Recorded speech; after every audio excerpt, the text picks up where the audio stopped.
All right, guys. I will start in a minute. I am on live. Tonight's topics: tour, of course. The NBA starting training camp today. Um, NHL still not decided when they are going to start their season. And of course, it wouldn't be me if I don't kill black women. They're at it again down in Dallas, Texas. Later on tonight, I will destroy the American black woman. Get ready for that. Good evening, everybody. Mace Taggart here. As we had a nice 8 hour show this morning, and the guys were terrific. I wouldn't expect anything else from my guys. They were awesome. My guys were terrific, and I was very happy that they were.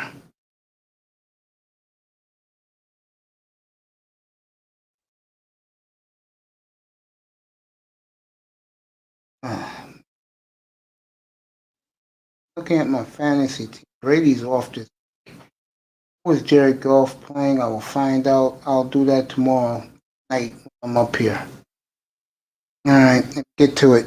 And now, of course, getting back to black women, I will kill black women again tonight, later tonight, about their stupidity in Dallas. Unbelievable. When you think black women can outdo themselves, they outdo themselves. That's later tonight. Let's get this show started. Looking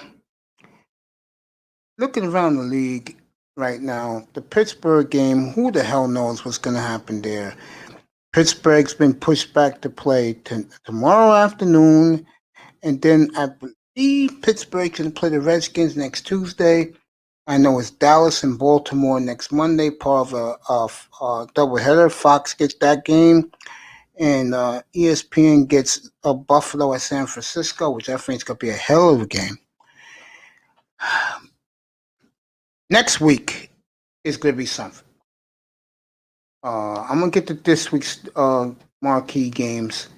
But first, let me do this week's first. That's only fair. We know what's happening next Sunday. We know what's happening. We know exactly what's happening next Sunday. So that is going to be big next Sunday. Boy, is that going to be big next Sunday. Woo, boy, that is going to be big.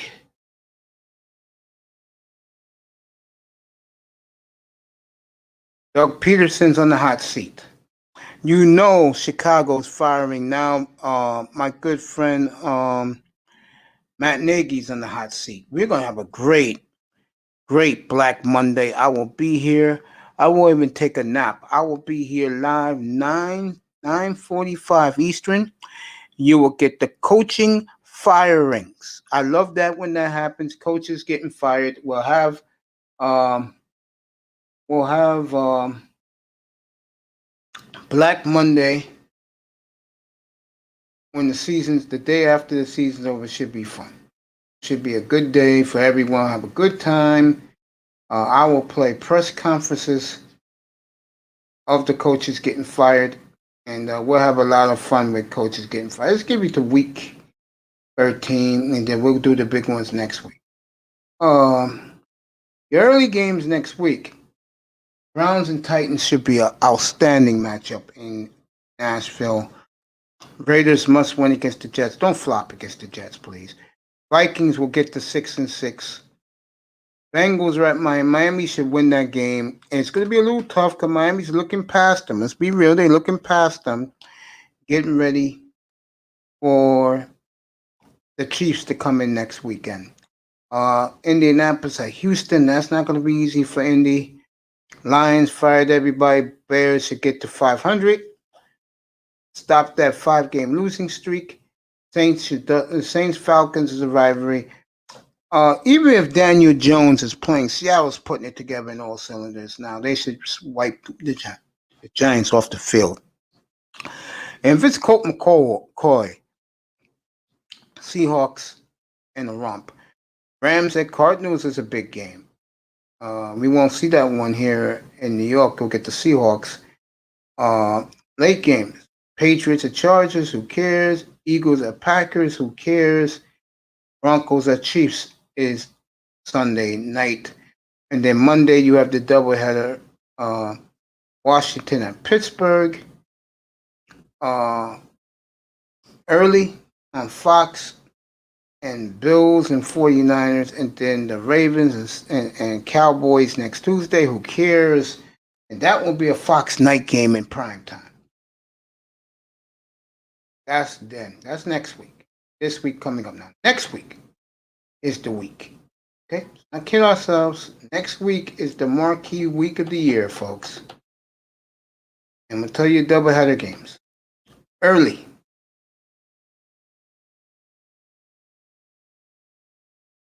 Chiefs Dolphins. Jim Nantz, Tracy Wolfson, Tony Romo will be in Miami next Sunday. That will be the young Dolphin defense, the young Aquaman against the Chiefs juggernaut offense. That is your early game of a doubleheader. Some people here in New York will get this, unfortunately. We'll get Cardinals and Giants. See what else is a big game.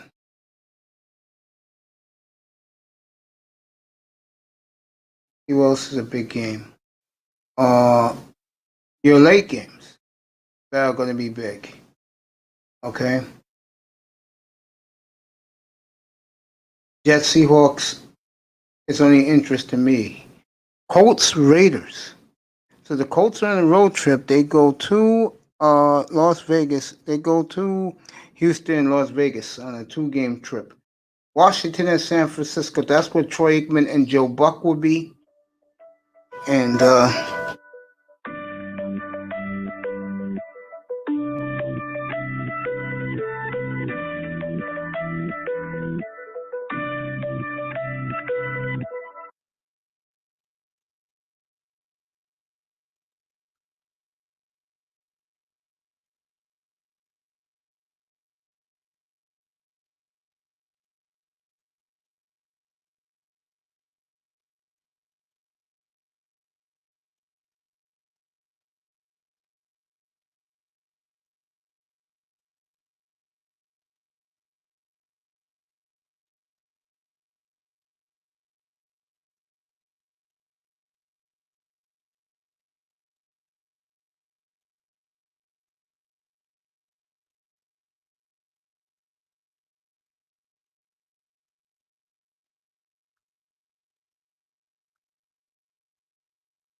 for calling the Department of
all right, I'll get back to this. Sorry about the interruption.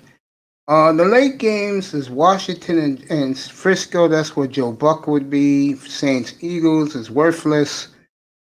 Falcons and Chargers. The Eagles will be 3-8-1. When they play the Saints, they'll be 3-9-1. Their season's over. The night game will be Buffalo and Pittsburgh. That should be one hell of a night, folks.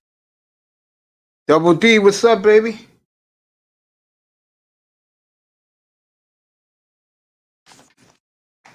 Double D, good evening. What's that's right, the Aquaman. That's right, Double D. It's good to see you, bro. You wanna come up? Come up.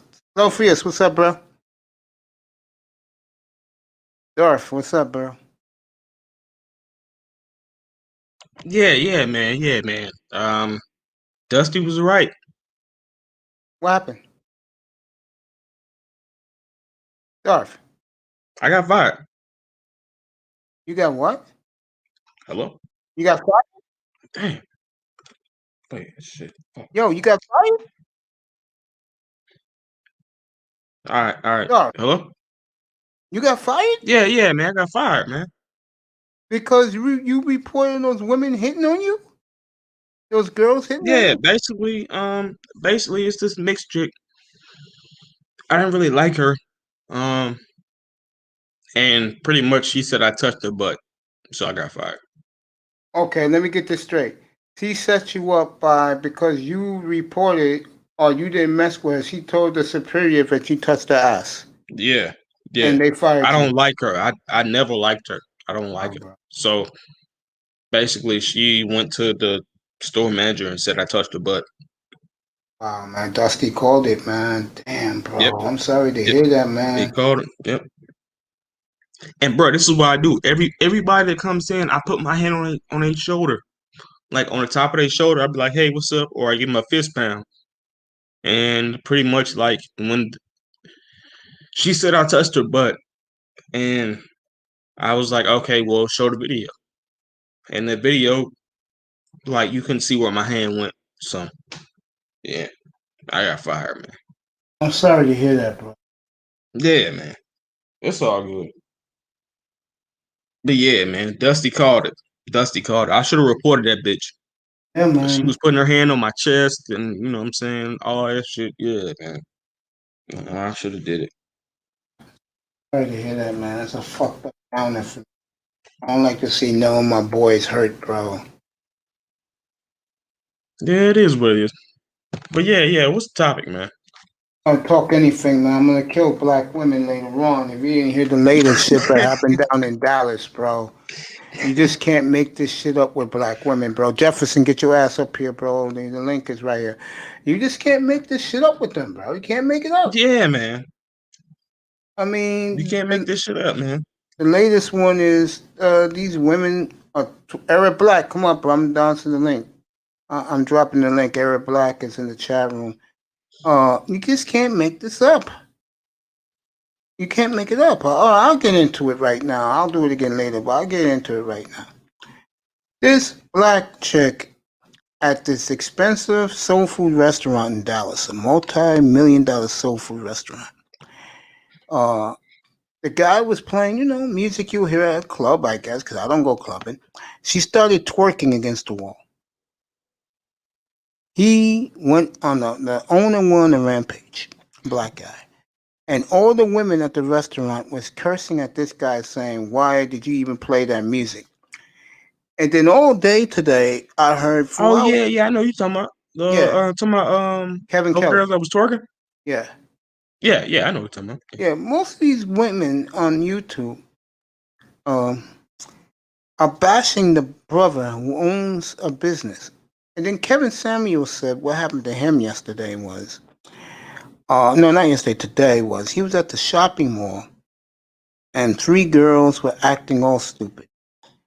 And, they wasn't wearing their mask. Again, irresponsible down in Atlanta. And when he told them to put their mask on, they gave him the finger. Like, F you, nigga, because, he's a black man. He went to the manager. Those girls got thrown out. These black women are so fucking... These black women are so fucking trifling. So fucking ignorant, bro. But Right? you are talking about, like, you know what I'm saying, the females that was twerking in that restaurant? I'm talking about all of them, bro. They are such... You know what it is? They hate us as black men so much. Bro, yes. That because they're too ingrained worshiping the man, bro. And I keep telling you... Yeah, go ahead, bro.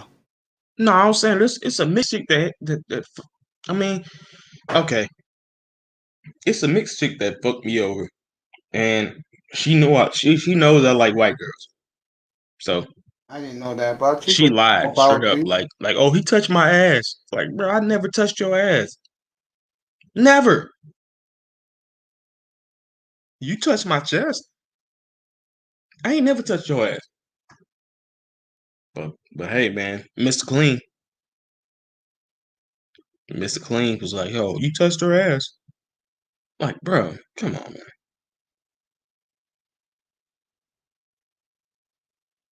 It's crazy, man. You lose Yeah, your man. job over that shit. Fucking a lie. These Yeah, fucking man. women, man. This is what happens. That to 3 generations now of black women. I think Kevin Samuel said it best. Was it Kevin Samuel? Someone said it best. I was watching it before I came on the air. That black women and black men are two different species now.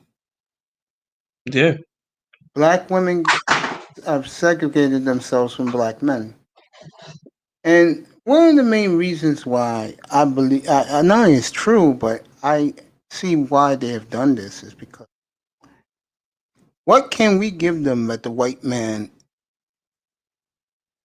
can't give them? What can we give them what the white man can't give them? White skin? You got it? You got it? Yeah. I believe that one of the things that has killed us, I'm talking about black men, that has elevated them, is their educational value. Hey, Mace. Okay. All right. So Mace, me and you chilling, we at work. I Yeah. come up behind you and pat you on the shoulder like, hey, what's up, Mace? You know, how you doing? I'm here. Yeah. Is that sexual? Nope. Get up here, Arrow Like, Black. Link is in the chat room, bro. that's what I'm saying. Is that sexual or no? Like, No. I come up behind you and be like, hey, you know, what's up, Mace? Pat you on the back. You know what I'm saying? Hey, how you doing? Nope. No. That's not sexual at all, bro. That's pretty cool in my opinion. Yeah, that's what I'm saying. Like, and all the white girls and the Hispanic girls, they're like, oh, it's just Will being Will. He's saying what's up. But the mixed chick, oh, he touched me on my ass. It's sexual. I got fired. I think Yes. the more and more simps, because that's who ruined it for us, is the simps who walk around and talk about black women are gods bullshit. They're the ones who will bring us all down because they worship these women, not understanding these are the same women that hate and loathe us. Yep. And you would think because it's a mixed chick, she would be like, okay, well, you know, it is what it is. He cool. No, mixed chicks too. It's like I was gonna say, and Jefferson, I'm gonna let you talk in a minute. It's like what I said, it's the education background, bro. Starts in high school, and I said before, a lot of brothers drop out of school. They're your Pookies and Ray Rays. You don't see too many brothers around. The brothers were there, unless they're on the basketball team, and even then on the football team, his sisters don't give a damn about them. They love the white quarterback. You told that story the other night how you went to a party and all the girls, black girls, went to the white boy. I think what's You gonna talking about me? happen? Yeah, yeah. Yeah. Yeah. Damn, my boy,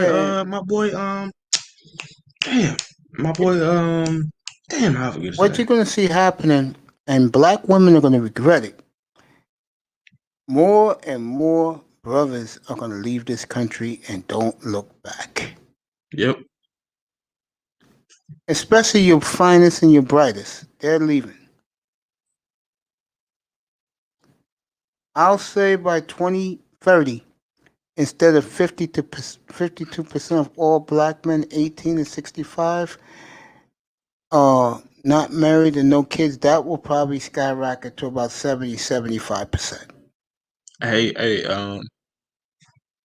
there is there's a pretty much a statistic that says that like by 2050, We'll be wiped uh, out. yep, you know, We'll be wiped out. yeah, 2050, we'll be done. And The that's what the average white American man be wins. like mulatto. Yeah, I believe that. Yeah, I believe that. yeah, me too. Because, first of all, this is the beginning of the apocalypse for black men with Kamala in office now. And she's going to carry an iron fist. She's going to look the other way when cops kill black men nationally. Um, that's going to grow.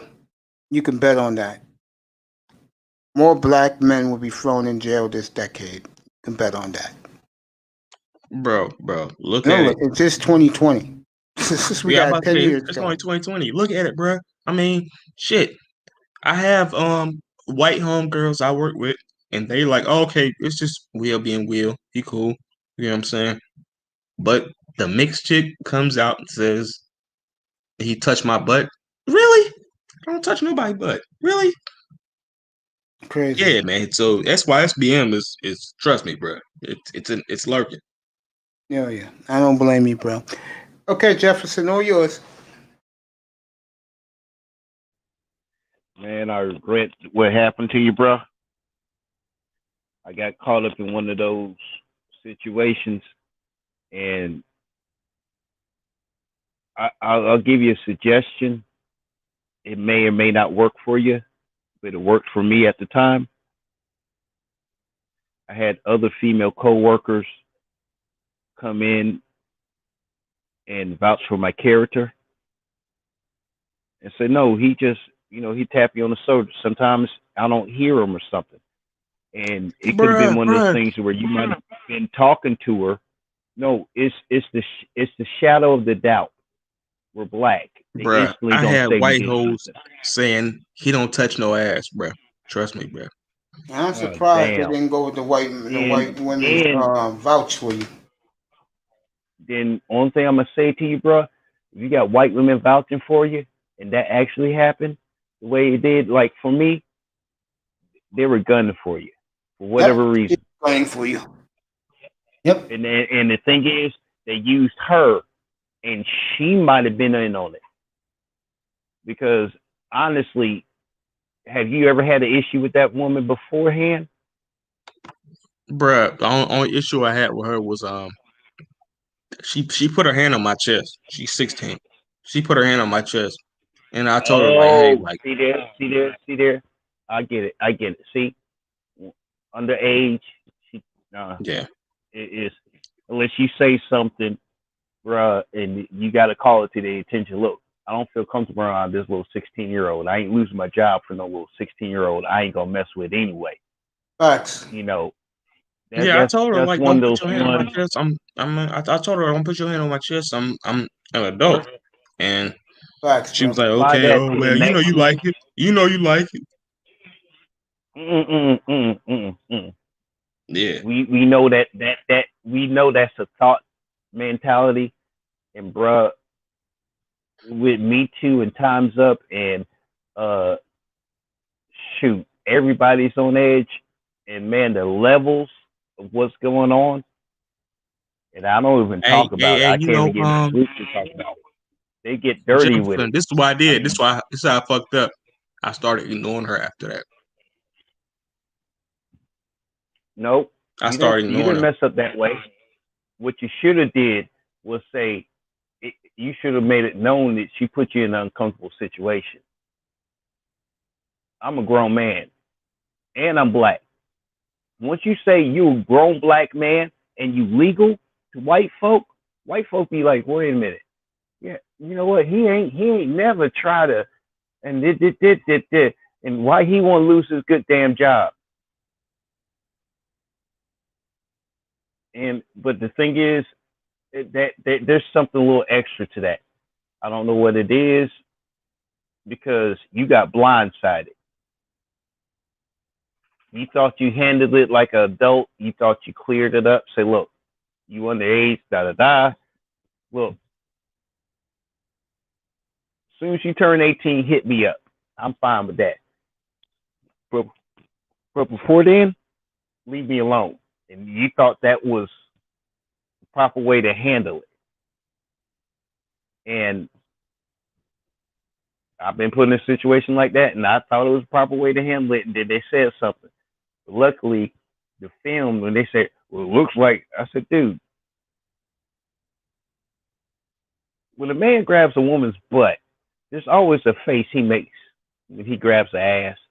Yeah, that's what I'm saying, bro. If a nigga grab a Purpose girl or butt, unintentionally, if you rub an ass and you didn't mean to, you instantly apologizing. If you rub an ass and you intended to, you smile when you walk away. Did Yep. you see me do it?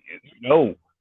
Then why would I grab her butt? She didn't turn around at the time and like try to respond at me like I grabbed her ass or nothing. She didn't try to smack me. She didn't snap at me. She Yep. just turned okay and then walked off. There is no grabbing ass in that second, in those 3 seconds. That is not how a woman responds when her ass is grabbed and she don't want it. Bro, this is the Me Too era. Like, if I grab a chick Yes, ass, sir. she would be like, what the fuck are you doing? Like, come on, man. Ain't it? I mean, look, you can even be done that way by a gay guy. A gay man could say you grabbed his butt, and you know what? Just like a black woman said something, or a white woman, or an Asian woman, or Jabba the Hutt's wife. As long as there's something female or female affiliated, your ass could be in some issues if you don't cover your ass. Period. Because who the first one they hire and the first one they fire? Well, actually, it's the last one they hire and the first one they fire. The black So man. who's the first one they rather fire? You. Yes, sir. And the thing is, I mean, this is a situation where now you got to find a job. Depending on your management and whether or not they say what the situation is, you know how they say things without actually saying what it is, without breaking that, oh, you can't just trash my reputation, give me a reference, but they got code words and stuff. Yeah, that's a bad situation for you to be put in at the time. And you're like, wait a minute, why would I risk a job that I've been working here for this damn long over grabbing this little girl's ass?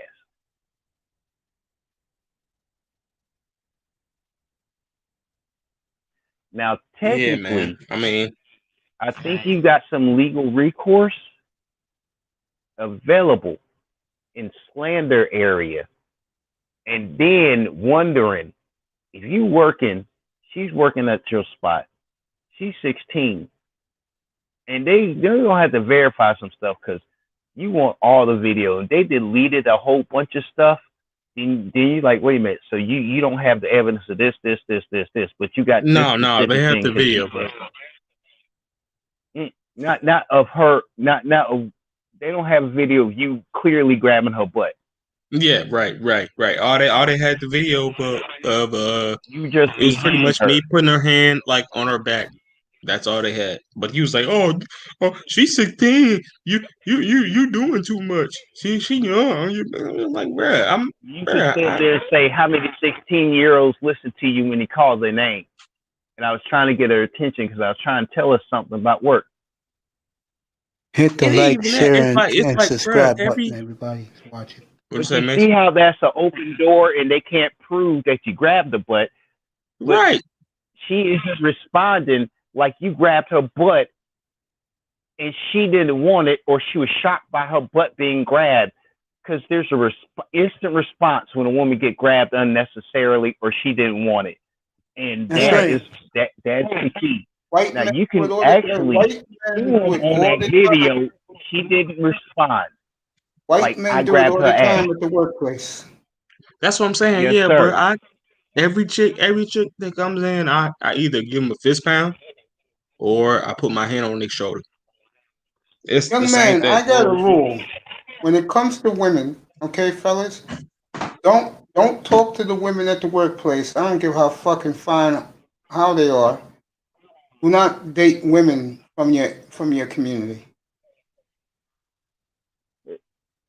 I'll give Mace room with that one. and I let him explain. But my last big thing, I'm gonna let Mace go ahead and have a conversation with you, sir. Is cut out the shoulder touching, whether it's frontal or back. Cut it out. Fist punch, fine. The head But like I nod, told Mace fine. before, Go pretty ahead. much like Y'all take okay, out the floor. damn. And he said for me to talk to me. No, I'm saying like I told Mace before, like bruh. Okay, Mace, when you Yeah. come into a job Mm-hmm.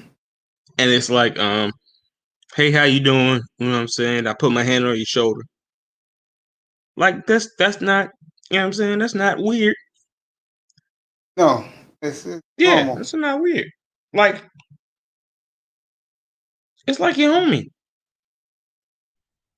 Yeah, I Yeah, but understand what you're saying. nowadays you're gonna have to announce it loud enough so other people hear you trying to console a friend, and you can't pull them off to the side if they're female. Even if they want to have a private conversation, call me on the phone while I'm in my cubicle and you in yours. You in that location, I'm in, then we can have a private conversation on the phone. But we can't have it in person, not on the work site or any place off the work site. Unless we got verifiable people that can back up the story that we were talking about issues personal, but we weren't trying to personally involve ourselves with each other.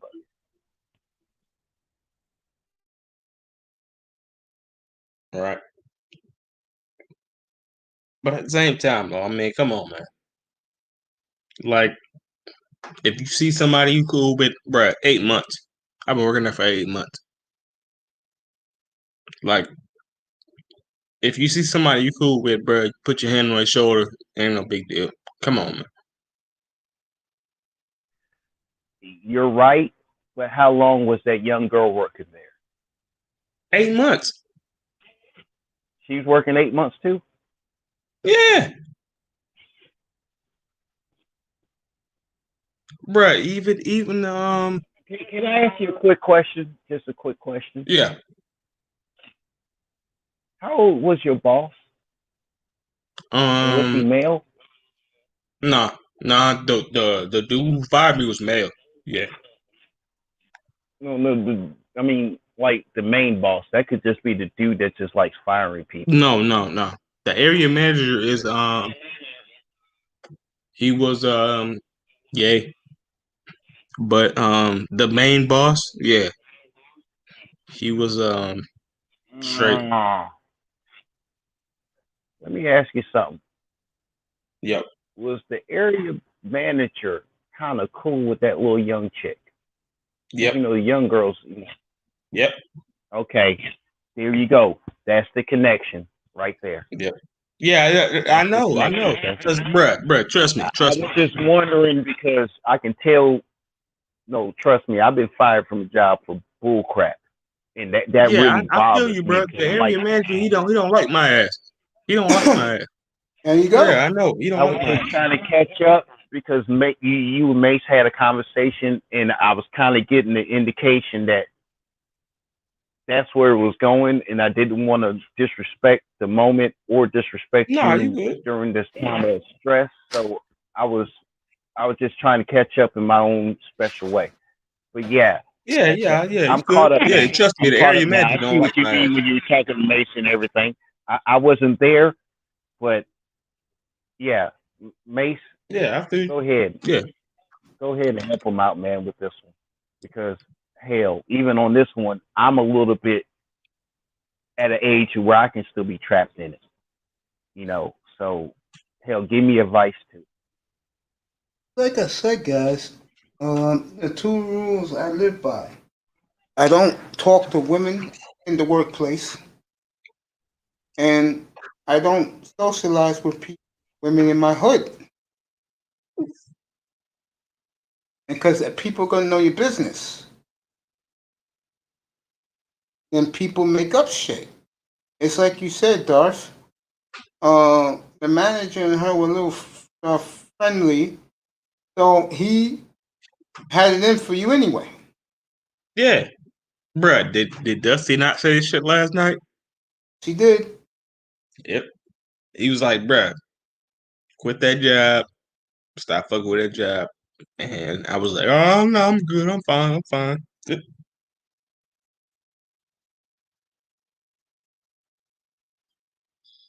I am stunned, young man, but they did that shit to you.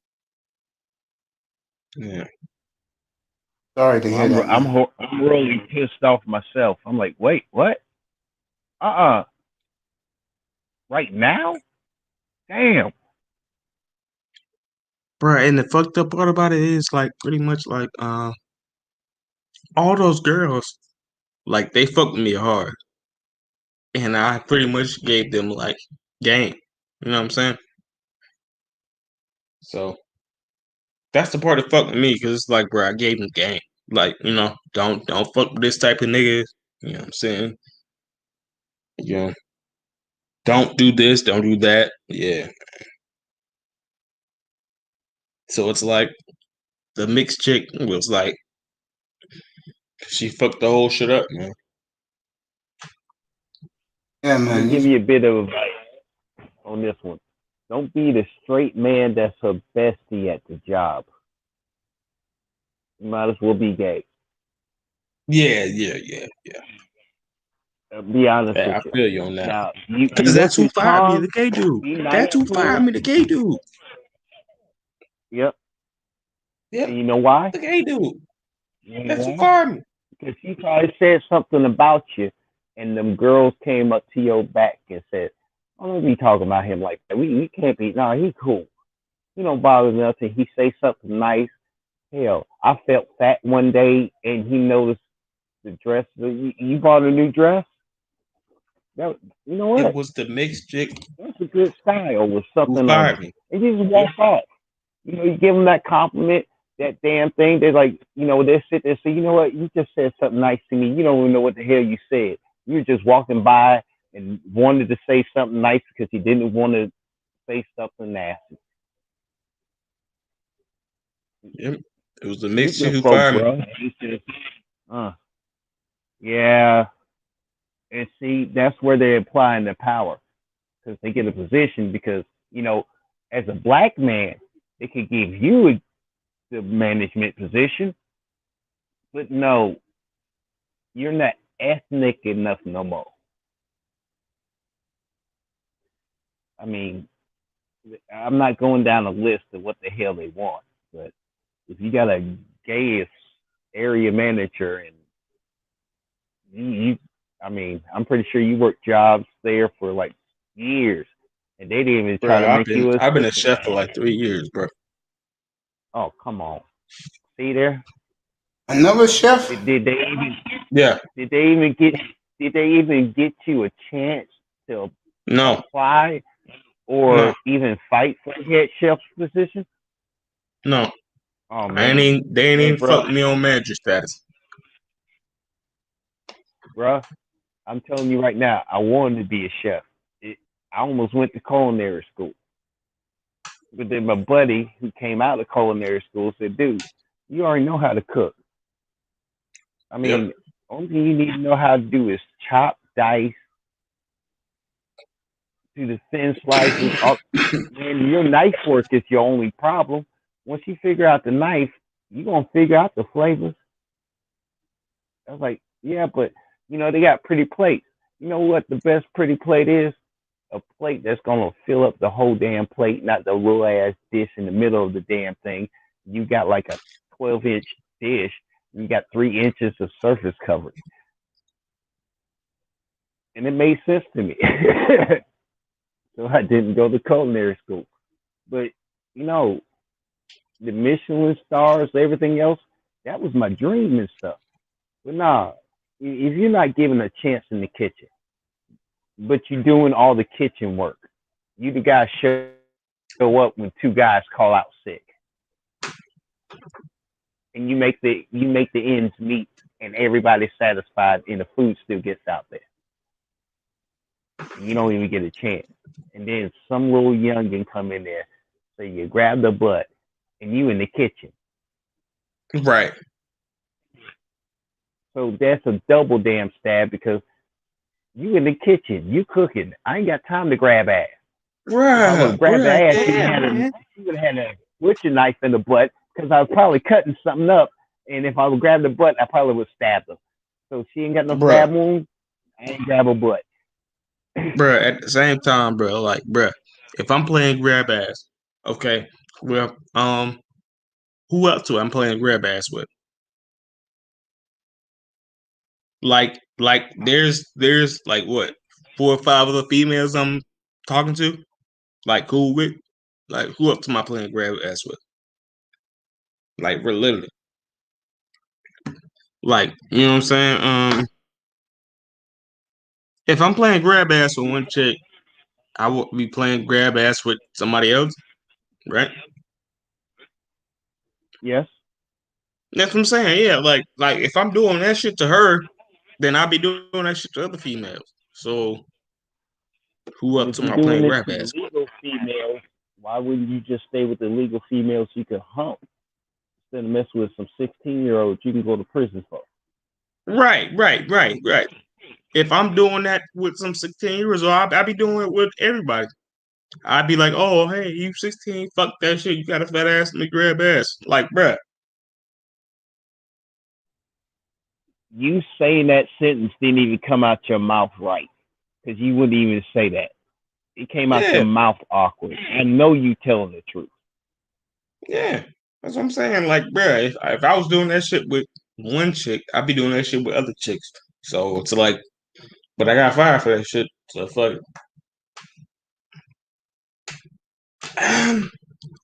Mm, The sisterhood even have a set of balls sometimes. yeah. My pops was like, "Hey, I'll shut this whole restaurant down." But, yeah, it is what it is. Can I be honest with you? You sound like a dude that was working to save up enough money to either start your own food truck or rent some out the way spot, but a lot of traffic go through and you had your own kitchen. Yeah, You yeah, still pretty gonna get much. that, bro. You still gonna get that. And you know what? I got a good feeling people are actually gonna support you when your people didn't support you. I mean, I don't know where you live at though. I mean, depending on your state. Now, if you living in New York, that's gonna be a hell of a start. If you living in some of the more easier to get your permits, your licenses, and Yeah, you my won't dad have is as many. Go ahead, sir. yeah, my dad's rich. So pretty much like It might, bro. It might I'm be just time to plan for that dream that you've been planning for a yeah, long yeah, time, but you've been trying to make it perfect. This is imperfect times, but this might be the perfect time for you to go ahead and try to branch out. yeah, but I gotta I prove mean, to him that um you know what I'm saying, I can do it by myself. So yeah. you can prove to them, but but I ain't saying, well, you can get a used food truck with every all the equipment included, right? You can get a used one. Make sure all the mechanical parts is working so it can move back and forth and everything. But the thing is, you got to prove it with your cooking because that's the only way you're gonna get investors. Because you're a chef, you're a cook. If they don't love the food, they won't invest, and that's how you get them. Okay, my best friend did it.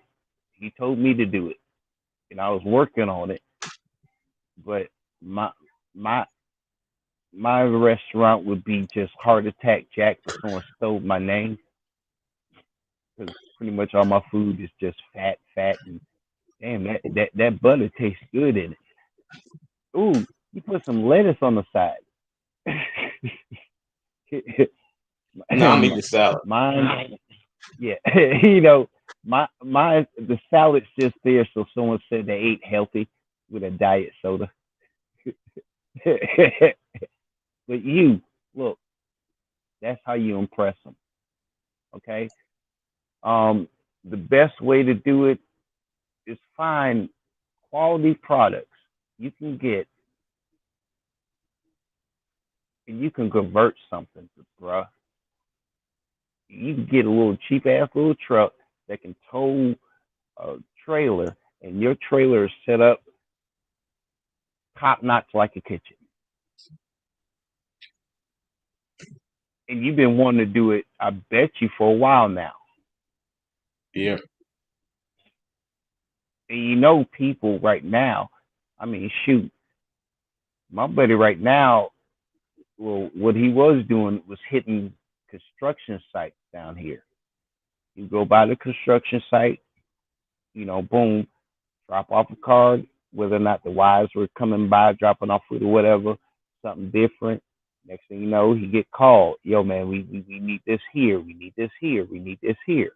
And that's how he was working up his. And now he's got a little shop.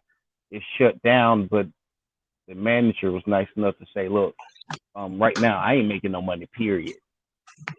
All right. So what I'm going to do is I can write this off of my taxes. And boom. And so he's lucky. He still got the space, but he can't use the space. But he ain't getting charged due to the space being so confined that it wouldn't match or wouldn't be able to be open during COVID situations. So he's covered. The government done made sure. Donald Trump, businessman, made sure the businessmen got some loopholes. This is a job you didn't want to keep. You just mad it ended quicker than you wanted. That's all it is. Yeah. You got your honorable Yeah, name. I feel you. And it just that's the way it's gonna have to be. Because that's Yeah. the way I didn't want to everybody keep made this it. job. I ain't gonna lie to you.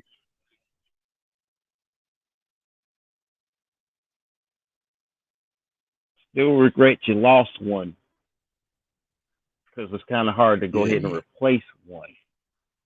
But you also might have a lot of people that's looking out for you. You don't know about it. Might give you a reference or two. Because Yeah, I'm I pretty ain't sure want to you keep work this with job, people that bro. I work ain't at gonna lie other to you. places or restaurants, and they might be able to put in a good word. So your options are not closed because you're a great chef. What food can you cook, buddy? Shit. Let's see. Like steak. Um, uh, I cook a whole bunch of shit. Yeah, steak. Damn. I'm my bad. All right. Yeah, I'm trying to call this chick right now. But yeah, I cook steak. Let's see. Like What does a chick Italian like to food. eat when you cook for her? What does the chick you trying to call like to eat when you cook for her? Say that menu first, and that will get you relaxed. Yeah, steak. Um, uh, like you know what I'm saying. You do any fresh breads? Yeah, I did bread. Back when I was working for like a bread company, I had like How does dessert? How you I with the used to make dessert? bread, um a whole bunch of bread, yeah. Um and um Well, I would suggest keep those bread recipes, especially if you got like the healthy breads and the different kind of bread. yeah, So yeah, you yeah, can yeah. make a few loaves or Um something like that, or find a good bakery that will provide you with the breads, and then that way you I can be used a to little work there. eccentric artisan. You can be go ahead then. You got connections. You can be a little Yeah, artisan. yeah, So the white people can come in, black people folk can come in, and they can pick whatever topping they kind of want. And I mean, shoot, you got the knowledge. It's just when someone puts you on the spot, like what you can yeah. cook. I It's used to like work at like a everything. I can cook everything. like pretty much like the whole bread factory. Like like damn, I figure that shit. Like pretty much like a You whole can bread handle factory. chicken. You can handle Like a chicken. whole You bread can handle factory. Like pork. pretty much like Can you do vegan? not vegan, no. But Okay. damn, I got that shit. Like a whole storage, pretty much. You got You get so what I'm much saying? experience, you just can't call it out at one call. You can make breads, cakes, Yeah, like a whole meat. pretty much factory. Yeah. You can Yeah, do the yeah, basic like a whole vegetables with like seasoning. pretty much like we But made anything like um hmm damn, what's the name of this shit? Northern something. Damn, Northern. oh shit. I actually know You know the whole northern bread thing. northern's Northern fuck. is northern's the first part, and they got a last name, and then it's breads at the end. I know what Yeah, you're talking about. yeah, you know And what I'm that talking about. bread, Yeah, like Northern dude, that bread is fuck. awesome. Dude, I actually Like the whole literally, brick company. yeah. Ah, Oh fuck. God. You know what I'm talking about. Yes, yes. I know the brand, but the thing is, Yeah, they kind of got bought into, so the name changed. Norton is their last. The original business owners and the people that made it was Norton. But then they got bought into, and they kind of split the names into Northern something bread, and the yeah, bread is yeah, still yeah. awesome. I know what you're talking about, and Fuck. yeah, I used to order it, and then there were some issues with the bread company because I think the father died, and the kids were in dispute about the company, and then set forth whatever. They're a new name now. I know what you're Yeah, talking yeah, about. yeah. Fuck. It's the heart. They had the best. The best bread. Yeah, They actually made German bread. I remember where you had the hard super. It felt like you were beating on a goddamn turtle shell. But once you got through the crust, the bread was so soft, and as soon as your saliva hit it, it melted like cotton candy. But you still had the crust that was crunchy and chewy at the same time. Man, that was the yeah. best damn sandwiches grilled. I know what you talk. Yes, I know. My mama used to buy it all the time. She used to Oh go to man, different they damn had honey places bread. just to get the bread. I know what you're talking about. Yes, Yeah, sir. man, honey bread and They've all been that shit. around for like, yeah, they've been around for like decades. All right. I'll holler at you, Mace. I'm out.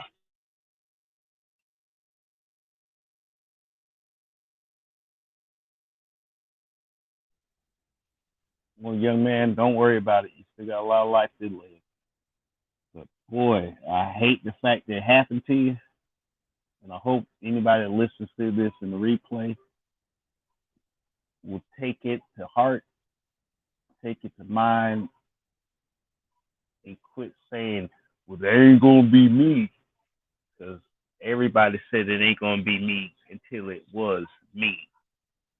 And I'm pretty sure any man that Mace pull up on the panel is going to tell you the same thing. We got it wasn't me moment, and it was us.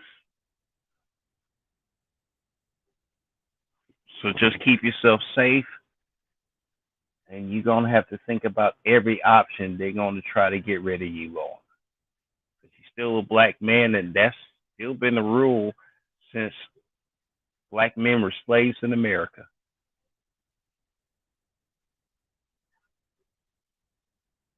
Like someone said, that's a factoid.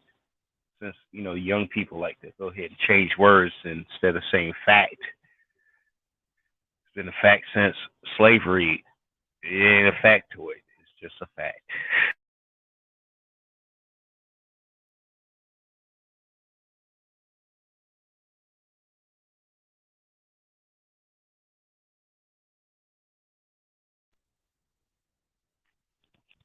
You didn't walk away, did you, Mace?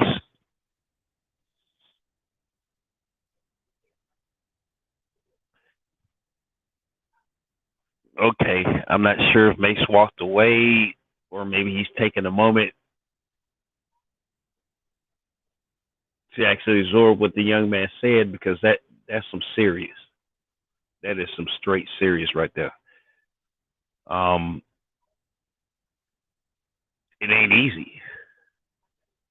I've dealt with it, and luckily I was proven I wasn't. But to be honest with you, I can't say everybody's gonna get that luck.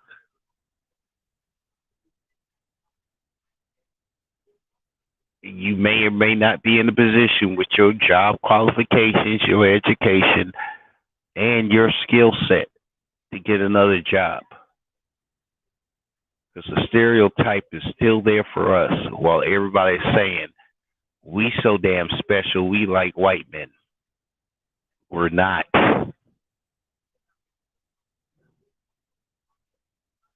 Just because they give us the rank, we sure in the hell ain't living the rank, so it ain't true.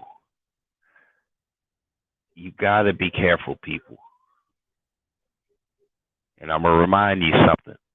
Only thing a woman have to say is me too or time's up. Amber Heard supposedly be in the next movie that Johnny Depp was the captain in the movie of. Supposedly. I gotta look that up, see if that contract is legit or not, or someone just spoofed something like the black woman with the 2 kids, and everybody was ripping me apart because, I noted something down. Everybody, what you mean? I was like, you know what, Bert can get a white woman, an Asian woman, any woman, Native American woman, every damn woman on this planet. But your kids are sitting there in some damn striped pajamas with socks. You're going to be the baby daddy. You don't understand what the meme was. I don't really care if it was cut or set up. Doesn't matter. It's a trigger moment. Makes you back yet? Damn. I'm not even sure if I'm being listened to.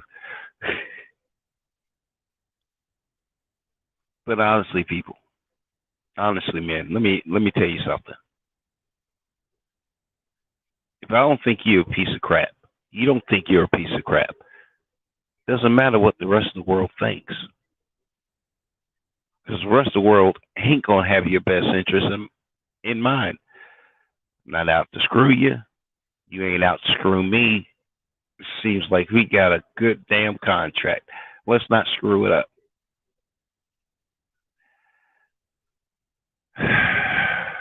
I know they say we got rights and all these privileges and everything else, but I'm really, really shocked by how many people believe it, and then shocked by the fact they so happily take it away from you.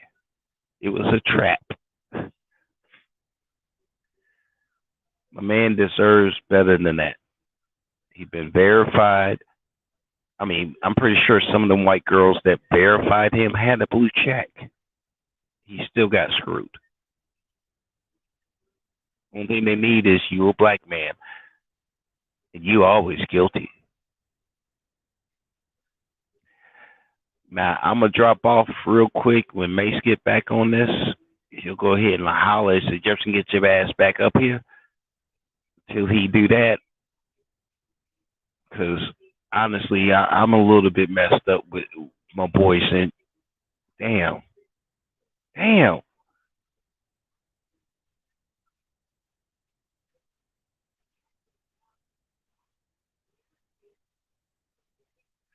Can't wait till the day we stop getting punished for not doing nothing wrong. Can't wait for that day.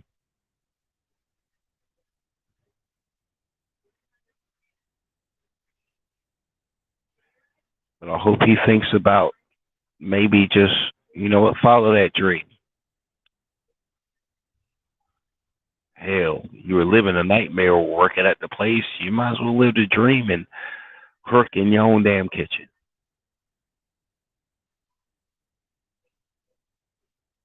He has the skill, the abilities to do so. Not all of us do.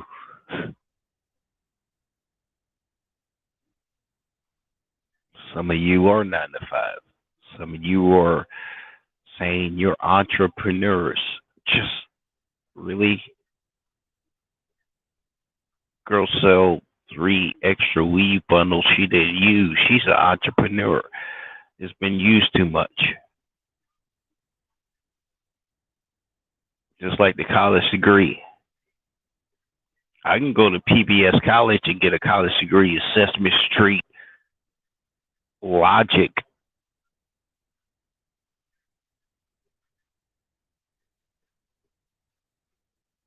But I'm working for Sesame Street. How does that work on your street? In your reality?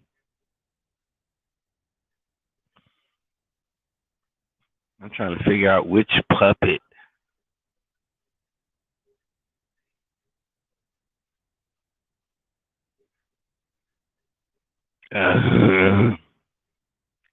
you know what? Sesame Street done made it complicated. Skip it. I don't want to learn ABCs no more. Complicated. And that's what we're dealing with. It's a pandemic. People on edge. They're going to get you back. Even when you ain't did nothing. They're going to go after you. Just to be special. Because during the pandemic, they ain't dead. They ain't special. And even then, when you're dead, you might not be special, even if they say your name to people on national TV. People don't know you. You ain't that damn special. Glad they said your name, but they're going to forget it just as soon as they hear it.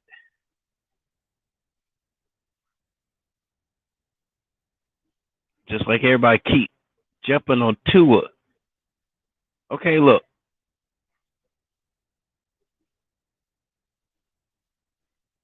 Y'all need to quit jinxing. The team didn't have a losing record. Okay? They didn't. They were really close to the playoffs and the division title. And I'm getting really tired of everybody go ahead and just throwing it all out. Hey. I'll be honest with you. You know how many QBs they tossed aside, got a backup position, won Super Bowls?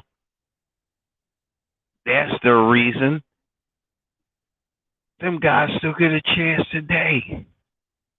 Just like the rookies that won Super Bowls. That's why teams start rookies. Man, this isn't the NBA. You still got to play defense or offense. Or both.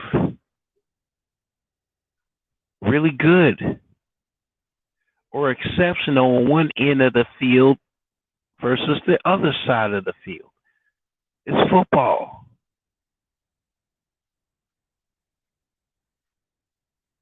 Michael Jordan would be blown up if he tried to go ahead and slam dunk in the middle of the air before his damn ass crossed that touchdown line. And even if he crossed the touchdown line, he's still gonna get crushed, and that ball gonna come out.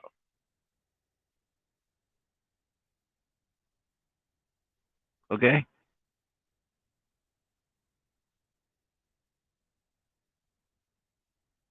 Michael Jordan ain't no Bo Jackson, no Deion Sanders, no Marcus Allen. Oh,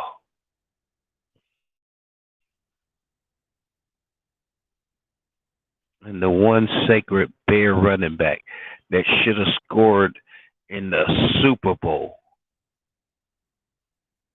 But you gave the refrigerator the ball twice. Oh, Walter Payton.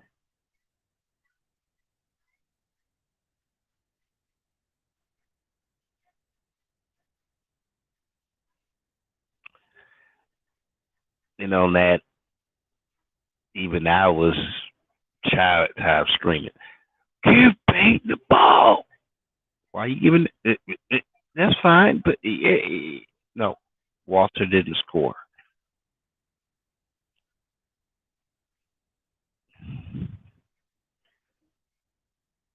In all the important moments, put the refrigerator in.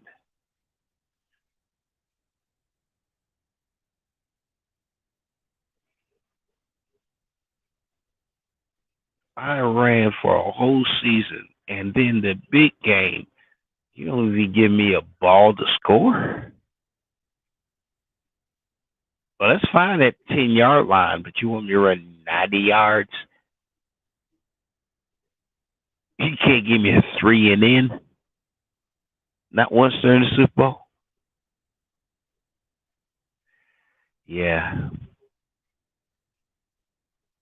had to retire before it. He scored a touchdown in the Super Bowl, but he got a Super Bowl ring as a consolation prize. But no one, that was Walter's way. But other than that, that's my little bit of history. I then waited, paused up, came up with stories and everything else. Mace ain't back on or we off. Not sure which one it is, but either which way, y'all have a good night. Go ahead and recharge my Bluetooth. Just jumped on for my boy up there because I can't let my homie be dealing with some bad news and bad days and not give my support. All right. Well, y'all be safe.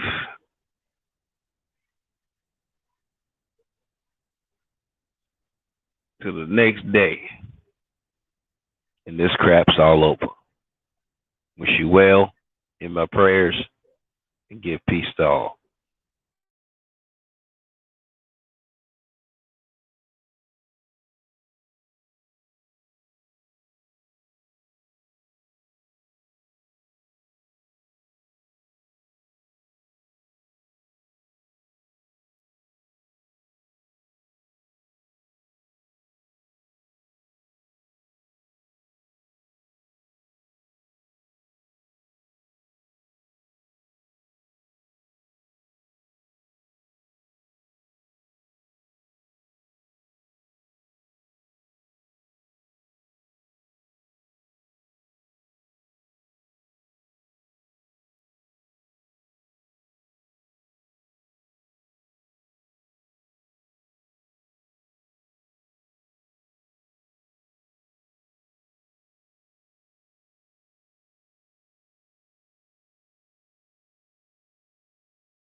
Let's go.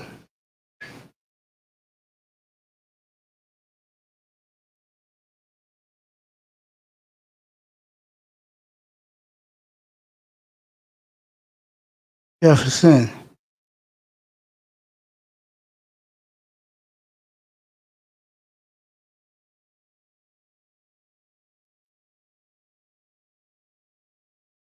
Let's go, boys. Get up here. Oh, boy. Let me drop that link.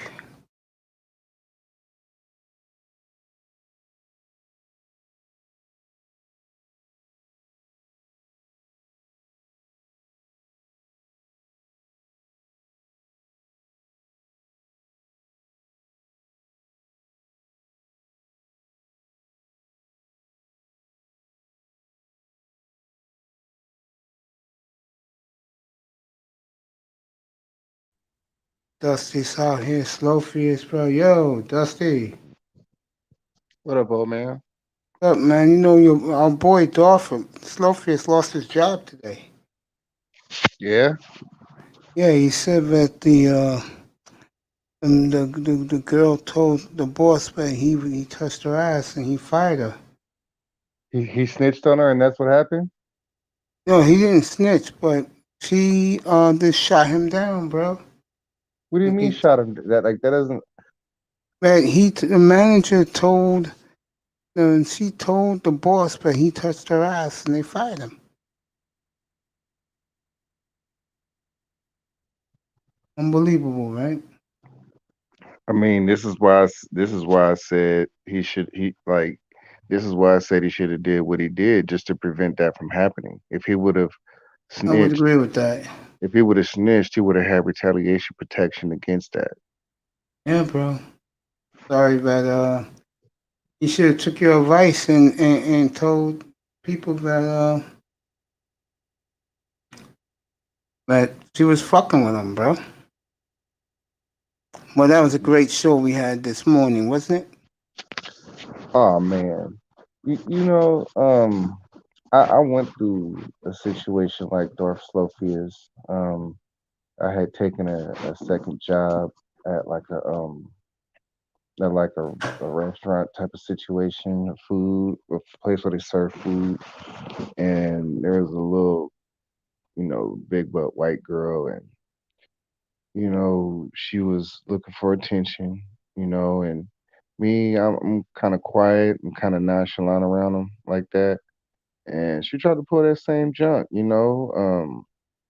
Luckily, you know, I had never like me. I don't take lunches with nobody. I don't talk to nobody. I don't converse with nobody.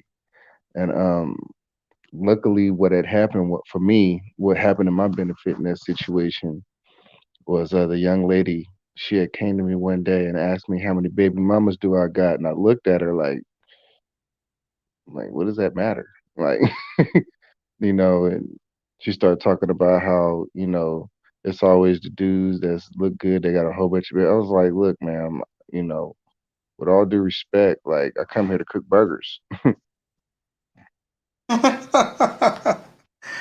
Oh man, Jefferson, get your ass up here. Oh man, go ahead and cook burgers. That's a good one, man. Boy, Dolph Slofius lost his job today. This is why though you can't like me like I can't work with women. This is why like That's right. ugly, good looking, old. It really don't matter because it's always going to be something and it don't matter what it is, whether it's a restaurant, a warehouse, a barber shop, anything. Like I don't want to work with you. Yeah. One, like let's say we work a type of job where you actually have to be worth a damn. Like a lot of times when you catch a chick in a warehouse, they expect motherfuckers to do shit for them, Yeah. or they want to call all.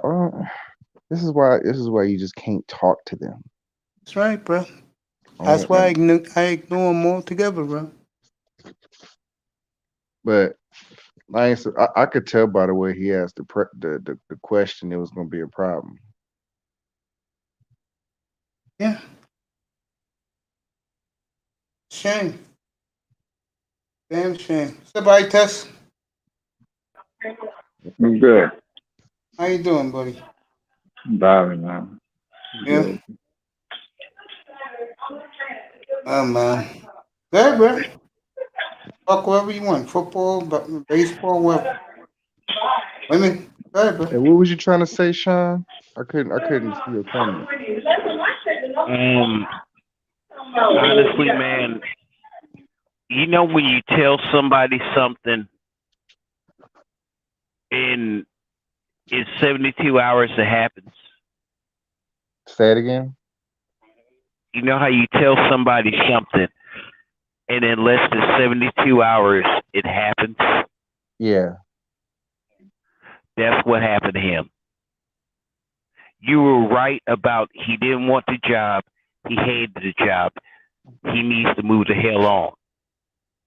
It's the fact in how the hell he's going to move on and his reputation after he has to move on. He's dealing with that you were trying to save him from. But in the 72 hours after you said something to him, it happened. Ah, that's unfair. And See, this. he was giving you respect because you were giving him the truth and you were the only one who was telling him it. And it happened within 72 hours of you saying the truth to him. So he's having one of those come in I the wasn't trying to moment son him or nothing moments like where that. you realize you wasn't. He didn't. I'll be right back. He gave you nothing but the utmost respect.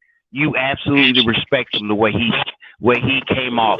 He said, "You warned me," and he was saying it to you, and you weren't even on the panel, but he was talking to you while we were on the panel. Me and Mace can verify that. He was talking to you. Yes, sir. But it wasn't like you were going at him hard or nothing. It was one of those moments to where you warned somebody and they didn't know you were actually being one of their best damn friends. And you in the list of best friends now because So you told when him I the said future. it, And you were right. so when I said it, he Yes, wasn't sir. as receptive as it sounded. Remember, he argued with it. Now I'm fine. He specifically said, "No, I told him, no, I'm fine. It ain't like that, bruh." And within 72 hours, it was like that. That moment, he gave you nothing but respect. See, I don't want to be right about No. I test. A man realized he actually got a best damn friend he made on YouTube that was telling him the truth, wasn't screwing him over, and only thing you had to go on was what he said to you every day while he was on YouTube. But you knew the man because you were a man like him in some form or fashion. Yeah, you respected him. He didn't recognize respect, but now he has the utmost respect for you. You know It's a what? win-win. I appreciate It's just that, the man. wrong way to be a win-win situation. It's That's a what sad he thing gave to be you. right about, though. I didn't know. I wasn't even in the conversation. I caught up. Mace can tell you, I asked questions, and I got the gist of it. Sir, like I said, I test. I respect you because of you. Whether you're using a real name or not, I respect you because of you. You can come by me wherever we live, say something, I'll hear your voice. Just like D recognized my voice from years back. One of those people that you trust and you hate at the same damn time because they right and they ain't doing you wrong. It's not, to be honest, they hate man, you because you ain't doing them wrong, but I don't right want all to be the right damn about time. that, though. That's why they hate you. No, Like, no. When I said what I But said, he got a best damn friend out of it, and you're going to tell him the truth, and that's what black men need today. I didn't want to be right about that, though. Sir, I just like, sir, yeah, sir. It's the black man's heritage. It's our lineage. It's in the will. We shall be fucked by everybody. he had somebody who could have said some crazy shit, but looked out for him. And he didn't have to. We care about that. This is why Mace made a channel. This is what we are doing. Okay? You got respect. Nothing personal, but could you just accept the thanks that man gave? And you even on my list for respecting him that way. Because you always respected me that way. And that means I wasn't lying about you to myself because you're doing it for everybody else. That is real life, factual. He spoke it. Mace can verify it. That man gave you nothing but respect because he realized this man ain't trying to screw me like everybody else trying to screw me. And we try to figure that out every day, every second before we dead in the grave. That's so unfortunate, man. Like, and when it comes to stuff like that, like I didn't want to be right, but it's like I know how this shit play out. I know how this shit play out, and then you know, without that retaliation protection, man, we ain't got, because this is the problem that hurts us, brothers. We don't like snitching on nobody because we was brought up. Even Squares was brought up not to do that. You know what the sad part is about snitching, bro? The women do it to us all the time, bro. Yeah, but they're not held to the same standard. I mean, they say we're equal. You're not held to, like, nobody's gonna call Meg a snitch.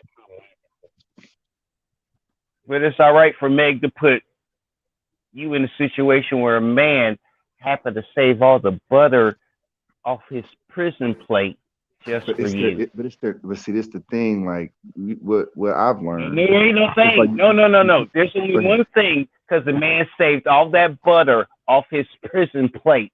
Okay, yeah, but here's that's what Meg gave you. That's the end of the discussion. I don't know how the hell there's a but after that. Except but this yours. is the thing. You can't get mad because it's their nature. Like, you can't, like, it's like getting mad at a rattlesnake. It's like getting mad at a rattlesnake for biting you. Sir. Yeah. I don't give a damn what your nature is. If it includes some dude saving his prison butter just for my butt, me and you got an issue. Period. I don't give a damn if you male or female. I don't give a damn if you call yourself Godzilla and you one of the lizard people. I really don't care what your damn thing is. If you put me in a position where some dude saved butter just for my butt and I ain't did nothing wrong, me and you ain't on the same conversational level, and there ain't no butt, but mine's being sacrificed because the dude saved butter for my butt. Dude, okay? All I know is this. You can't get mad at girls when they do that stuff, man. It's like getting mad at a snake for biting you. They're girls. This is what they do. Like the only thing you can control is the way you put your environment together. Like, you can't get mad at them. This is why I told you. Avoid them, bro. That's the bottom line. Hold on. Here's the retort to that. When you asked her, "Can I put it in your butt?" she say no, but you got a butt for it's all right for a man to put it in your butt. My question is that the answer? No. I retorted. Dude saved prison butter off his plate to place in my butt because Meg the Stallion lied on me. You can't blame a woman for that. Really? I can't blame a woman for that lying on me. Really? I can't? Just like that man can't blame that little girl that lied on him? He can't, and I'm going to tell you why. That's the butt, and his ass got sacrificed, and the only butt that got sacrificed was his. That's the thing, man. Like, where's the justice in that when he ain't did nothing wrong? No one cares. Especially if you're a black man. No one cares, Jefferson. In this country, if you're a black man, no one cares about us, bro. Not even that. Excuse me. I'm a black man. I care about my own ass. If you don't give a damn about your own ass, then go ahead and to the folks. That's me. And damn it, that's the reason I was born. If you don't care about you, then don't give everybody else a reason to go ahead and poop on your parade. You're important to yourself. You don't poop on the people, they don't poop on you. Well, Period. LaShawn, Don't LaShawn, give but them this, an excuse to go ahead and You're so justify to upset, screw you bro. over while you LaShawn, saying black man. Come Why are on, you man. LaShawn, so Don't do upset, that. bro? see, you see that Because anger I you feel, hate you see when that black anger you men feeling right say now. we black men. Well, You see that only anger you person that feeling right cares now. about I you can't is believe you. this guy is going crazy That's over this it. shit. Look, the reason Because, why he's angry is because he still thinks that what like what he hasn't accepted is the I don't know ease what the at up the ass no talk is, no Black Wall Street. listen, Mace, listen. See, what you're not getting about LaShawn, excuse me. what The you're not world's getting, going to screw you over. You just said no one cares about you. Then give a damn about yourself. I do It's care you. about myself. That's It the doesn't answer. matter if I You care know, about I know myself, the world don't give a Jefferson. damn about me. I know everybody's out to get me. But you know what? The one thing I ain't going to let them do is get me. Because I give a damn Yeah. about myself. And that's the value of the statement. Okay, Mace, you didn't let Jefferson. yourself get screwed over because you love yourself, bro. Whether the world loves you or Exactly. not, you gave a damn about yourself.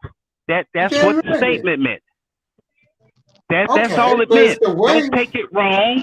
That's it. but see, another thing. What I was trying to say is like whenever women do shit, that's like not good. You can't like get upset. It's like getting mad at a dog for biting you.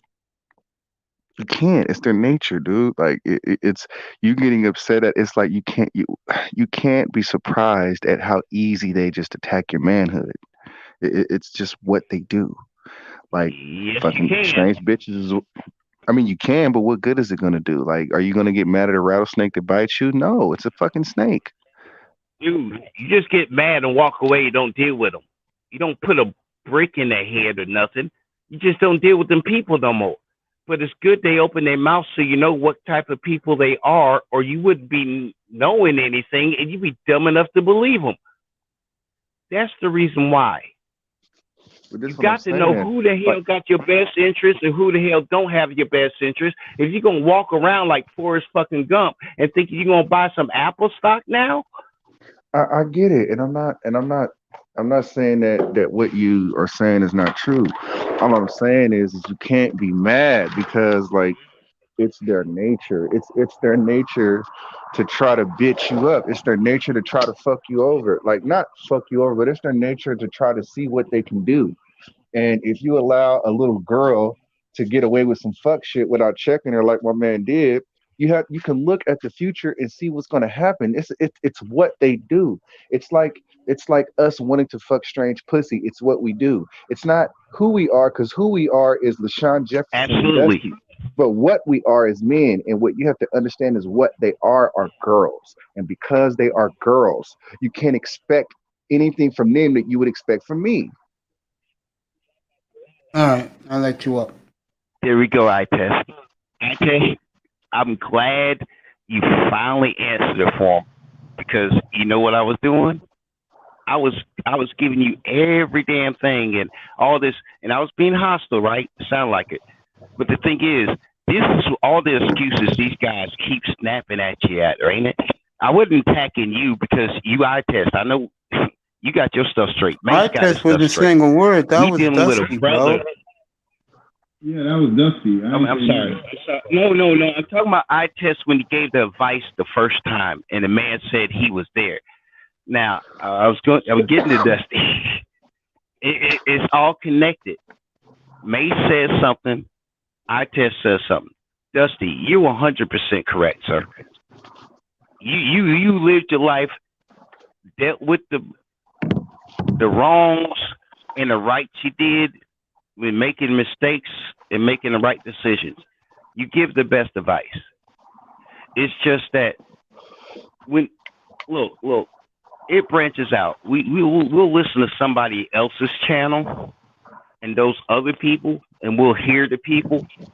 But I mean, we'll even hear women on the women's channel talk about what they do and everything else, but then they want to scream out like whatever.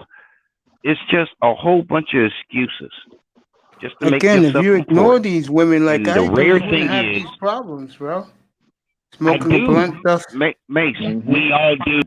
It's just the problem is We're seeing Most guys more don't, and more of Jefferson. them every day, and we got to Jefferson, dodge most more and more of them every day. That's it. Jefferson, most men I mean, don't dodge these women, See, bro. You crazy? and I ain't trying to I'm not jump on sure my man about because, that. to be honest, I feel bad for my man Darth Slopey. It's like because it's hard right now. We in a pandemic, and he a brother, and I get it. You know what I'm saying? Yeah. But where we fuck up is when situations like that we don't tell instantly. Like, because I've been through that. Like I said, I work at a restaurant with little girls who they see me and I'm in my early 30s. I'm a good looking dude. They flirt. And I know I know that I can't give you the business because you're a girl. You're a kid. I don't care how womanly you are, and you keep that distance. And the only way you can survive that is by keeping your distance and by being quiet and shutting the fuck up. And I learned that from experience. I lost But, a job, not but like what's the same crazy, exact way, but basically not too far from it. what's crazy when you like how Dusty is, because I do that shit too. They want you more because now you come off as mysterious, and then you're not like all the other guys who trying to fuck. You feel me? I don't know if that's how it was for you, but that's how it be for me. When I play that same role, when I'm just trying to like chill Say it and keep again. my distance. Say Like when I yeah, be trying to, you got to keep your distance, bro. yeah. But what's crazy is they want you even more sometimes, bro. Like depending on who Hide you beneath You're is the the and what screen. silent type. When you're the you feel silent me. type, that's what he's about. Not even that. That's Like what he's saying. When they, you don't speak to them, you don't deal with them. They want to deal with you more because you're a mystery. That's what he you're a said. mystery. And see, Yeah, I got to put that on because naturally I'm a social motherfucker. I could talk for hours. I'm a social butterfly. But when I get around these bitches and these, especially young bitches at church, like I work at, like I'm an audio engineer, so I deal with little singers and groups and shit. Like, yeah. when like you have to keep your distance, and it has to be a comfortable distance. Like you can't come in my bubble. If I'm working with like a bunch of little teeny boppers and shit, you know what I'm Yeah. saying? Bring somebody to the studio. I'm videotaping the session. I'm audio recording the session. So there's not a single conversation that you're not getting from me. I'm proving without a shadow of a doubt that I am not looking to get this young pussy. I feel you. Yeah, you got to realize these girls is built a hell of a lot better than the girls built at their age when I was at their age. Dear God, there's an exception. Now it's the rule. It's like, oh crap. And they'll show up school fully pregnant. Go through the whole 9 months. Go out for a Like week, come back to school the next 2 weeks. hey, LaShawn, he told me the young bitch came up to him and was like flirting with him, like some old, like something about let me ride it or something like that. He Yep. didn't take it as seriously as he should have, because you're forgetting that these is little girls, and you don't think that they are aware of the fact that if they don't get what they want, they're gonna get rid of you. And the reason why they get rid of you is because they're children, and children don't want to face rejection because adults don't want to face rejection. It's like they say in the Can I corporate also world. add in real quick? All right, Jefferson. Yeah, go It's ahead. a check. I'm sorry, I'm about to get off Mace. My Bluetooth's about to die, but it's a check. They can sue me and get a settlement. Only thing they got to say is he touched my ass. That's exactly what she did. But You got to Mace, prove go it ahead though. and take the floor. All right, Tess, bro. No, You got to you got now to only prove thing it. they got to do is say it. You get fired. They'll do a settlement, and they'll ruin your career. Simple as that. That's why I really feel for him, because now that's just gonna Y'all have travel a good everywhere he night. Be goes. safe. I mean, it's not gonna follow him, to be honest with you. As long as it's not been no formal charges filed, he should be all right. Jefferson, charge up your Bluetooth and come back. Uh, Nah, what is y'all talking about? I came into the what conversation happened late, was man. our brother came up here last night and he told us that some young girl told him she wants to ride him. He didn't pay her no attention. So today when he went to work, she told their boss that he touched her little ass and he got fired. Dusty told me she reported it. Yeah. I was like, not only should you have reported, you need to report it tomorrow. He Yeah, didn't do like it. cover yourself, bro. And she I beat had him to the one. punch. Yeah, I had one hoe. Yo, you gotta watch these hoes, yo. I had one hoe, because she used to come up to me and bro, I play it like Dusty, man. I keep my shit low key. You don't know what's going on with me. So this girl I used to know back in the day, now all of a sudden she working where I was working. And like she used to come up to me all friendly, always giving me a hug. You feel me? So one day I was like, man, this bitch gonna start hugging me, man. So she gave me a hug this time and I grabbed the ass. You feel me? Like I grabbed the ass, like, yeah, like she gave me a hug and I grabbed the ass. Like this time I, you feel me? So when I grabbed the ass, she looked at me and I was like, what's up? Like, what you keep hugging me for? Like every day you coming in flirting. So now I took you to, you know what I'm saying? I grabbed the ass. So now she had like this look on her face. So I was like, all right, cool. What was the look? What was the like look? All right, it was like Describe the look. damn. All right, it's like, you know how it's shock, but it's like Welcome shock or like shock smile? No, it was a shock. Like, damn, it was just a hug. I can't believe you took it there. That type of look. You feel me? And in my face, I'm giving her the look like, bitch, I'm a real nigga. You can't keep hugging me every day for and not. You know what I'm saying? Like that's the look I gave her. Like it's regular. So now. See, what I would have did was the first time she gave me a hug, I would have stunned it on her. But think she was about abusing your body, man. You don't like. She was abusing your body.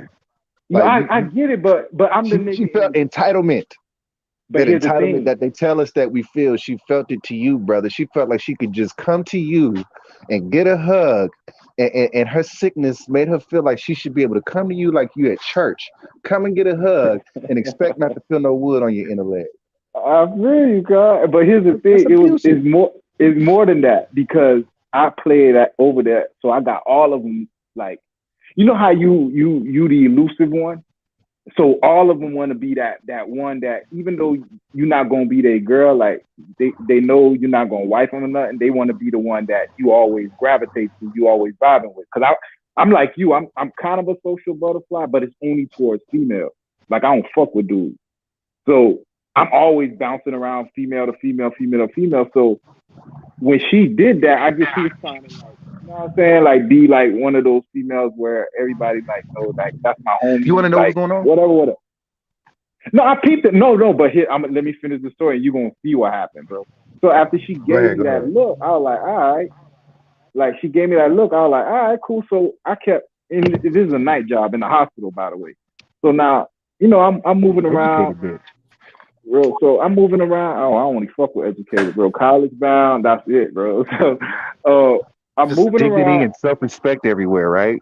You know what I mean? So money everywhere, bro. So I go upstairs, I come back downstairs. So now the shift about to end, like we in the morning.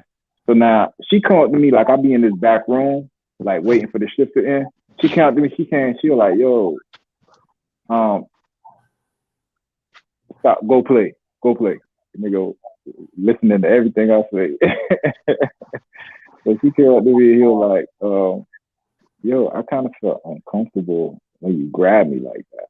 I looked at her and I was like, what? She was like, yeah, I kind of felt uncomfortable. I was like, okay, so, I mean, I'm not, like, it's not like I'm pursuing you or nothing. So just don't hug me. It won't happen again in my head. So I'm like, all right, cool. It's just not like that with me and you. Bro, the next day, do you know, like, she tried to, like, pull a move where she was trying to, like, she got like aggressive and she figured that because that situation happened that I wouldn't respond the way I did. Like she basically figured like she had like a trump card on me that now she could do whatever she want and I'm gonna just eat it. So she said something slick in the nursing station. I'm like, yo, who the fuck you talking to? Bro, do you know the next day my director, not knowing that me and my director cool as fuck, the next day my director came up to me and was like, yo, she wants to write a harassment thing on you. I was like, I already seen that one coming because that's what they always do it at work. Any female that gives you play at work, you know it's a game. That's off the break. As soon as she said work, I already knew that what that was. They only do this They don't never take it off out, on the street. They never say, "Oh, let's do something after work." Let's do something on the This is why you weekend. gotta Heisman Trophy these bitches at work, man. Like, And what's crazy, she know I got a lady. I knew she had a nigga. You know that that don't matter. They don't care about Man, that. she she was deliberately trying to play you, bro. She was deliberately trying to play you for whatever reason. Because females think that they could just get dudes just because she knew that Tell you had. She knew that you had had your girl and shit. She knew that you had a job, and she tried to fuck both of those over, dog, for no fucking reason. Like just think about one play. that. So just think about that shit. She tried to fuck up your job and your relationship in one play. Not knowing I'm a real nigga, bro. I told my director was like, yo, here's what you should do. Write an email, make sure you have it like locked and loaded just in case and send it to me. You feel me? She said, just write an email just in case, you know what I'm saying? Say that, she continuously came up hugging you and stuff like that. She probably took it the wrong way, blah, blah, blah. And I'll have the email. It'll be dated, timestamp, just in case she goes to HR with it. And that's what I did. She never went to HR, bro, but that You had that retaliation clause, though. You told first, so you had that retaliation against you. That way, when they do go, they'll see it as retaliation because you the one that snitched first. That's why I was telling bro, you need to go snitch on this bitch. No, but here's the thing. I never snitched. My director came to me because she went to my director to snitch on me. And my director you feel me? My director backdoored and was like, yo, write an email because she's about to go to HR, bro, and fuck you over. So write an email and I could be like, well, he brought this to my attention. So it's like your word Grabbing against the her. butt was a bad move, though, for whoever's watching. For whoever's watching. It was, but at the time, I'm like, bro. Grabbing the butt was in context of fucking the bitch, it wasn't a bad move, but doing it at the plantation that was a bad move. Yeah, it was. And on camera and all, bro. So that's what I'm saying. See, like, that's the part that you got to learn from and don't be silly about. You know what I'm saying? Yeah, that was a fucked up move, yeah. See, what I didn't learn and what I was silly about is that this was a white bitch and I lived in a suburban area. I learned the power of a white bitch. You know what I'm saying? Like, and what I learned is I can't have the same attitude with them bitches that I do in the hood. And what I mean about attitude, like the way I could just look at a bitch and be like, goofy. I'm not saying it, but I'm looking like, you goofy bitch. And you can look at, round the way girl, like, you goofy bitch, like move along. But you do that to Becky, it's like, she turned into Karen.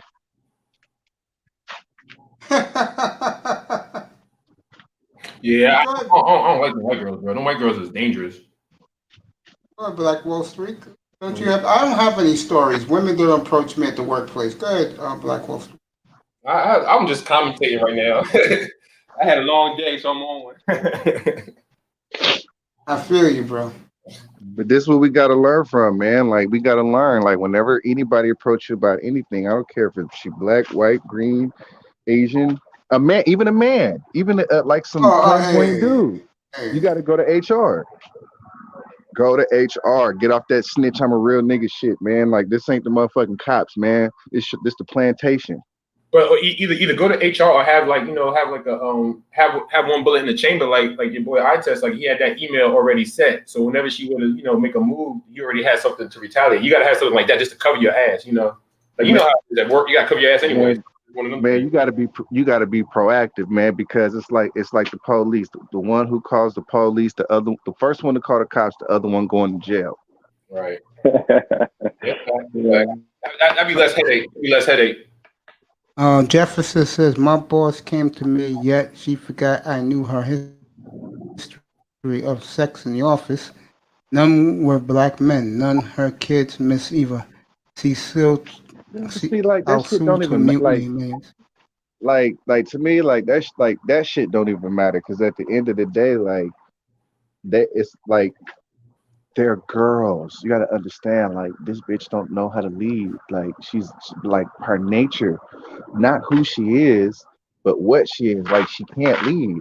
So when a bitch do some goofy shit, instead of just letting you do your thing, like, you got to understand this is just her nature. You can't get mad at it. Like, you can't get mad. It's just not who she is. I'll take this to 8:00 Pacific time, which is dusty time tonight. I gotta get up at 3:30 in the morning and go to therapy. Okay, You taking fellas. care of yourself, old man? Yeah, man. Gotta get up. Then I gotta go to chaplain class. I'll sleep in that class, bro. Yeah, man. I Get hope my you've been taking chaplain's care of yourself, license. man. Yeah, man. I appreciate that. But guys, keep talking about the woman at the workplace never happened to me. So I don't have to worry about it. Okay.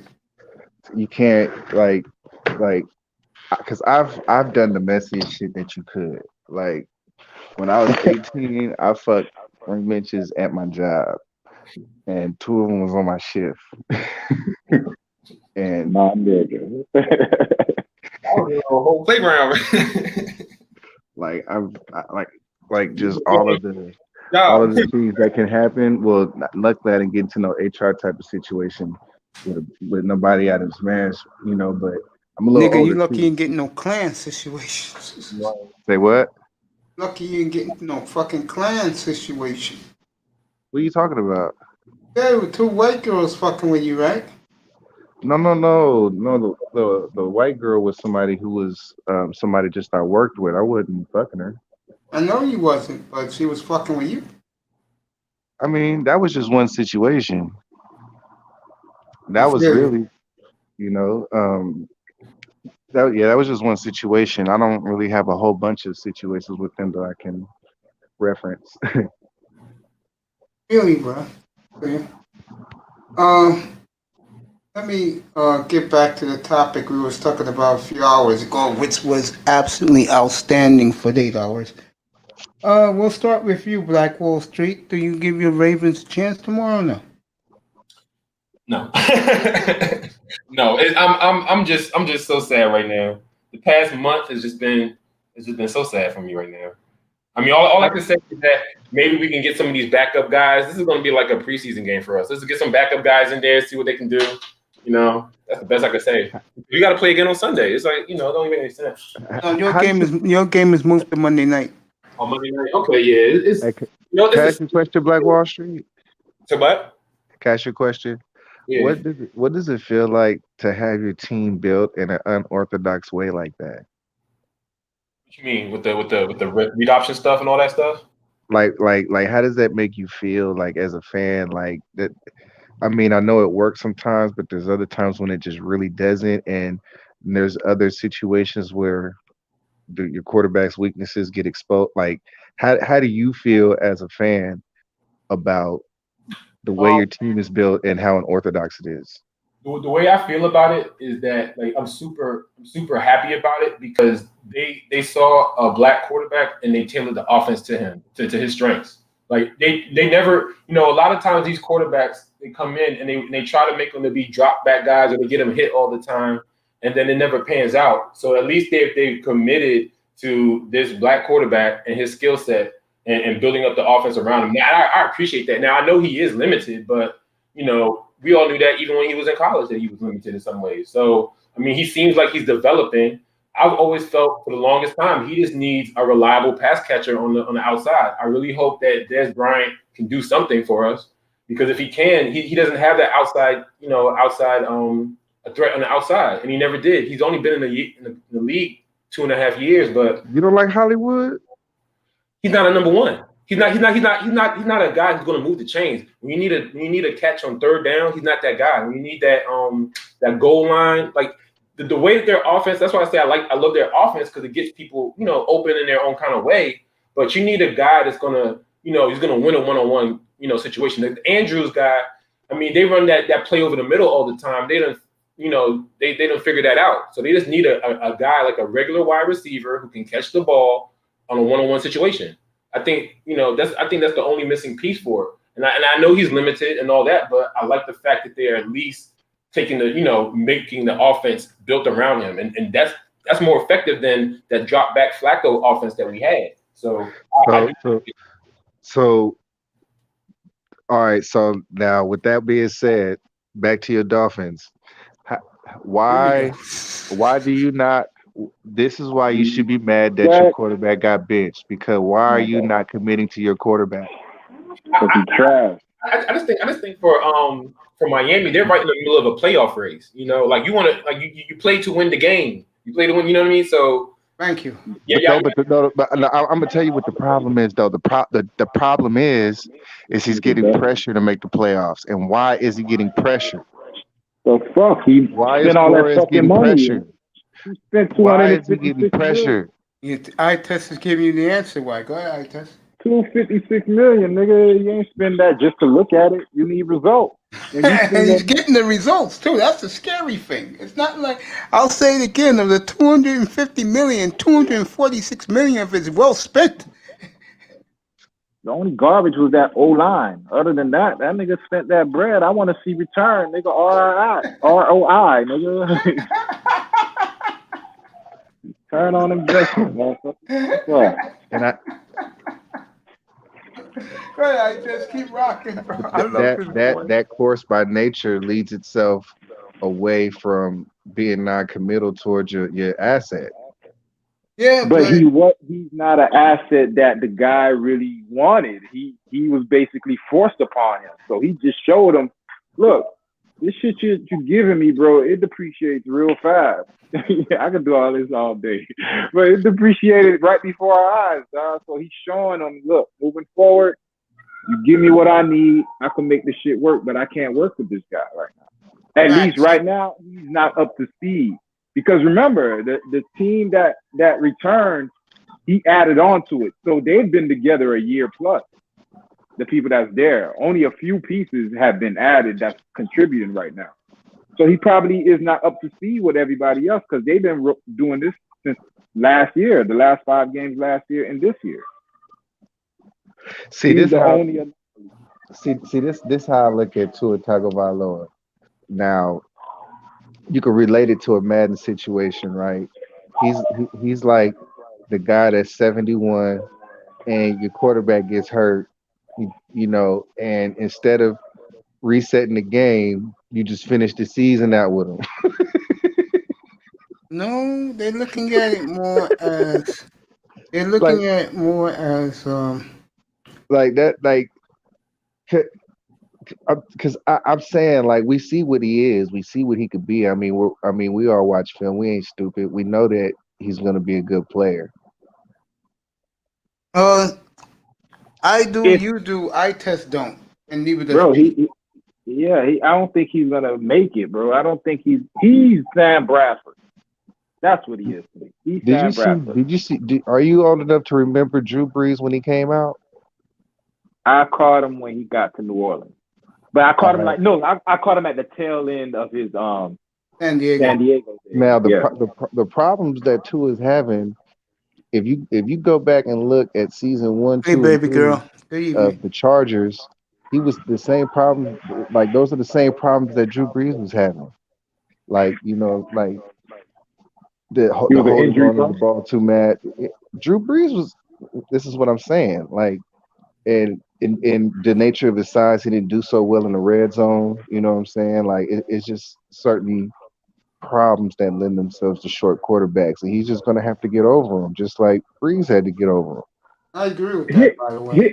Here's my argument when people bring up Drew Brees and Russell Wilson. Out of the 3, one of them doesn't belong, and to me, it's Drew Brees, because, like you said, he wasn't really functioning that good in San Diego to the point that they had to draft Phillip Rivers. Well, he was just because he got hurt that year. They only drafted Rivers because he hurt his shoulder, and they didn't want to take a chance on a throwing shoulder injury because people just saw what happened to Chad Pennington. Yeah, he had a big shoulder injury. Okay, James Andrews. I get the injury issue, but they were still Thank you, baby girl. I'm gonna keep it rocking. They were still kind of non-committal with Drew Brees, because if he really was your franchise quarterback, I understand you draft a quarterback to back him up just in case. But when Phillip Rivers was drafted, he was drafted more as the guy to usher him out the door. You feel me? They were looking at Drew Brees like, okay, this is a franchise type quarterback who has an injury, and I'm going to draft someone just in case something happens to him, but I want him around. No, they drafted Phillip Rivers to get him out the door. And once when he got got his shoulder, they were done. So New Orleans, in my eyes, it's a perfect marriage between him and Sean Payton. And I doubt if Drew Brees ended up going to another organization, that he still puts up these type of numbers. I think it's a perfect combination between Sean Payton and him that has gotten his career to look the way it does. Because Totally agree. think about No, think you about can't it. say that. He 'cause had what, he what has if he one would Super have went to Miami? But dog, he has one Super Bowl to his credit, bro. To this.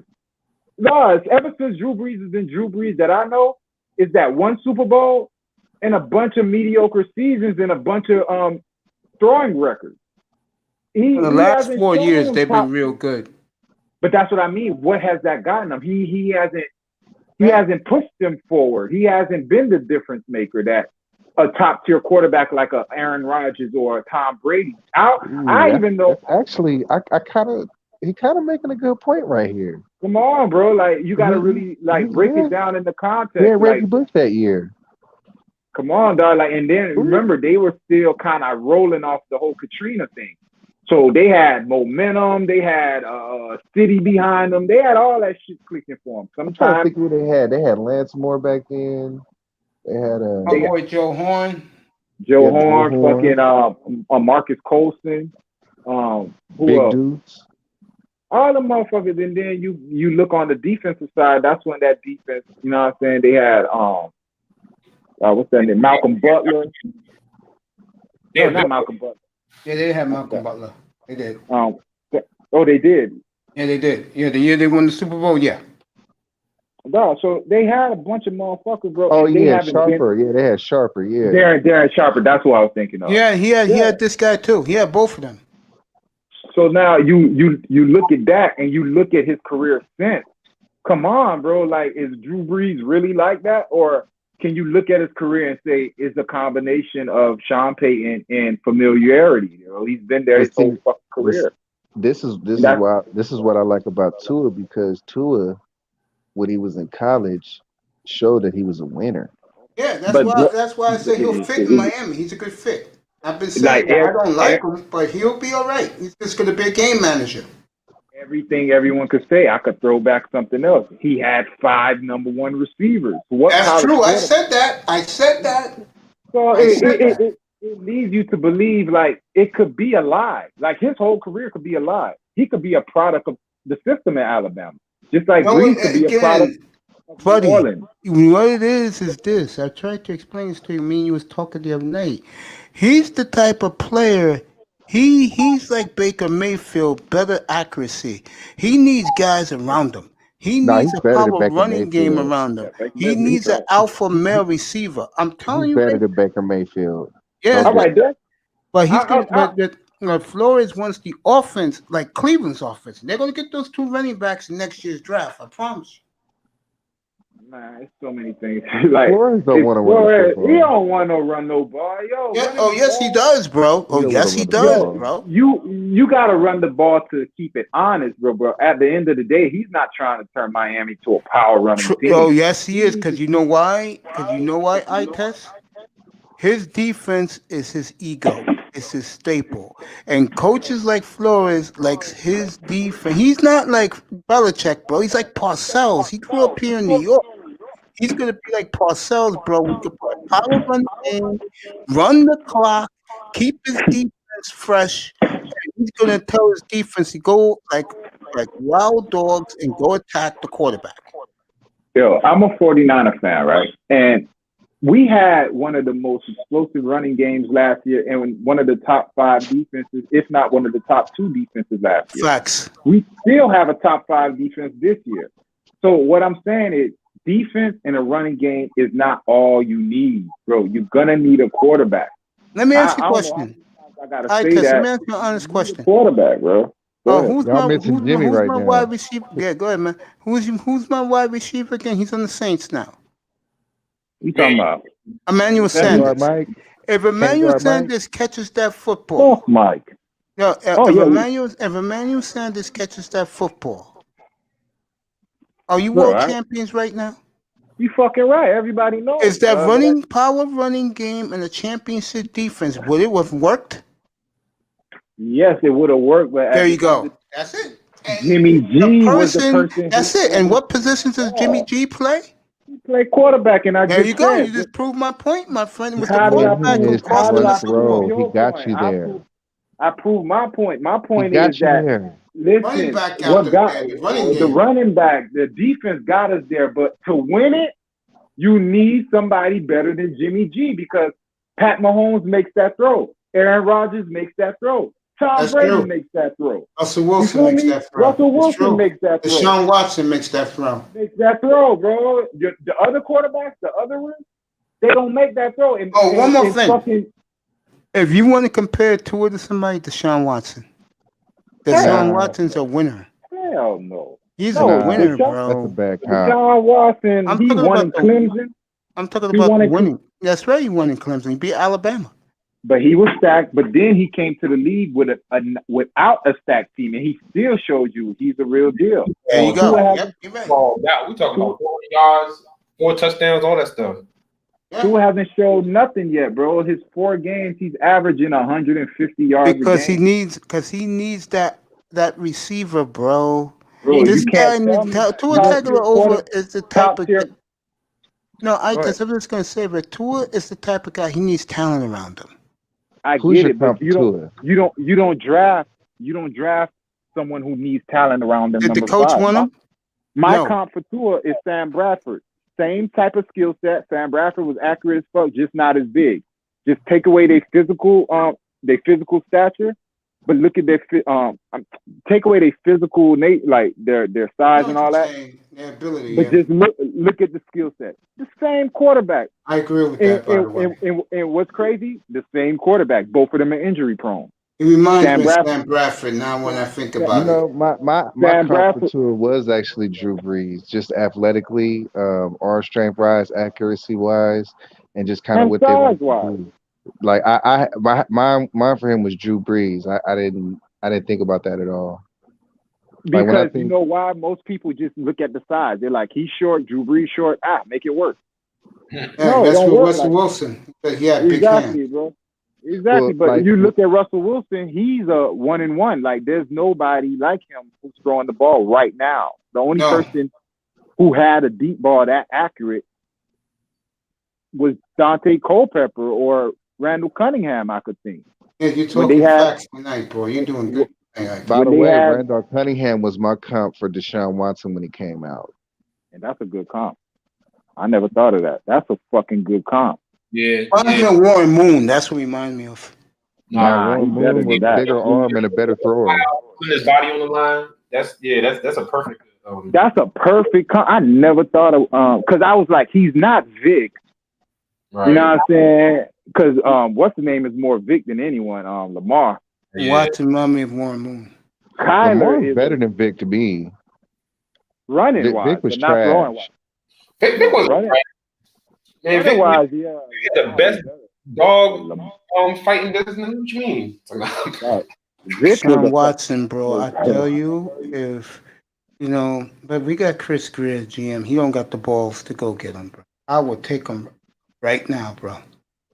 no. Would you give me GM 2 worth first the rounders salt. back for him? I'll give him. Yeah. I'll give him the 2 firsts and Tua. Get the fuck out of here, boy. Pack your bags. You're going to Texas. They're not Bring giving, Deshaun home to Miami. There you go. I'll do that. they're not giving up Deshaun, bro. They never gonna give Yeah, him up. that, All right, They so would this is never what do I that. said. See, I said I this. think that Laro got mad at me for the earlier. right package, any team ask Houston, they'll do it. nah, Hey, they ain't giving up. Houston's ground zero. Houston's at ground zero right now. That's why Lauro be going off in here, bro. look, They're I at was ground on here zero, with bro. They're I was on here with Laura they're earlier. they're a quicker turnaround because they have a quarterback. Once you It's have not. that, It's gonna be a quick turnaround for them, I test, because they got to rebuild everything, bro. And Watt wants out, so if they can get something for Watt, This is that it's too will late help for that though. But this the thing.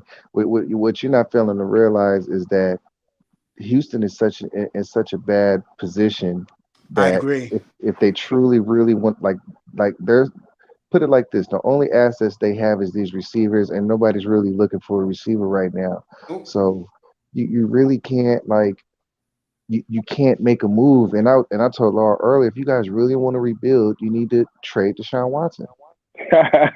If I Right, was bro. him, He's right, if I was man. Laura, I would have told you, man, shut the hell up, You man. get I ain't out, you playing. get out of $40 million a year guaranteed. I will do You that can't right do now. nothing. Like you can't. That's a There's no quarterback. way you can't get him anything. Like there's no No, I assets for don't you to move up care. and get Right, anything. and then the Houston Texans, which I told Laro today, and seriously, I was gonna cry for him, bro. I really was, man.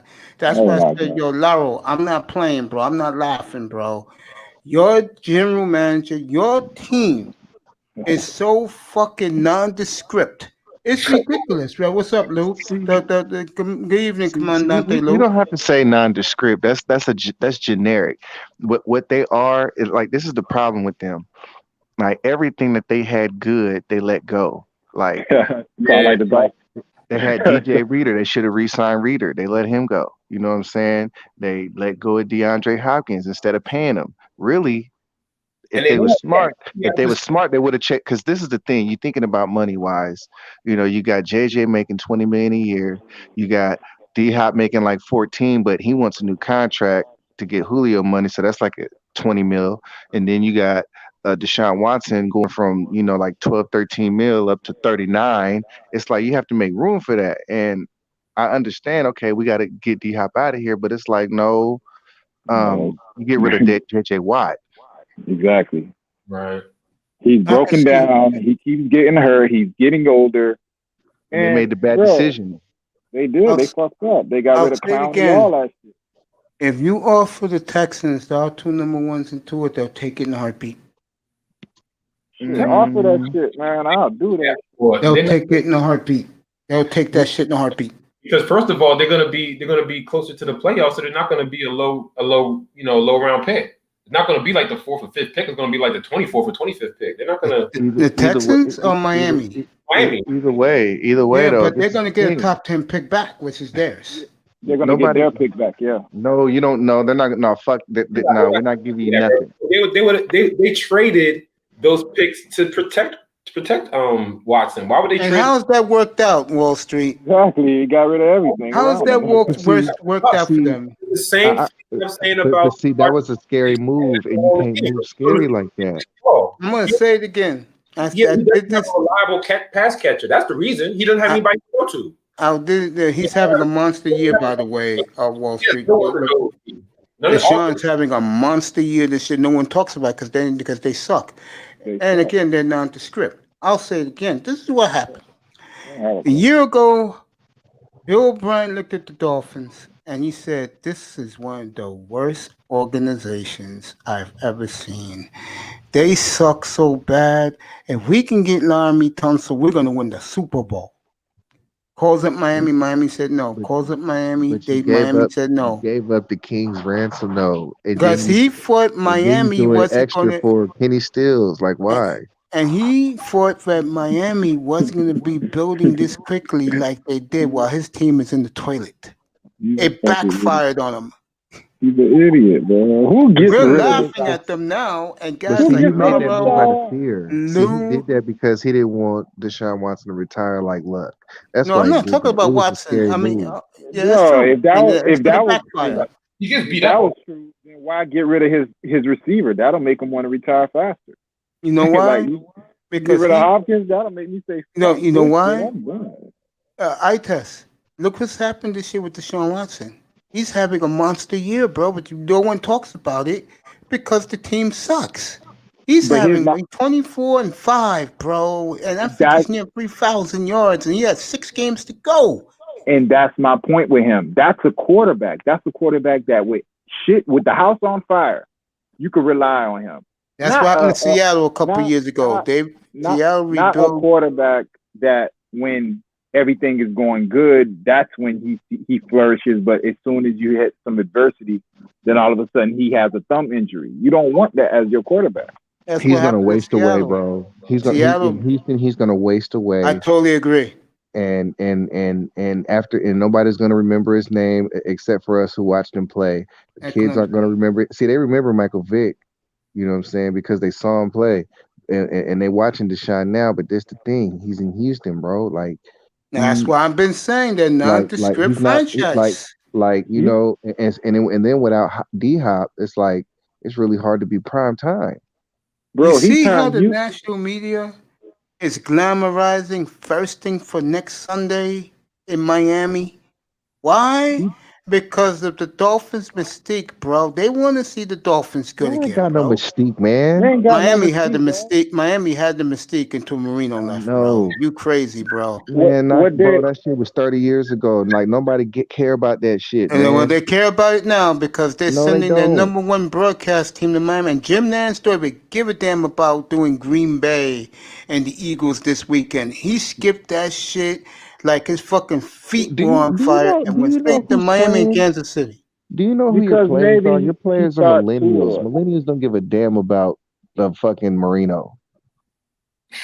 I'm gonna leave that alone, Dusty, That's who your because there's a players are, lot of man. them Your that players do, are bro. Well, millennials, why man. don't you go to They don't give a TD fuck. Fins Talk? Go in there and talk bad about Marino, bro. Go in there. I'm not talking bad about Marino. I'm just saying they don't give a fuck. They do care about him. They said they wish they What? had a quarterback like him. They put him on a pedestal. Marino, bro. I love Marino. You tripping? Crazy, man.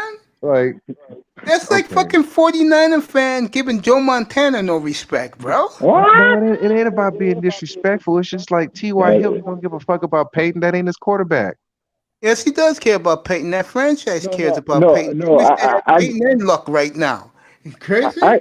I get what he's saying though. I get what he's saying. In that locker room, them players don't give a fuck about no Marino. All they care No, about right not the now is players. I'm talking. He's talking about the fan base. No, I'm talking about the players. Oh, the you talking players about the don't care. I know that the players don't That's what care. matters. Fuck the Yeah. fans. I think the Yeah, players yeah. like to get some shine, though. If you tell me they don't, you fucking crazy. All players Nah, like nah. to get shine. Nah, bro, they trying to you know what I'm saying? Like you said, them boys didn't think they ahead of schedule. So why not go for the playoffs if we have a chance? It's not every day that a playoff berth is sitting right there in your face. Exactly.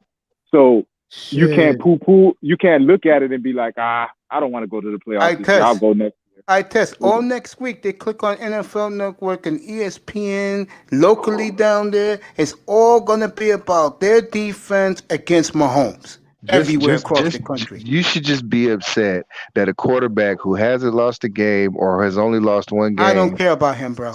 he doesn't give you the best chance to win. Oh, this quarterback No, doesn't win. I'm upset. I'm upset at the organization. I'm not upset at him because he is what he is. He's what I thought he was. So I'm upset that the organization where motherfuckers And did get you paid, hear Big Time and they get paid Dwayne millions. buying Bro, they these get two paid were millions to make this decision. yeah, man, and these two were buying that bullshit story about his thumb's hurt. Get the fuck out of here. His thumb ain't hurt. It ain't that. Their feelings are hurt because they put all their hopes and aspirations into it. So I didn't. You know that. no, but I'm telling you about those fans, the people that are making that excuse. Yeah, they believe the dream. They listen to the hype man. It's not even that. That's the only shred. That's the only shred. That's the only shred of hope that they have that Tua is really still good. He's just hurt right now. So they gotta hold on to that. Look at this. The fact that there was a whole taking for Tua thing just makes people look stupid. Look like retard, bro. You don't wanna be like, oh, we tanked for Tua like your cigar, and now you're like, damn, I tanked for that. That's right. That's what it is. And when I'm gonna say it one more time, when he be managing the games the next 6-7 years, they're gonna really hate him even more. He's not a game manager. Don't put that on him. Flores is gonna make his ass a fucking game manager. It fucking cost him his job. Well, yeah. Fuck out of here, Dusty. Okay. Look, Okay. if Flores, if he was more than a game manager, trust me, Flores is not the one pigeonholing. It's his own skill set that's doing that. You don't think if he could light up the offensive end, Flores would be like, yo, kid, do your thing. No, Any because coach will Flores do that. wants his defense Bro, fresh stop at all talking like times. that, That's bro. his Now, ego, bro. His when you talk defense is when his you ego. talk like that, bro, it sounds like you just talking, bro. Like No, you no. gotta think of it. I bet you, yo. If that, Any coach, let me ask coach you that right has now. Let's be honest. any coach that has a top tier quarterback is not gonna sit there and put him in a box because you want to prove a point. No, you do whatever you got to do. No, you missing what I'm saying all along, bro. You're missing the point. He wants to play just like Bill Parcells did with Phil Simms. He's gonna play his offense his way. All because he cares about is not like that. all he cares about is that motherfucking defense, which I promise you, if that defense, and I don't think they will, I'm not EM and Dwayne. That defense holds Kansas City to 17 points. God damn it, his ego will be so fucking sky high, bro. But who gives a fuck if they lose? That's the No, but thing. if Like, they fuck win a and they hold them to victory, bro. 17 Like, that's all points. I keep hearing. If we stay in the game with Kansas City, it's a moral victory. No. Who gives a If they fuck? hold them, I test. I'm gonna say it again. If they hold them to 17 points and they win, And don't. Okay, that's what you gotta say. But if you tell and me win that the game, and win the game, the game, you know damn well down there he'll be the toast of Miami. They'll be talking shit down there. Oh, we got a championship defense. This is the best defense, just JT and Zach. Will they be doing that if they win and hold them to 17 points? but bro, who cares? Like real people, real football enthusiasts, people who know the game, know that's just a smoke screen. If that happens, oh well.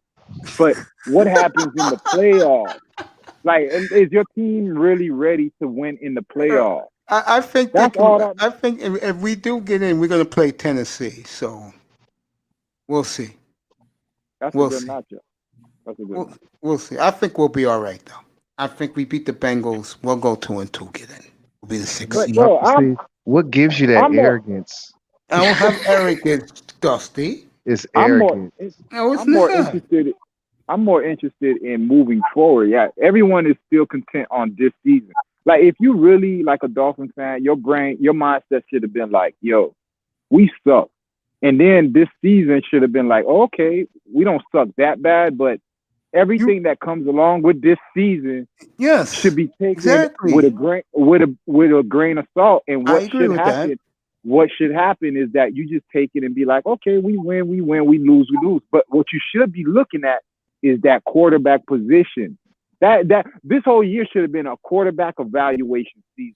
Whatever happened on the outside of that is cookies and cream. Like, if we win, we win. But if we don't, we don't. But we got to know that moving forward, our quarterback position is stable. And right now, moving forward, it's not. And even if Fitzpatrick wins one playoff game, it is worse because it emboldens them to sign him next year and No, keep the they'll same move on. train on the track. They'll move on from Fitzpatrick. They'll get a new backup and Don't be do so what- sure. Don't and be do so what The we'll sure. start. same franchise that made blunders, dog. They make blunders all the Of course time. they made blunders. It's But bro, Miami. so that's what I mean. You can't be so sure that if things work out the way that I say, that they won't just stick to the same game plan. It's a stupid franchise, bro. They don't have people who think outside the box there. That's why I say I want McKenzie to take over, because McKenzie could easily be like, no, this motherfucker ain't got it. Damn, I hate we fired him. I know. I mean, I like that was I a love stupid move Mayock, by John Gruden. but well, I mean, Mayock is I'll actually let you two guys talk. I'll be right back.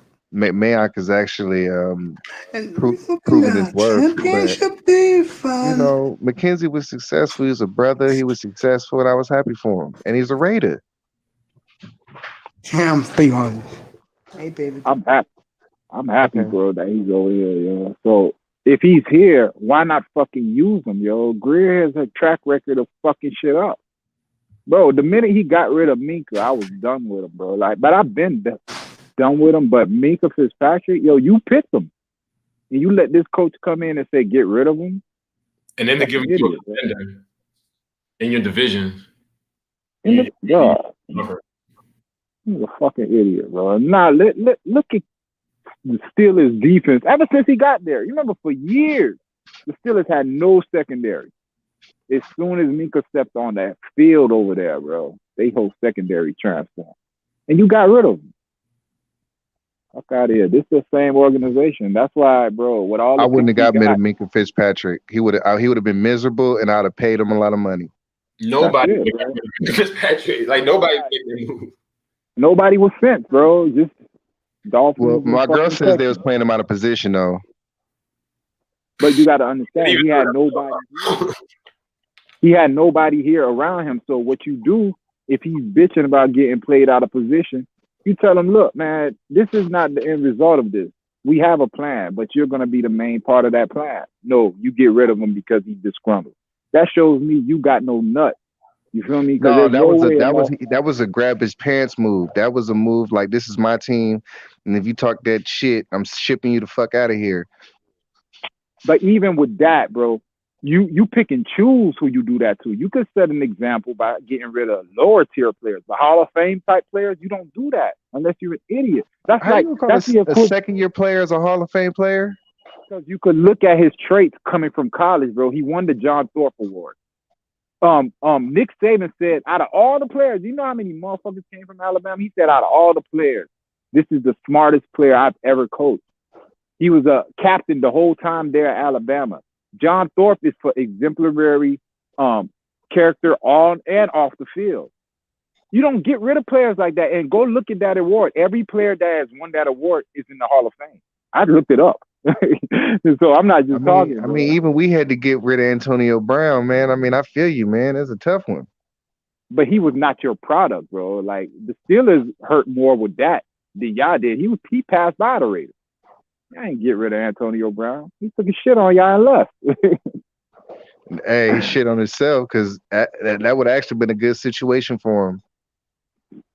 Think about it. He's over there with the GOAT right now.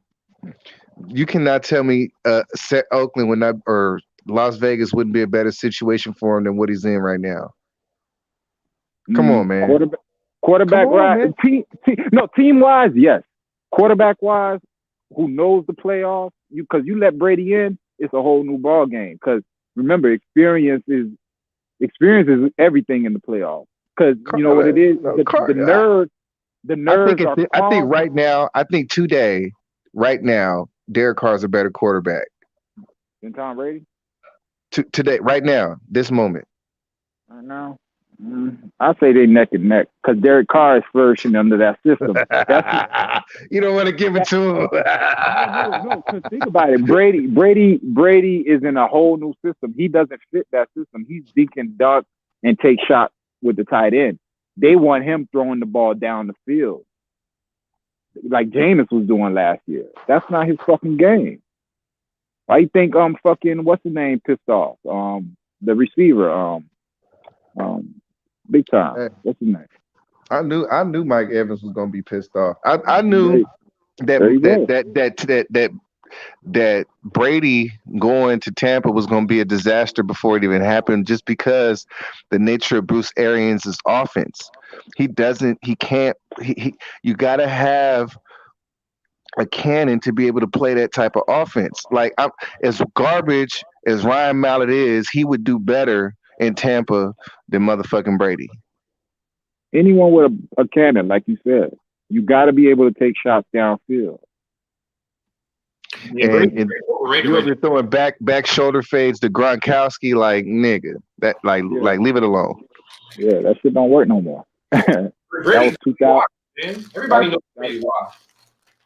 He not washed, bro. Like you gotta watch him. He has the best offense. I mean, anybody in the league would die to have an offense with 3 number 1 receivers, an offensive line, and 2 running backs. I mean, and like 3 tight ends. They got like the most loaded offense in the entire league, bro. They should be running. They should be far and away running away with it right now. But they don't work together, and I'm gonna tell you why. You have 2 of the shittiest route runners in the league. 2 of the best shittiest route runners. Antonio Brown is a receiver. Like, come on, bro. Like, you got Antonio Brown is your slot guy. I mean, but they don't fit. This is what I'm saying. Like that doesn't fit, man. Because like their skill set doesn't work well together. Brady is overrated. He can't throw. He can't throw past 30 yards. I'm talking about the receivers. The receivers don't complement each other well. That's got a noodle arm. He got a noodle arm. He can't throw far. No, he don't. I mean, neither can Matt Ryan. Matt Ryan? Yeah, nigga's different. Matt Ryan got a noodle arm too, but he gets it. Well, shit, he gets it there. And listen, man, Mace, what do you think? Because every time they play Miami, he struggles because they kind of go man up on him. He can't beat them deep. No, it's because they know him. It's the same thing. It's the same thing with us and the Chiefs, man. Like we know him. Anybody that he plays against, he can't throw the ball, man. I mean, I see him. I watch the games. He can't throw far. And but he plays the position well. Like even though he can't throw the ball far no more, like he still plays the position well. But the problem is he doesn't fit. Like like Jameis was actually a better fit than like, He had an arm. huh? He had a powerful fit. You can't throw Like, past the yards. like me when Tom Brady came to Oakland and they met with him, I didn't want us to get him. I'm like, for the love of God, please don't get Tom Brady. But if you look at what Gruden does, Brady fits more in Vegas than he does in Tampa Bay. Bro, he fit more in San Francisco. If he would have came to San Francisco, bro, perfect. Oh my God. I would have did it, to be honest. Like I would have I would have kept Garoppolo. See, I know my man, he don't like Garoppolo, you know what I'm saying, but he's a winner. Man, no, he's not. He's a winner. Bro, like Garoppolo I guarantee, like Nick Mullins is trash. You're not gonna win 6 games with Nick Mullins in a year. You're not gonna win 5. We won 5 with him. That's what I'm saying. We won 5. You should have took that. You should have took that second round or the third rounder that somebody offered y'all last year for him. You should have took it.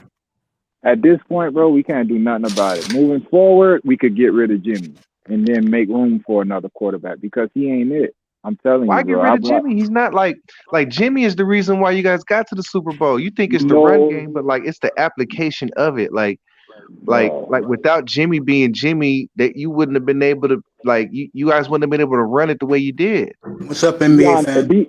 Be honest with me, bro. And we really gonna talk football. You take Jimmy G out of that offense last year. Just take him. Nobody else moves.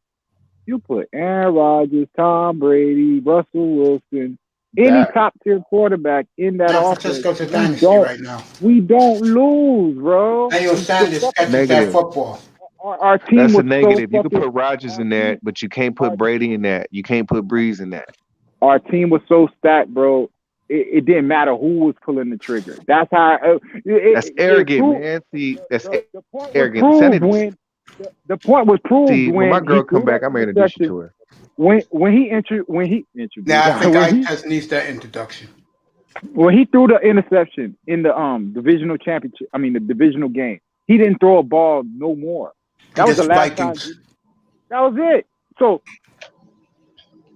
NBA fan, what's up, bro? What's up? You guys got lucky. It is what it is. But you can't sit here and shit on Jimmy. It's the same thing with Cowboys and Romo.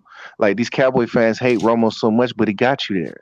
So it's the same thing with Knicks fans and Ewing. It's like you mad that he missed the layup, but he got you there. It's like, without Jimmy, you wouldn't have been able to make the playoffs. That's a fact. Because when you had Beathard, you didn't do it. NBA fan, who you like in the NFL? When Jimmy was out, you guys didn't make the playoffs. Okay, you picked at the top of the draft. NBA fan, who you like in football, bro? I'm a Saints fan. Oh, you? Oh boy. But you guys got a chance. I think the guy who was hating on Michael Thomas is on the panel right now. Who hating on can't guard Mike? Somebody said he wasn't the best keeper in the league. Why you don't hate can't guard Mike, man? Bro, yes he is. He's not, bro. Yeah, bro. Stop hating, bro. He's the shit. That's this is what I'm talking about. Yeah, bro. All he do is run slant. Like you gotta think about consistency. You know what I'm saying? All that. You know what I'm saying? What's your team, man? Or the guy that don't like Mike? What's your team? Thanks. Whatever your team is, they would trade 2 first-rounders to get him. But he's a Saints fan. I'm a Saints fan. Yeah, so I'm talking about the one who don't like Mike. No, and he don't like Mike even. He's his player. This nigga's a hater. Nah, Devontae Parker is showing why he a better receiver than Mike Thomas. Who? Oh, never mind. He a troll. I'm a troll now, yo. Dog. Look at the numbers. Numbers. Look at the numbers. He got one of the best quarterbacks of all time throwing him the ball, bro. He's getting 20 targets a game. Like, come on, you better have that many catches. He getting targeted like T.O. that game when he had 20 catches. He left. Oh, see, he's trolling. It's okay. Will be back. He'll be back. Yeah, but keep talking, man. Are you happy today? Are you happy today is training camp? For Ohio State. No, for the NBA. Damn, they're back already? They're back, bro. 3 weeks from. 3 weeks from. Yeah. Go ahead. That's crazy. I mean, but my thing is like at the end of the day, people were talking about like, oh, it's such a hard adjustment. But I mean, when you compare that to like average workers, right? Like they work, okay, let's say like a player, like one of the like most highly used players in the NBA, and let's talk about like how many minutes they get per week, right? At most, they're going to be playing 4 games, right? Yeah. At most, like 38 minutes. You know what I'm saying? And if we're talking about a player like LeBron or Harden, they're resting for half the time on defense. So, I mean, the adjustment period is really overstated. You know what I'm saying? They've got the best training staff and facilities and everything like that in the world. So, I mean, they should be fine. And, I mean, if they want to low manage like Kawhi for the first month, they shouldn't get paid, honestly. I'm tired of hearing these niggas baby, bro. You dribble a basketball, you dribble a ball for your living, bro. So yeah. So what do you think about my Warriors trading for Kelly Oubre? That's one of the best players on a budget that you can get to supplement for Klay Thompson. I'm a pretty big Oubre fan. A lot of people like Oubre. Yeah. And he fits with the whole light skin type of thing. So yeah. No. Let's not talk about the light skinned niggas because I'm a nigga that resembles the DeBarge. I resemble the DeBarge family. Oh shit! I'm just saying. I didn't say anything was bad with. I'm just saying he is. He fits the whole thing, bro. But yeah, I got waves. My waves look like Klay Thompson waves. Like Danny Garcia waves, huh? Yeah, let's not talk about the light skinned niggas. No, there's nothing wrong with it. I was just saying. But what do y'all think? What do the Warriors think that y'all should do with Draymond? I don't know, man. That nigga Draymond is a weirdo. I'm glad that now that we got Wise, we can get rid of this nigga. That's what I'm saying. Y'all need to get because that the floor spacing is going to be horrible with those two. He can go. Huh? What'd you say? No, I'm listening, big dog. Yeah, I was just saying, like, it seems like if you look at like Heisman's like pre-draft film, he has the, you know what I'm saying? He has the ability to kind of be a better Draymond in the sense that he can shoot, he can play make a little bit. He'll be I don't know if he'll be as good of a defender as Draymond, but I mean they've got the paint presence locked up now. Man, let me tell you something. Wiseman is the best prospect at center since Joel Embiid. They're not gonna get rid of Draymond. Wait, when did Cat come out? Was Cat after Embiid? Yeah, but Cat to me, he. I understand why. Jimmy Buckets wanted out of town when it comes to Cat. I get it. We don't have it. No, okay. You're not a killer. Jimmy is a toxic player, bro. And here's my thing. No. He found the right person to match his personality. He found the right person, bro. Well, I will say this: he fucked his teammate's bitch, which kind of qualifies as toxic. That's what I'm saying. And it's multiple organizations, multiple competent organizations, multiple players he wasn't compatible with. That team still sucks. That was the only team just the playoffs. They couldn't handle it. He's the alpha. They couldn't handle it. So what? Why did he? Bro, no, that's not. Come on now. Did you have a gimpy ankle? Your teammate's bitch makes you alpha? Is that what you're saying? No, I think an all-star team player. That's what makes him an alpha. It has nothing to do with he's trying to bring his teammates up. We was talking about being toxic. Toxic is fucking your teammate's bitch. That's like what Kaepernick did to Alden Smith. He fucked his teammate's bitch. It's toxic. How is that bringing? Like you said, that brings up. You hold on. Well, did you had a Call of Duty group? He had a Call of Duty's group, dude. Like, come on, bro. You an NBA multimillionaire. He had a Call of Duty group that he had on Xbox or some shit, and he was doing that shit more than fucking being in the gym. They was talking about somebody get on. What's his name? Wiggins. Oh yeah, we got Wiggins out of there. Soft, bro. Yeah, I didn't want Wiggins. I didn't want Wiggins in Oakland. The team is soft, bro. Like they needed that. They needed somebody to tell them like it is. That's why LeBron didn't want him. So why you think he said LeBron didn't want him. Nobody steps up to LeBron either. He's that guy. He don't give a fuck. You need people like that. You need somebody. But LeBron's not doing shit like toxic shit like that. No, you understand. You don't do no NBA fan. You don't understand what I LeBron mean. is queen toxic. No, don't do that. Bro, fuck out of here, bro. NBA LeBron fan. is queen toxic. So what he did? So what he did to Kyrie wasn't Bro, toxic. no. Steph What Curry did he do to Kyrie? He ain't do nothing to Kyrie. Kyrie left. That's what I'm saying. Look at what's wrong with But did you Kyrie, see? bro. So you wasn't aware of when Dan Gilbert came to LeBron talking about, okay, if we trade Kyrie, we can get Paul George and Eric Bledsoe, and LeBron said make the trade. No, that's You not remember that? You wouldn't do that trade? They wouldn't have gotten Bledsoe. That's a bad trade because none of those dudes suck in the playoffs. But not next to LeBron LeBron. said make the trade, and when Kyrie found No, out, that's I why mean, Kyrie wanted out. He's like, fuck that Paul nigga. George has shrunk next to everybody. There's nothing. I mean, Kyrie made the shot to win the game. If it wasn't for Kyrie, you wouldn't have a chip. See, and if I was Kyrie, I wouldn't even want LeBron to come back. Kyrie makes the last shot. You need a player that's gonna make the last shot. If you don't have a player that's gonna make the last shot, you're not gonna win no big games. Hey, you a hooper, right? Get you to the last shot, bro. Hey, Everybody you a that hooper, right? Everybody that stand next to LeBron wins, dog. No, LeBron. I'm talking about Wiggins. LeBron didn't want Wiggins from day one. Now you see why LeBron didn't want Wiggins. No, it's not. I don't think that's an indictment on Wiggins. It's just he was Wiggins was a rookie and LeBron was trying to win now. There's a development track and everything like that. So I mean, Wiggins is a cream puff. He a Canadian, man. He be walking around here dressed like Daniel Caesar, nigga, with fucking with a fucking naval with a naval V-neck on, nigga. Like what the fuck, nigga? Look who LeBron surrounds himself with in every team he goes to. He needs But you people can't that say LeBron ain't a sucker. This nigga fired David Blatt when he had him in first place. He tried to fire Spo, and Pat was like, nigga, who the fuck you think you is? Nigga, this is my team. You know what I'm saying? Like LeBron is known for trading niggas. And he put his whole team under social media. He had no you out. Like LeBron would trade you. And I'm not saying I ain't mad at him for being able to exert his influence like that, but let's not act like LeBron ain't a sucker. He's done sucker shit. How's that being a sucker, boy? You building the team. Who's a better basketball mind, David Blatt or LeBron? Come on, man. You building a team. This guy don't know what the fuck he's doing. Get him out of here.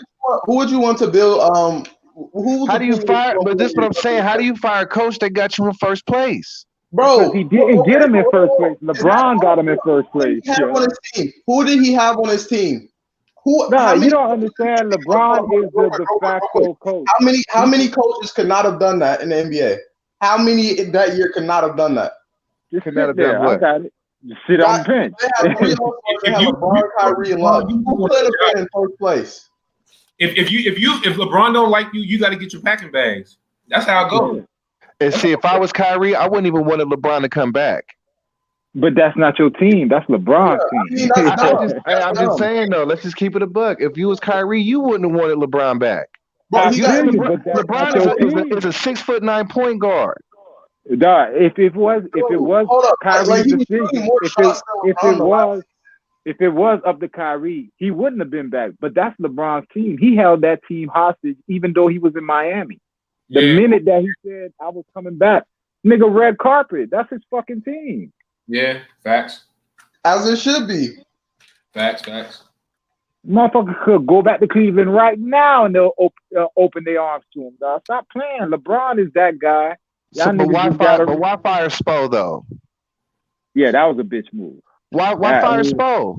You know what it was? He didn't trust Spo because Spo was so early in the game. And look, what has hold up real quick. Right now, I acknowledge Spo is an elite coach. He's a great to elite coach. But what has coach? Give it to him. Got there? What has Spo before LeBron got there? That's what I mean. Now he's an elite coach, but he wasn't that at the time. You know what I'm saying? Like, there's no reason not to listen to LeBron right there. He had an accomplishment. Like, nigga, you's a player. You fucking bounce the ball, and you fucking nigga, who the fuck you think you is? Not you, but I'm saying no, but he's obviously more than a person who just bounces the ball because everywhere he goes, championships follow him. Okay. Everywhere. So you can't treat him like just a regular player that you train for. You know when LeBron's game never evolved, man. That's my problem with him. when LeBron comes to town, championships are coming to town, bro. So he's been an on-court coach since 23. that's it. You think those coaches won those games? Hell no. It was LeBron. It's hilarious when y'all try to attribute the successes of teams that had LeBron on it to these coaches who had accomplished nothing before it was there. Nothing. I mean, Spo got there to the prom. I mean, Spo got to the finals without him. So I mean, you can't act like Spo's okay. So now he had Wade. He had Wade, yo, and Shaq. It's not like Shaq was still like kind of in his. Like there, you know what I'm saying? Like Shaq had hurt knees, he had bad ankles. Well, we can't act like Dwayne Wade wasn't that guy, bro. It was between Dwayne Wade, Kobe, and LeBron at that time, bro. Not playing. See. If I was a Laker, it's easy to say that the Lakers did the right thing because they won the ring, but first of all, I'm a believer that if they didn't go into the bubble, they wouldn't have won the ring. If outside the bubble, they would have not won the ring. That's a fact. Woulda, coulda, shoulda, yo. It happened. You can't go into that world. Okay, you're a Laker fan. What do you like? I mean, they all had the same circumstances. They were all in the same position. Like y'all try to discredit Bron in the goofiest ways. Like, what are you talking about? But had it been the Clippers, no. But watch this. Had it been the Clippers, everybody would have been like, "Oh, nigga, LeBron can't do it." It would be, you feel me? You see, it's unfair, bro. They weigh it different. They weigh it different when it comes to LeBron, but that speaks to how good he is, bro. Like you got to stack everything against him just to make an argument. You can't just sit back and be like, "Dawg, this motherfucker gangster." Everywhere he goes, it's either final or bust. Everywhere he goes, dog. Who has a career like that? Finals or bust. Every season. And I'm not trying to start like anything with Jordan, but I mean, like, come on now. Jordan got swept with a Hall of Famer on his team before Pippen. I'm not trying to start nothing. I'm just saying, like, it's just the facts of the situation.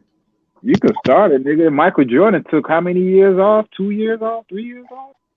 No, I'm saying before Pippen, he got swept in the first round with the Hall of Famer. Michael Jordan couldn't win before Pippen.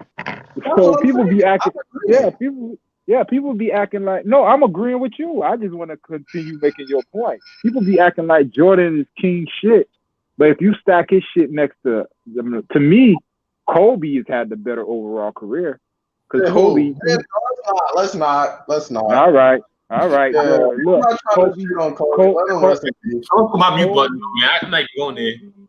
Kobe stayed on one team and won 5 chips. Oh, that doesn't matter. That doesn't matter. It don't matter. Okay, let me.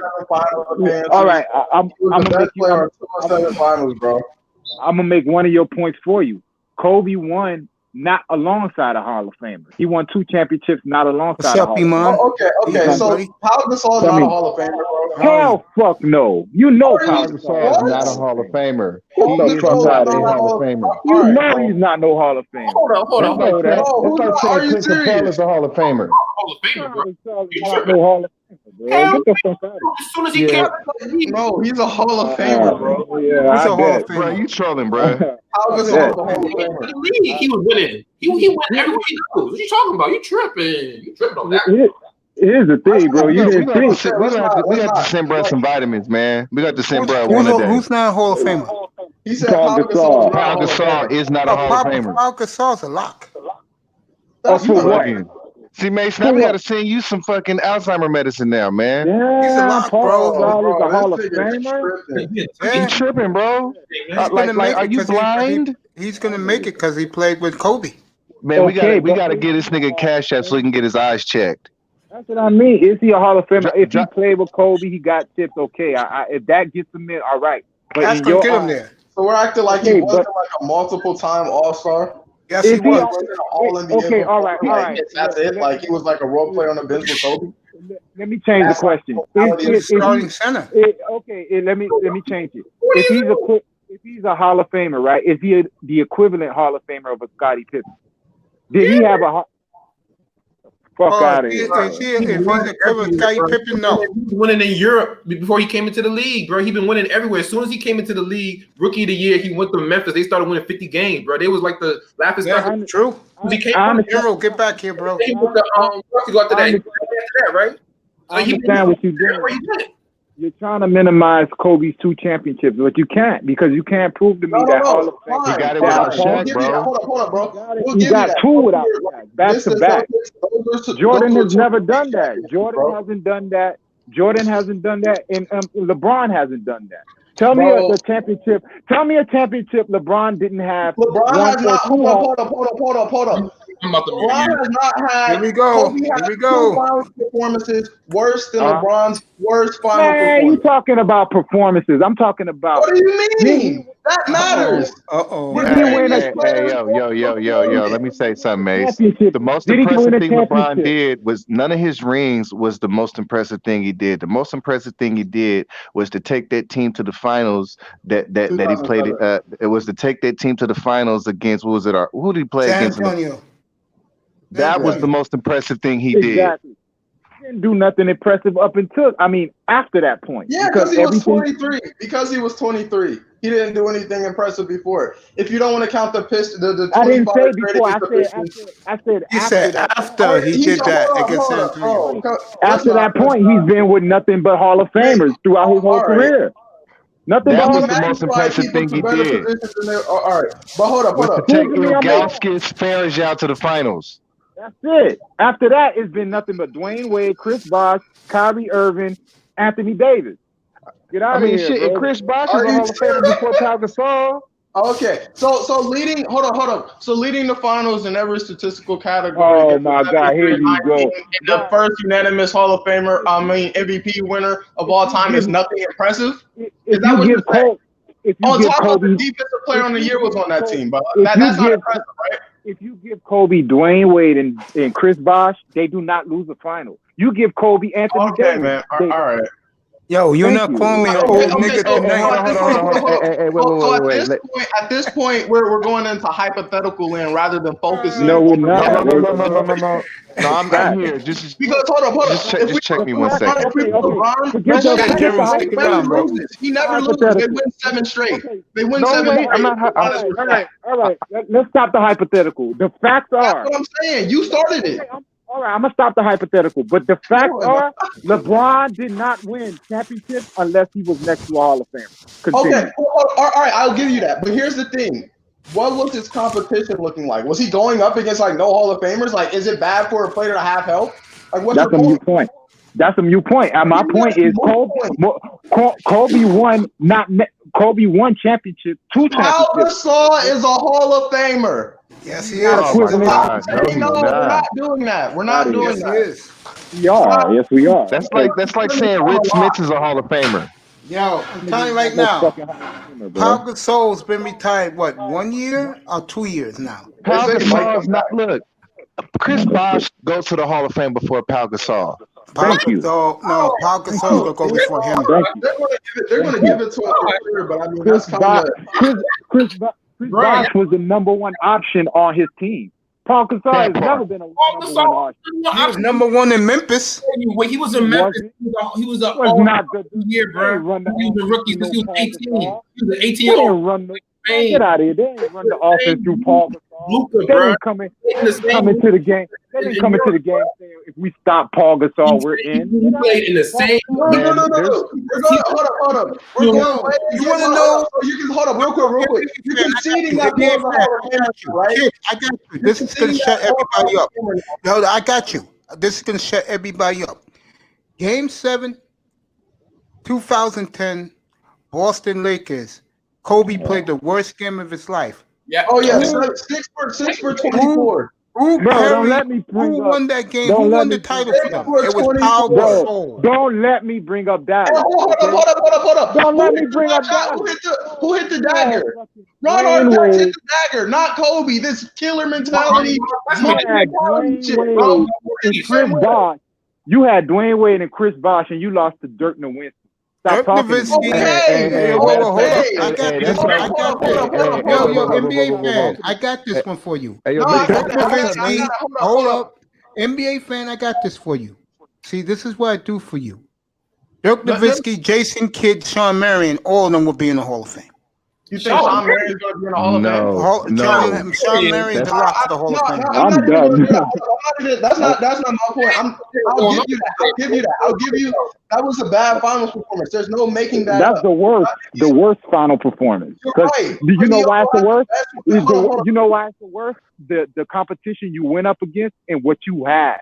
That's Hold what on, makes it worse. what did Kobe do that same playoff run? NBA fan. Well, hold on. And who did he have on his team? Wait, I got him. What did Kobe do that same playoff run? Tell me who he had on his team. It doesn't matter. He's Kobe. He can't win again. Kobe had Ron Artest. He had Ron Artest, Lamar Odom, Paul Gasol. That's enough firepower. No, but he went to the finals. He went to the finals. Let me tell you. When you go to the finals that many times, you tell me a team. He went like twice. He went twice. They went 3 straight years. They lost to the Boston. Three. LeBron went 8. Okay. So Look at the Warriors. Look at the next year. But look at the Warriors. Hey, why don't y'all broke slow down instead of yelling over each other so y'all can hear the conversation? It's Yeah, not calm just down, y'all. fellas. That There guy are Jim, people go that are ahead, talk. listening. There are people that are listening that are trying to understand what y'all are saying, and y'all just arguing and talking over each other. Calm down so you can I tried to give him hear a each other's out, point. General. I tried to give him a You big can't win give them because out the young because man. here's what's happening. You got a lot of fanboys up here. You don't have team fans. You got fanboys. That's why this argument. General, That's why this argument. That's why this argument is coming. That's why this argument is going the way. This debate is turning into nothing more than a fucking argument where no one can make points. You can't I've been making my point. No, We've but you both trying been to. making points. There you go. Wait, slow down. Respect the General. Slow Boys. down, fellas. You both Calm of you down. guys are making points, but you can't clearly understand who's saying what because y'all talking at the same time. Here's right, what I'll it is, give it- General. I'm gonna ask you the question. I'm gonna ask the General because the General just got here. Is Paul Gasol Hall of Famer? General? Yes, he's a Hall of Famer. There you go. Fuck no. That nigga is not no. Yes, he's a Hall of Famer. Why He the is a Hall of fuck? Famer. No, Yes. I'm Dusty. I do not second that motion. Well, you don't have to second it, and I'll tell you why. Because when you start talking who's a Hall of Famer, you got to look at their total body of work. You got to look at everything that the man has done in the NBA. In Game 7 with the Lakers in 2010, he What bailed them happens out when is- Kobe had the worst game of his life. Well, Paul Gasol got them that chip. Kobe had worse games. Okay, but at the end of the day, we can sit here and say who won what, who helped, who win. No, thank you. If Michael Jordan, for example, never got a Scottie Pippen, he'd never have 6 championships. Anybody you. want to disagree with that? Thank you. Basketball is a team sport. This is what y'all forget. The thing that Dallas had over them when LeBron and the Heat went and played them in that series, the thing that Dallas had was continuity. The next thing that Dallas had was they had been together longer than LeBron and Bosh and Wade had been together. That was their first year, if I'm not mistaken. So they had a team. This is what y'all don't understand. Y'all will talk like y'all know so fucking much. They had a total team concept. I totally agree, General. Which is why they got beat the way that they did. All right. Well, wait a minute. Dallas had some savvy veterans on that squad. Jason Kidd, anybody? Sean Marion. Dirk Nowitzki, anybody? Sean Marion, who was a fucking all defensive player for fucking 7-8 years. Jason Terry, prolific. Another Hall of Famer. Bro, all right. My whole point. Wait a minute, goddammit. Tyson Chandler was in his prime. 5 Hall of Famers. All right, y'all forget all of this bro, shit. I ain't forget shit. You cannot win. Here's what I know. Can I finish my fucking statement? I know that if Kobe Can was I on finish that my fucking statement? LeBron, bro, all I know is that Can if Kobe I finish my fucking statement? I test let General finish. You're going into if. You're going into if. If was a fifth, we'd all you just let the General finish. If you just said if Jordan didn't have Pippen, he wouldn't have won championship. So what you talking about, bro? It was an example. That's okay, I'm yeah, making an right. example too. To show you where your argument is flawed. I can show you where your argument is flawed too. You can't I could do the because same you thing. can't because number one, there's not enough. I can't, but you can. Yes, and I'm gonna tell you why. Number one, there would not have been enough basketballs on the floor if you put Kobe, LeBron, Wade, and Bosh on the same goddamn team. I didn't say LeBron. I said Kobe, Wade, and Bosh. That's what I said. It wouldn't have been enough basketball. You got to understand. That's right. Kobe would not have hung them all. With Wade and you Kobe gotta you talking too goddamn much. You gotta understand how teams are. Dog, first of all, let me fucking talk, bro. You gotta calm down, fellas. Calm down. I'm talking too fucking much. I ain't your bitch, nigga. I could talk if I want to. Calm down. I test. Calm down, boy. Calm down. Oh, you tell him to calm down. You ain't bro. gotta calm him down. You ain't gotta calm him down because this is why you can't talk sports with certain people because they don't understand how the whole concept of the game is developed. You want to put all these superstars on the same goddamn team, and there's not enough basketballs to go around. Number one, the reason why Kobe, Bosh, and Wade wouldn't have been able to be on the same team is because Kobe and Wade play the same fucking position, shooting guard. That's number one. Fuck. Calm down, General. Calm down. Calm down. I get sick and tired of this superstar. 5-star General. Calm down. I get sick and tired of we want to create superstar teams. You can't have you can't put motherfucking Olajuwon and Shaq on the same team. They play the same position. That doesn't make sense. He was just making an illustration, General. He was just making an illustration. Some teams need Antonio Davis. Some teams need Charles Oakley. Right. You gotta put teams and you gotta put pieces together that work. Pau Gasol saved Kobe's ass in 2010. Yes, he did. Kobe brought in people when they sat down. Gasol, bro. Okay, when they sat down with Kobe and the ownership, because Kobe was the face of the franchise, and they loved him. Kobe recommended, "Hey, this is who I think will work best." Okay, we want to bring this plan. Kobe said, "Well, that ain't gonna work with us because he ain't gonna work in our system." Exactly. And I'm gonna say it one more time. And NBA fan, I love you. Like a little brother, just like I do eye test. No matter what LeBron does in Los Angeles, the diehard Laker fan, you gotta understand this. LeBron's not a pimple on Kobe's ass. Am I right, General? Facts. That's facts. I would disagree. They're both great players in their own right. Here's the thing about it. LeBron James is a proven winner. Love the guy, hate the guy, don't know him personally. But as far as a basketball player is concerned, you see, these are the facts. As far as a basketball player is concerned and what he brings to a team with his knowledge, his wisdom, and his ability to play the game, it's championship or bust. He's proven it everywhere he's been. Yeah, but my point is, General, back to the diehard Southern California Laker fan, that Kobe was their Jordan. That's emotions. That's emotions. Yeah, but I'm just telling the truth, in my opinion. But that's emotions. See, I'm a Lakers guy. I was born a Lakers fan. I was born in LA. I'm born and raised in Compton. I went to the Great Western Farm when Magic came there. I seen those guys play. Was there all right, so I'm a Lakers fan. It doesn't matter to me whose name is on the back. It doesn't matter to me whose name is on the back as long as we're able to contend with the name on the front. I don't give a fuck who you put. You can put 5 midgets out there. If them motherfuckers can take us to the championship, then we put the 5 midgets out there. NBA fan, let me ask you a question. Your boy's gonna get his ring 3 weeks from tonight. You excited? I'm just focused on him trying to get another one. Yeah, I know, kid. I give it to you, boy. Goddamn, this young man loves him some LBJ, boy. No, bro. Chill out. LeBron is limited as a player, and the reason why is because his skill set is a point guard, but everybody tells themselves that he's a small forward, and he's not. Go ahead, kid. Give him the stats. Give him the stats. I always tell you, kid. Go ahead, NBA fan. Tell him the stats. It's fine, but I mean, wait a minute. I got a question. How is his skill set limited? This is interesting. Go ahead. Because he can't. Because as a wing player, you have to be able to play without the ball at times, and he's not good at playing without the ball. I would agree with that. Okay, so would you? Wait, whoa. Would you say the same thing about Mike? He was ball dominant. 63% of the fucking offense went through Mike.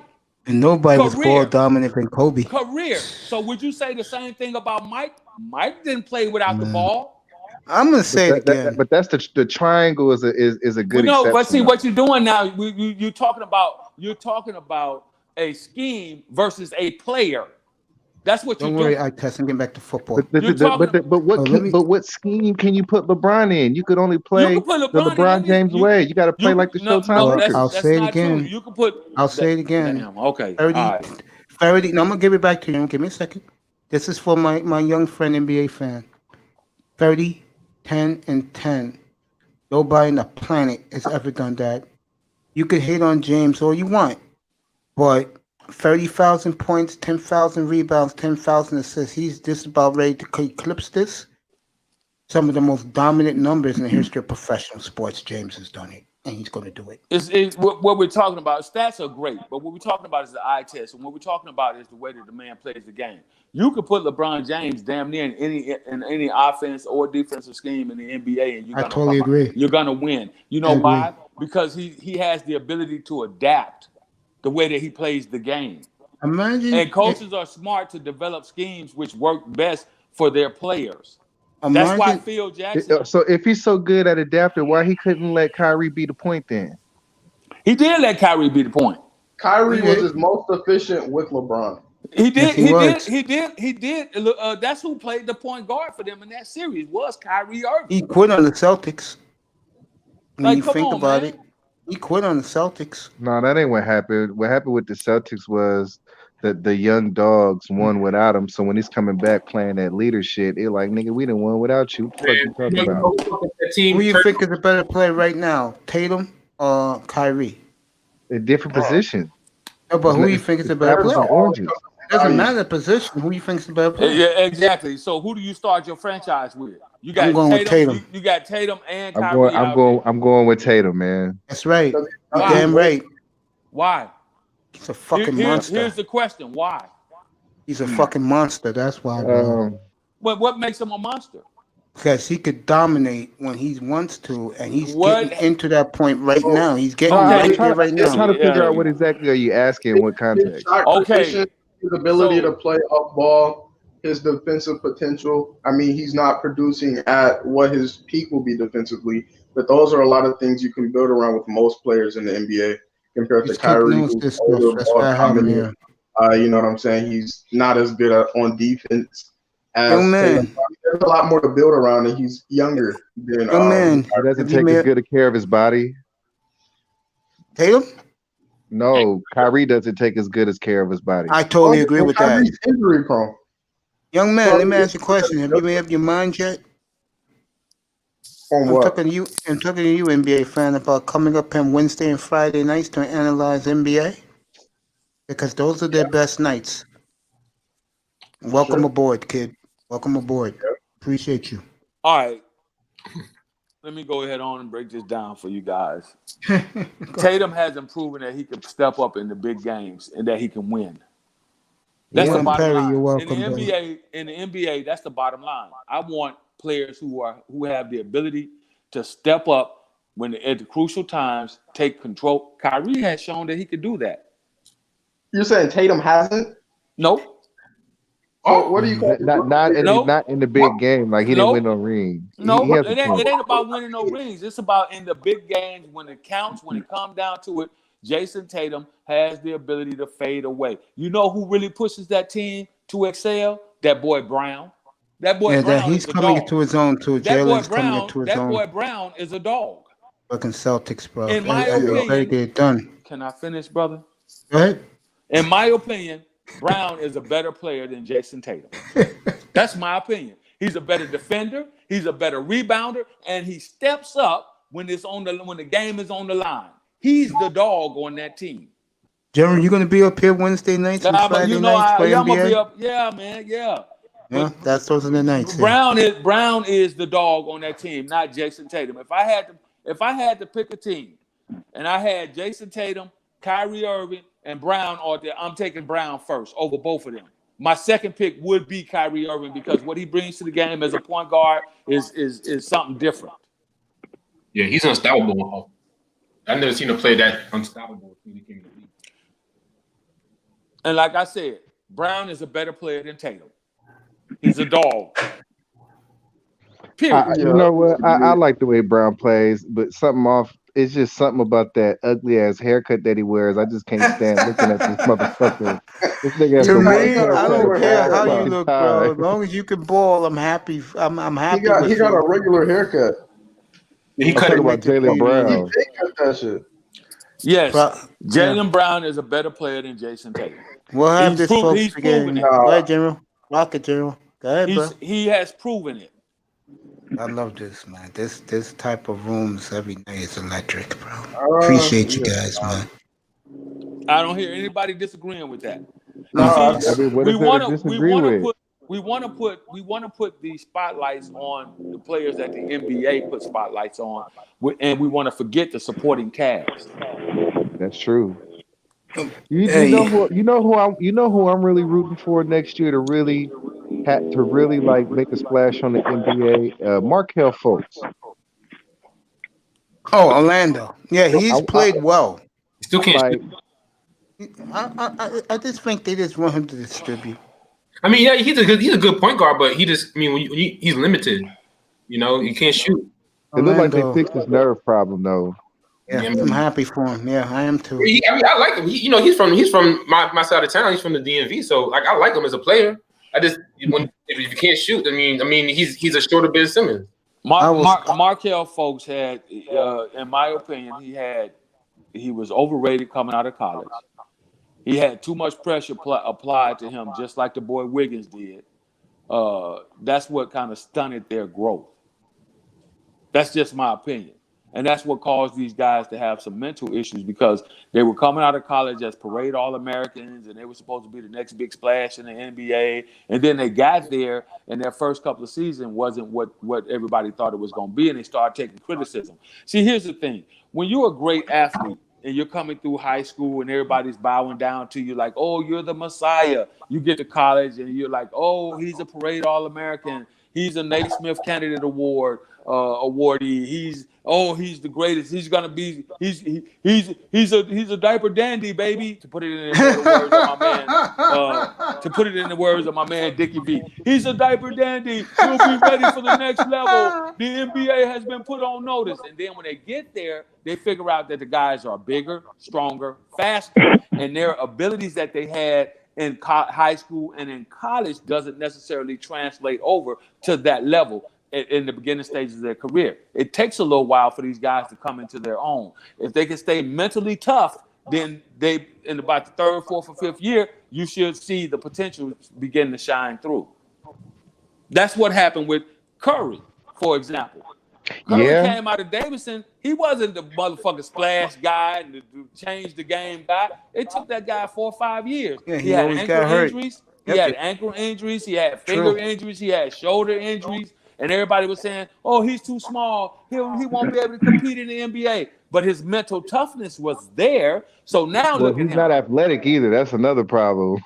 No, he's not. He's just a basketball player. That's He how doesn't his need- father. He's a point guard. Boogie Cousins. He's a point guard. Yes, Boogie Cousins, same thing. Yeah, Boogie signed with. These players are signed coming with in Houston. different. Like Good for John Boogie. Morant, the top 2 players of the last draft, they didn't really have that big of an adjustment period. They didn't need it. John Morant, first of all, is the best prospect in that draft. Like John Morant, like his game to me, like that kid is something special. And you know what else I like about John Morant? For you guys, I don't know if you heard this I feel from like him. he's just gonna break his leg trying to go for a dunk one of these days. You know something else I love about John Morant? And I'm already in love with the kid.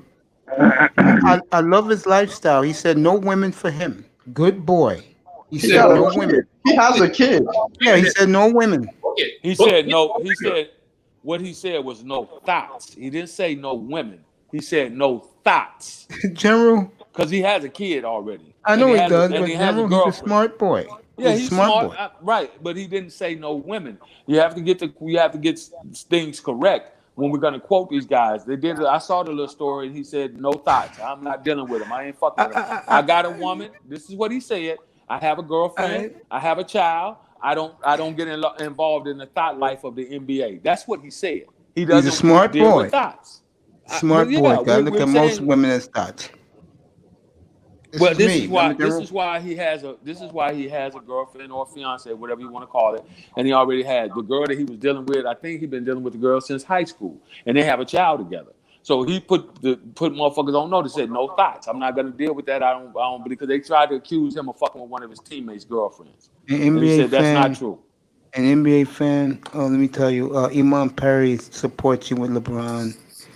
He's loving the Knock it fact off. that We're having a LeBron on the full-out top 10 might be conversation on number Friday, 10, right? man. He's not better than like people. Like I got LeBron in the top 10 at number 10.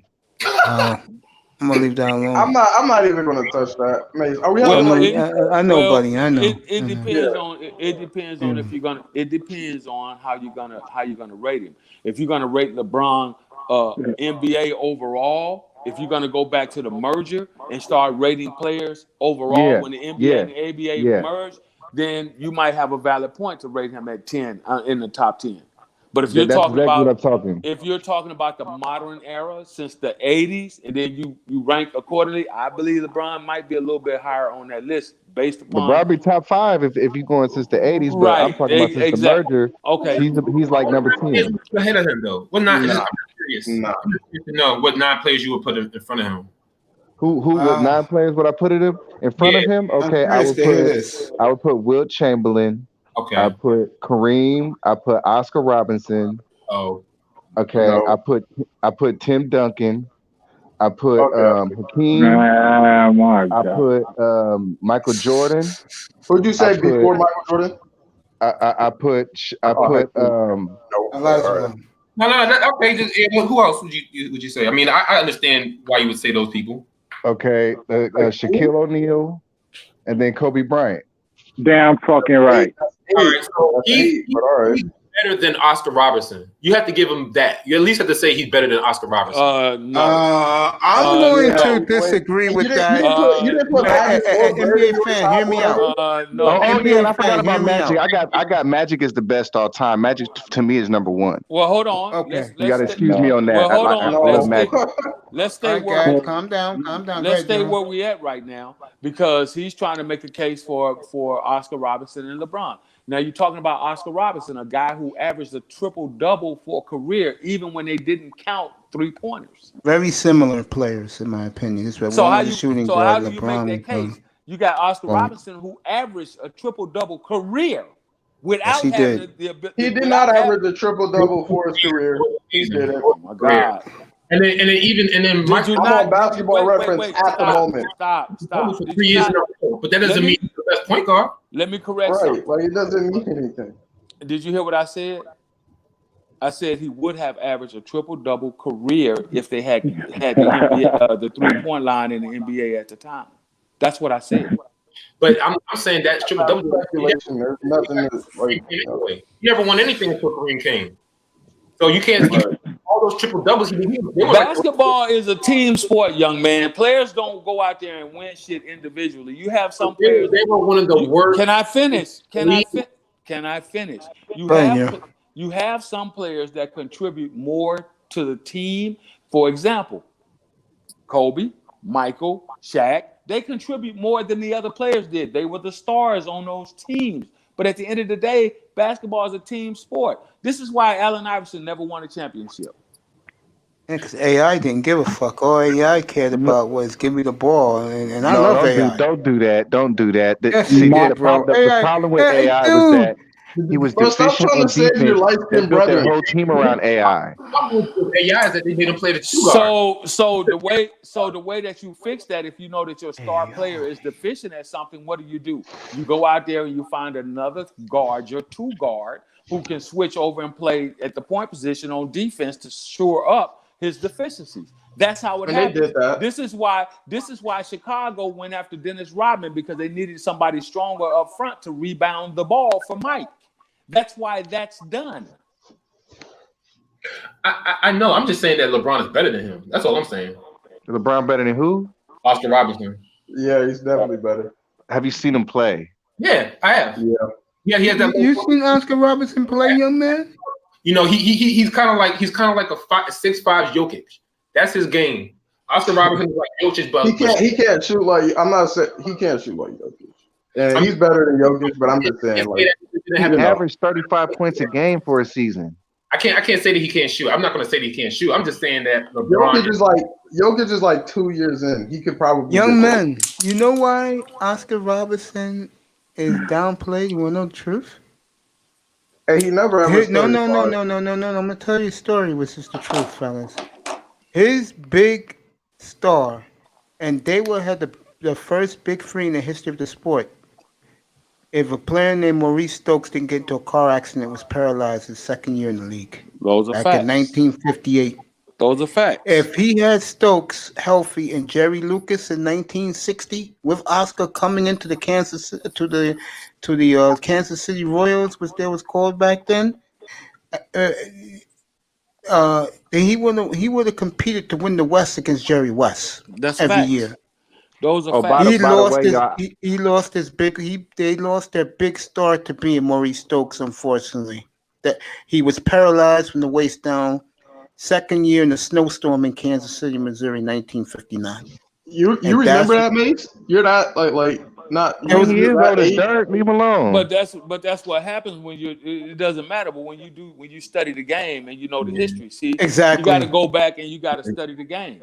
I'm a book. I used to be a book geek, fellas. I used to read a lot, and I'm into history, fellas. So I read up on this shit. I used to have the encyclopedias every year of every sport. And that's the thing, man. Like when you look at a top 10 all time, like I said, I remember I had 10 Duncan somewhere around 6 or 7. I got Magic above Tim. You know, like Magic to me, like I got Magic above Mike. You know what? If I didn't, you know what, Dusty? I'm gonna surprise you. General knows this because General hates when I start talking about the 70s. My top 2 players ever. Kareem 1, Magic 2, and Magic is like 1A to me, bro. Magic to me is that special, bro. I love him so much, bro. Nothing against Jordan, because I can't stand him. Watch this, Mace. Can anybody on here tell me how many rings Dr. Julius Erving has? Dr. J? How many championships does he have? Are you talking about? I know he got one with Moses. NBA or what? Yeah, overall. Yeah, Dr. J, yeah. I know he got one with Moses. They only had that 4. So know why? Go ahead, Jimmy. So this is why when I say you have to study the history. Do you know the reason why the ABA and the NBA merged? What was the reason behind it? Money. Because NBA like that. It wasn't money. It wasn't money. Talent. It wasn't money.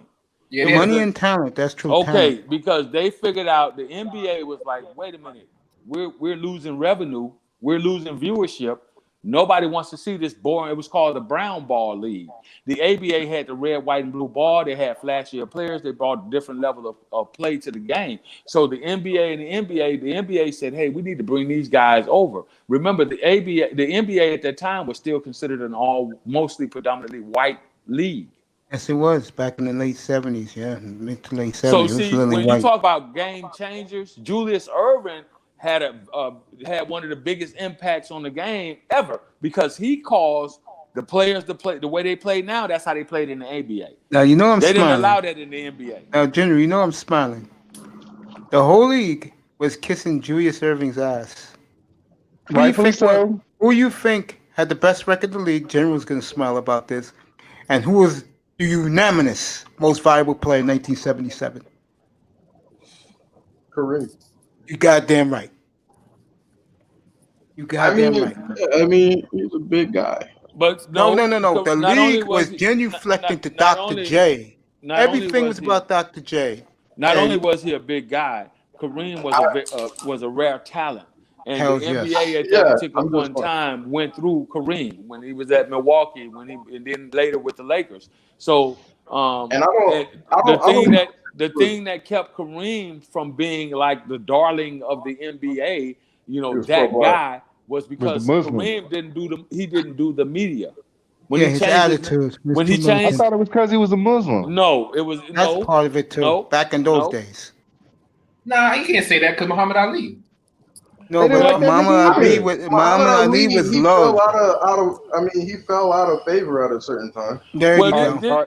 Exactly, and this is what happened. You got to understand, guys, that this is early 70s. Kareem changed his name from Lou Alcindor to Kareem Abdul-Jabbar. The media at that time, remember what we were going through in this country at that particular point in time. So the media took a dislike to him because his views were very militant. That's When right. he still doesn't do well with the media to this day. He So is the how- true pro-black, by the Can way. I? Can I? Let me get this out for you. So Go ahead, here's the guy that's the all-time scoring leader in your game. He's the all-time scoring, 6-time NBA champion, and he doesn't get nearly the respect that Michael or LeBron or Kobe or any of the other guys that are superstar status in the NBA. But he's the all-time leading scorer at over 32. And let me tell you something. Yeah, my thing. Hold on, real quick. I'm just saying. My thing is, I think he has the best, like, all-encompassing basketball GOAT case of any player, if you include high school and college, because that's like 7 more championships for him, right? Yes, So I sir. mean, yeah, he Yes. can definitely for sure be the GOAT. The only thing I'm gonna say to And I that, respect that pro-black shit heavy. the only thing I'm gonna say to that is you can't say he's the best because it was a different era of basketball and the competition wasn't as stiff as it is right now. Three Right different. now, right Competition right dog. now Yeah, is a he, joke. I mean, he won in 3 different eras, though. Let me finish. Let me finish what I'm saying, and then you could go ahead. What I'm saying is, at the time, he was a special talent because he was the only of his kind. Just like when Mike came, it was different because everybody was playing like Kareem and no one was moving like Mike. So of course he's going to have all those points if the competition at the time is that inferior to him. Right now, what Dominated during. Kobe, Ask Bill Walton how inferior he is to what all the Kareem. modern players did to me is more impressive right now because the competition is so stiff and everybody is damn near the This same. man dominated Bill Russell, Wilt Chamberlain, Hakeem But Olajuwon. right now, if them motherfuckers came and played right now, they'll get smoked, dog. That's what I'm trying to tell you. You gotta be joking. I Icaz. just- Yeah, You but gotta hold up, be joking. Not Elijah. Not Elijah. How dominant I'm was talking about. Bill That's what Walton? they asked for. Paul Gasol move right there. Come on, bro, you tripping? Ask me the question, NBA fan. Go ahead, NBA I'm fan. saying, hold up, real quick. He How dominant was Kareem Abdul-Jabbar over Bill Walton? bro, he was dominant. over I'll say it again, and General can attest to this. Game 2, 1977 Okay. Western Conference Final. No, General don't want to hear this.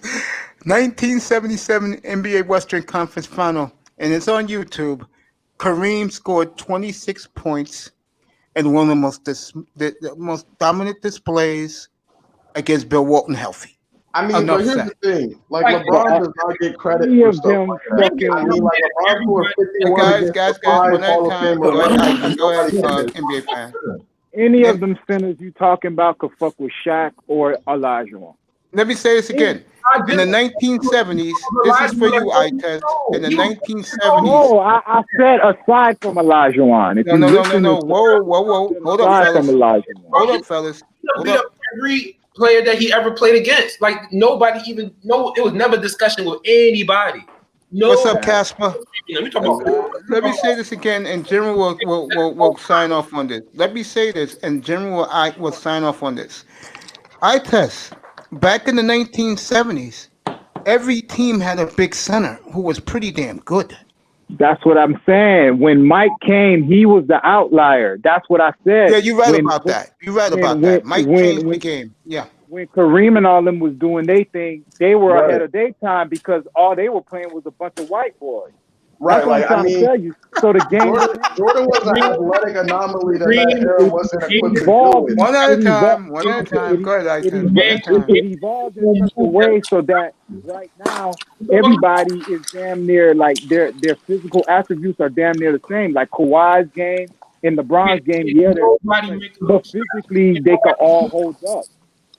Go ahead, I can't fucking talk without this motherfucker talking, bro. Yeah, Black Wall Street, calm down. I test, finish up your point, and then I'll go to Black Wall Street, the NBA fan. Open my mouth, motherfucker got something to say, yo. Go ahead, bro, finish your point. Dog, what I'm saying is, when them motherfuckers came in, like you said, when Jordan came in, every team had a center. So, of course, the game has changed right now. So what I'm saying right now is in basketball history, there's never been a group where all the athletes are damn near comparable to each other. It was always at a time when Kareems of the world came, they were better than everyone because everyone was either not that athletic or not that tall. When Jordan came, nobody was moving that fast or that athletic. Nowadays, everybody is damn near the same. Your game really speaks for you.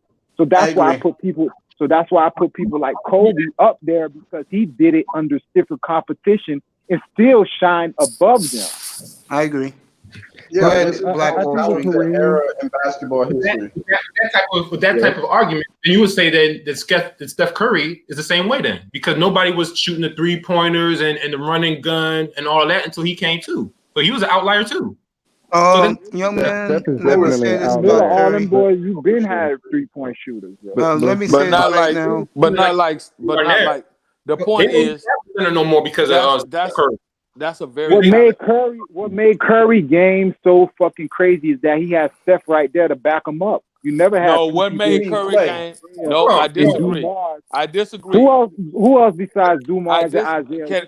Are you gonna let somebody? Are you gonna let somebody respond to you, or are you just gonna every time No, somebody you sat there and talked for like 5 minutes, bro. I'm just trying to respond to you. Calm down. Go ahead, General. Go ahead. Like 1 minute, and then I gotta sit there and let y'all let him talk. go, man. Let him go. Let him go, because he keeps saying the same shit. He won't give anybody a chance to respond. The same shit. Go ahead. Let the respect the General. Buddy. I got it, Mace.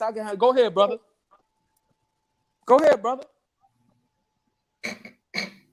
I'll say something since he won't. The problem with that, the reason why I seen one game on ESPN Classic with Kareem where I guess they had kept hacking him and they wasn't calling no fouls on him. Or it was Kevin McHale hacking him like a motherfucker. I mean, like Hack a Shack, you know what I'm saying? And Kareem got mad, and I guess he had, he know that karate shit, and that motherfucker kicked like a gallon of water into the air, like a baseball, and then kicked that motherfucker, and it missed Kevin McHale or missed somebody's face like by 2-3 inches. Oh, you said Hakeem? No, Kareem. Oh, okay. And they were scared after that. So now I was just trying to respond to the young brother. If you want to say that about Mike, then the same has to be said for Steph Curry. The same has to be said for Steph Curry, because no other player in the NBA has done what that young man has done as far as the way he shoots the ball, as far as the way he handles the ball. There are no other players in the NBA to this date that has done it. The exact same. I'll take Damian Lillard. I'll take Lillard over Curry all day. I'm sorry, I wouldn't. I'll fuck with Lillard, but nah, bro. I'll take Lillard over Curry all day because Lillard's my second favorite player. He didn't say nothing that made sense all day yet. about Lillard, all I'm saying about Dame Lillard can't pass the ball the way Steph can. Steph can pass the ball. All I'm gonna say about Dame Lillard, I know the type of players I gravitate to. The only unanimous MVP in history. The history of the NBA. I mean, LeBron should have got it the year he got robbed the defensive player of the year. Damian Lillard? Come on, bro. Whatever, bro. That's my opinion, bro. You don't gotta like it. You talking about my boy like that, Black Wall Street? Bro, I mean, you gotta like it, bro. You have your opinion. Great player, but to say he's better than Steph Curry would be a bad decision. No, I'm just gonna say this about Damian Lillard, and I'm not being biased. He is the leader of men in the NBA. He is the franchise in the NBA. You know who said that? Who signed off on that and came out of his own mouth? His boy LeBron James said that. That he is the franchise. He is the leader of men. And there's no accident. LeBron, man. Whoa. Let me say this. It's no coincidence that in every All-Star game since he got to LA, Damian Lillard's on his team. That's not by accident. He's trying to trade for him. He's trying to trade for him for 2 years now. Because he values his leadership. That's tampering. I don't like that. Hey, NBA fan, let me ask you a question. If Dame Lillard was traded to LA tomorrow, how quick would you pull him next to LeBron in the lineup, bro? As quick as possible. I don't know how they would trade for him though. I'm just asking that question. They don't have the assets. They can't pull that off. I don't even think they can make the salaries work. It'll be Anthony Davis and Shooter.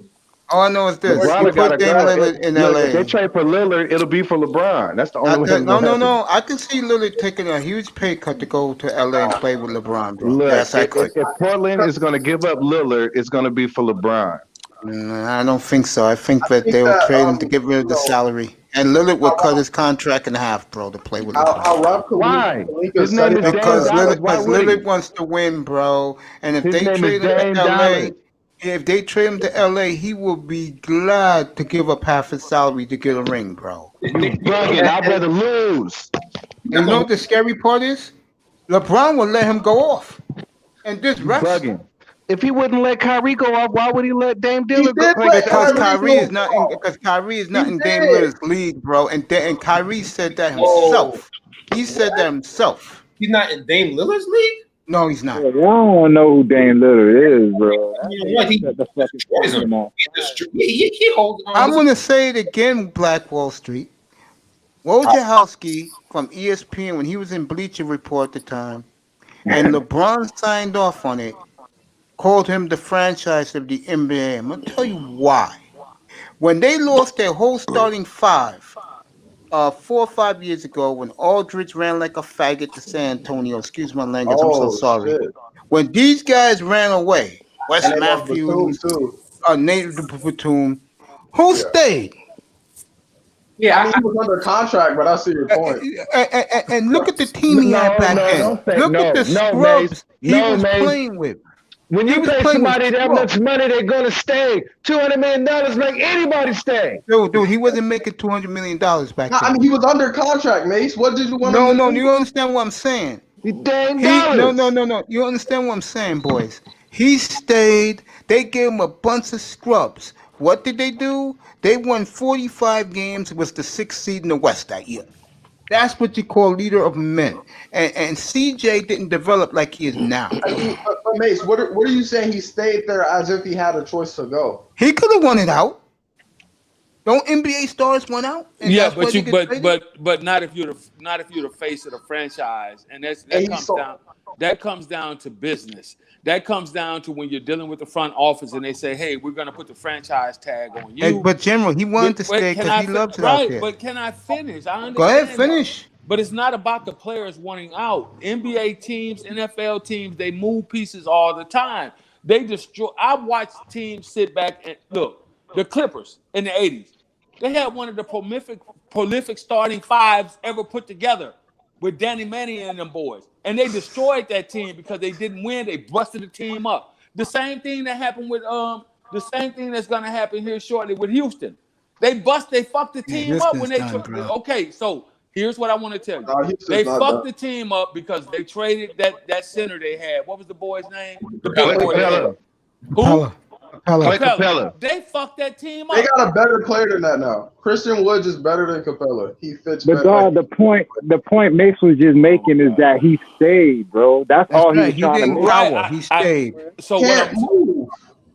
It's not that he couldn't wasn't move. making the money back then. He stayed, bro. And he took him to 45 wins. That's all he was trying to say. I'm not disagreeing. Trash ass niggas and won 45 games. That's the point. Exactly. Thank you. Fuck if he left or if he stayed. It don't matter. It's deeper than that. It goes. How's deeper than winning 45 games with trash niggas? Tell me how it's deeper than that. Thank you. No, that's like General. The year Kobe had what's my man Smoosh Parker? I see now, y'all. No, seriously, they had Smoosh Parker. What did Kobe do? He won the MVP of the league. It's like that. When Kobe had nobody. What did he say about him? He said Smoosh Parker wasn't even an NBA point guard. I'm gonna leave that alone. But General, now you understand when Kobe had Smoosh Parker. I didn't disagree with you. What I'm trying to get you to understand, Mace, is it's above the player's level. It goes up to the front office and the owners of the teams. If the owner of the team come down and say, I don't want LaMarcus Aldridge no more. We need to trade for him. Guess what? When his contract is up, his ass is out of there. Or they can trade a motherfucker even without his contract being up. This is why certain players have what they call bird rights in their contract. Let me tell you a story about This that. is why certain players have the no trade clause in their contract. But let me tell you a story about that since you brought up Aldridge. I know these things. That's my squad, bro. The year Aldridge left, Damian Lillard called him. He gave Damon the finger. He was jealous of Damon. Damon flew to LA because Aldridge thought he was going to the Lakers, and the Lakers told him, "Fuck you." And he said, "Come back." He said, "Come back home. We can win something with us together." Aldridge gave him the finger. Well, let me say this right now, and I'm sorry, EM, if he's listening out here. What has Aldridge done in San Antonio since he's been there? Zero. So, let's back up. I can't let you get that off.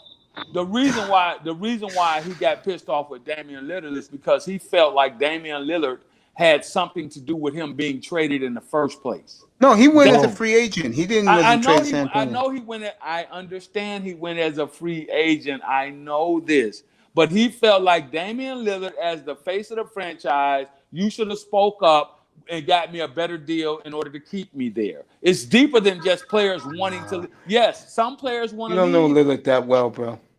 And Lillard is not that type of dude. Lillard took Jerome Whiteside last year on his team. I'm sorry to tell you this, Mace. I'm thinking of my man, the man's fear. This is why. This is why Portland hadn't.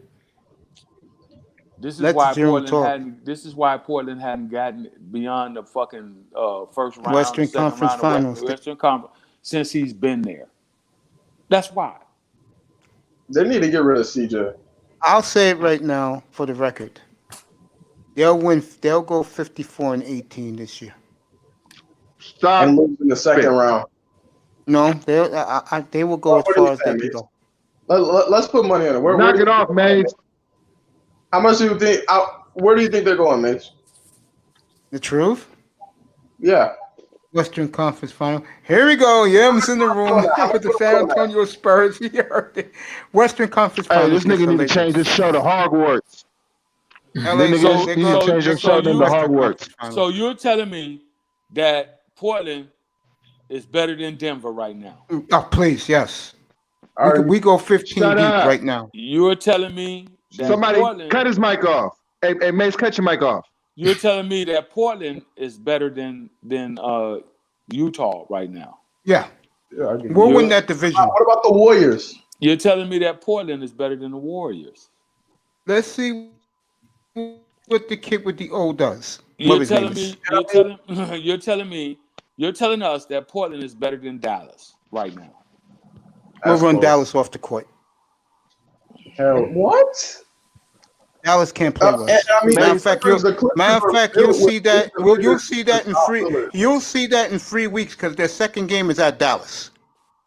See, that's why we need to cut your mic off, man. Because you just say you Skip Bayless. You're a fucking shock jock, Mace. No, I'm not. No, shock jock, Mace. You guys don't know how deep Portland is right now, and Portland's not finished yet. You are black Skip Bayless, Mace. I'm being honest. You guys haven't. Portland is loaded, and they're gonna make one more trade to get a rebounder. You sound like Skip Bayless making excuses for the Cowboys, nigga. No excuses, bro. 54-18 Blazers could go 56-16. Knock it off. See, Mace, like that's the problem. Like you live in Hogwarts. Hogwarts. Why aren't y'all using Afari Simmons? Come on up, Ian. We want to talk your Spurs. Defend your Spurs with Aldridge, bro. I just think Portland is ready to take off, bro. It's about goddamn time. I waited a long time for this. This is their best team in 20 years. Why aren't y'all using Afari Simmons? Say again?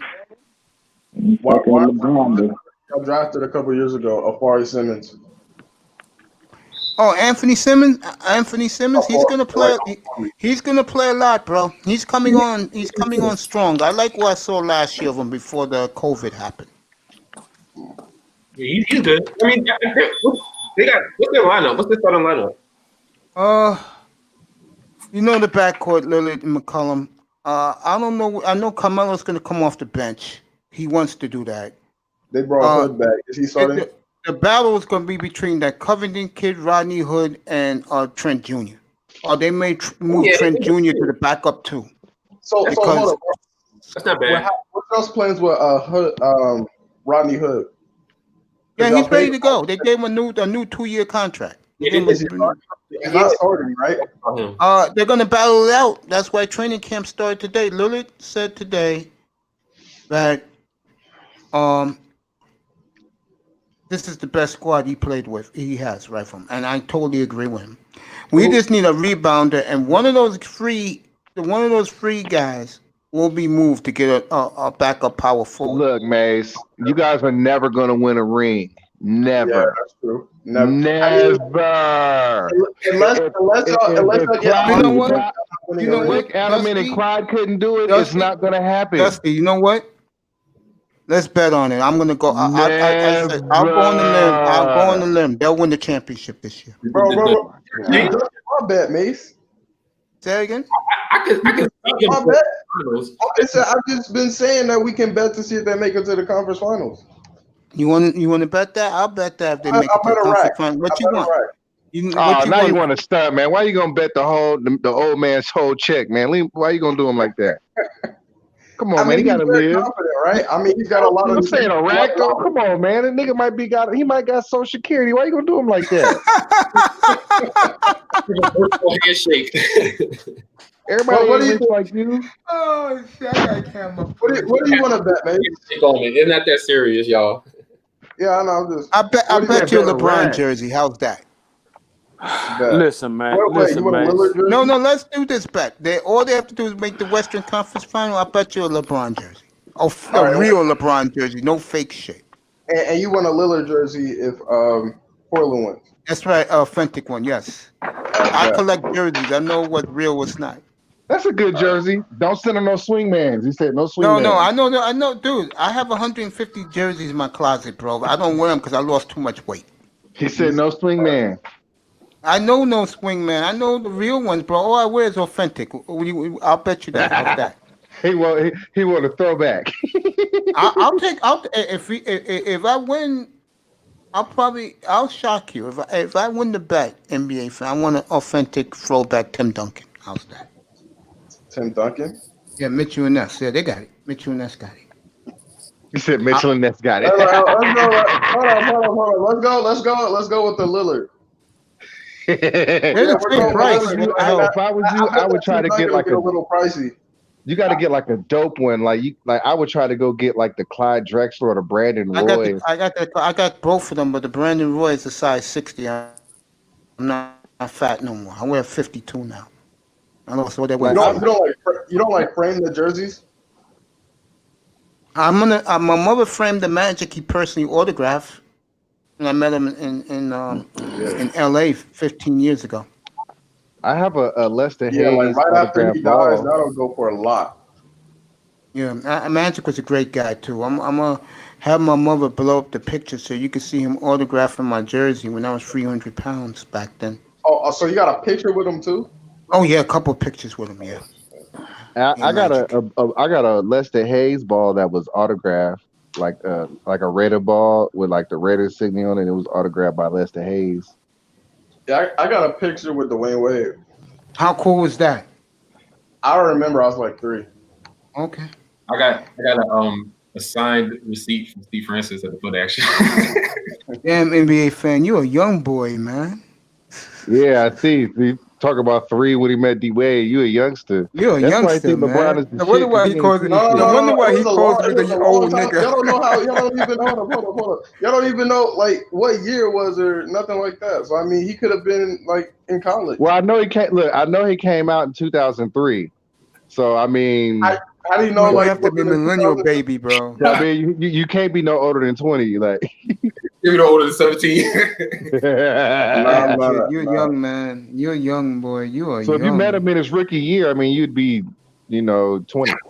Yeah, you're 20 years old, man. I didn't know you was that young, champion. That's why he thinks LeBron is the shit. Bro. If he was 5 years older, he would have seen T-Mac pre-microfracture. Nah, Kobe couldn't even fuck with him. When Kobe couldn't even fuck with him. No wonder why, no wonder why this kid jumped on me a couple of weeks ago, bro. Nah, see why. That's why. Yeah, y'all see that one interview with Kobe and T-Mac where T-Mac was going I did right before, ironically, Bro, that Friday when Kobe was here with his daughter to see the Lakers net game in Brooklyn, I saw that day, bro. And then I saw the one Up in Smoke on that Saturday evening, bro. And then I saw LeBron after that game in Philly when he was talking about passing Kobe, bro. And then the next day it happened, bro. So eerie, man. Yeah, and that day, I just had watched his interview with the what's it called, All the Smoke with like Matt Barnes, and Yeah. he seemed like he was just like so happy to see what the next chapter would have brought. With his daughter, I totally agree. God bless This his soul. I nigga still was a can't believe billionaire, Brian's not man. with Like you had no idea the amount of cake this nigga was making in China. him. This nigga had venture capitalism popping over there. This nigga was a billionaire in China, and they ain't even talk about that shit over here. He was a you said Kobe couldn't fuck with T-Mac. Who said that? For 3 years. I said there was a time before the microfracture where T-Mac was the best player in the league. Nobody was fucking with him. Nobody could guard him. Kobe wasn't even fucking with him. What year? Kobe called him the ultimate competitor. I'm gonna say from 2000 to 2003, T-Mac was the shit. Yes, he was. Get out of here, dog. Kobe's been that nigga since 2000. Kobe wasn't even Kobe yet. That's yeah, right. Kobe was scoring like 7. Because y'all was looking at Shaq. Nigga, if you was paying attention to Kobe, he was that nigga, man. You know, y'all kicked Shaq's ass a few times, you know. See, who's old enough to remember T-Mac in his prime? I am, of course. We all are. Who was fucking with T-Mac in his prime? Nobody, bro. Was Kobe there? Kobe wasn't even Kobe yet. I think the only person who was messing with him was Vince Carter. Vince Carter for the you know that. It was obvious that T-Mac was a better player than Vince Carter. Iman Perry, you that was taking my obvious. Black Skip Bayless, bro? T-Mac was a way better player than Vince Carter. By the way, I-Test, thank you for having my back. T-Mac dominated the league for 2 years, 3 years until he fucked his knee up. Nobody could guard him. Nobody could guard him. Vince got the first round. Bro, you I'm cannot gonna leave that alone. They did kick the Blazers' ass, the Yao Ming's last year when he was healthy. Him and T-Mac. He destroyed Greg Oden, bro. Greg Oden ain't shit. T-Mac said that he couldn't fuck with Kobe. Yeah, man. Well, I was gonna say, General, go ahead, man. I'm just listening, and I agree. There was a point in time, a span of about maybe 2 seasons, where T-Mac was that guy in the league. Totally he was agree. Invincible, period. Yeah. But at the end of the day, you got to look at his total body of work when you're going to compare him to other players. It's not there. I can't believe he got into the Hall of Fame first ballot. ESPN got him in that quick. Well, I don't think he should have been first. I mean, I do believe he should have made it, but I don't think he should have been first ballot. But that's how bad that microfracture is. Just think about how good Jamal Mashburn was supposed to be before the microfracture. And the reason why the microfracture is so fucked up is no matter how you cut it, you're bone on bone. Yeah. Players still to this day don't recover from that. I think I can agree with that, but I think one of the players, one of my all-time favorite, and I believe would have been one of the all-time greats, would have been Penny Hardaway had he not suffered that knee injury. Yep. Same thing with the microfracture, never recovered. Who? Penny Hardaway. I agree, bro. I fuck with Penny. Because there was a period of about 3 years when Penny Hardaway was that guy. God damn, he was. You're right. You're right, General. He was, bro. And everything. I love that motherfucker. I was a big Penny Hardaway fan because I saw him play in college. He was no joke. Yo, Memphis State. Crazy. Memphis State, bro. And he's a damn good coach too. And then the way he had his players back, you gotta love that shit. Like, okay, if we either bench you in Risk or we play you in Risk, and he was like, "Fuck it, we playing you." He's like, "Yeah, but this nigga gave his mom 10 bands and took the blame and said, you know what? I'm gonna have your back. We're gonna play you anyway. Fuck the NCAA. We playing you, nigga." You gotta love that about. Like, I love that about Penny. Dope ass pitch too. Huh? Dope ass shoes. No bad One of the shoes. I like this. I like the second joints. My favorite pennies was the second ones, the white with the orange and purple trim when he went to Phoenix. That Phoenix was my Suns favorite. shoes. They got the dolphin shoe too. The dolphin shit is nice. Yeah, those are my picks too. Okay.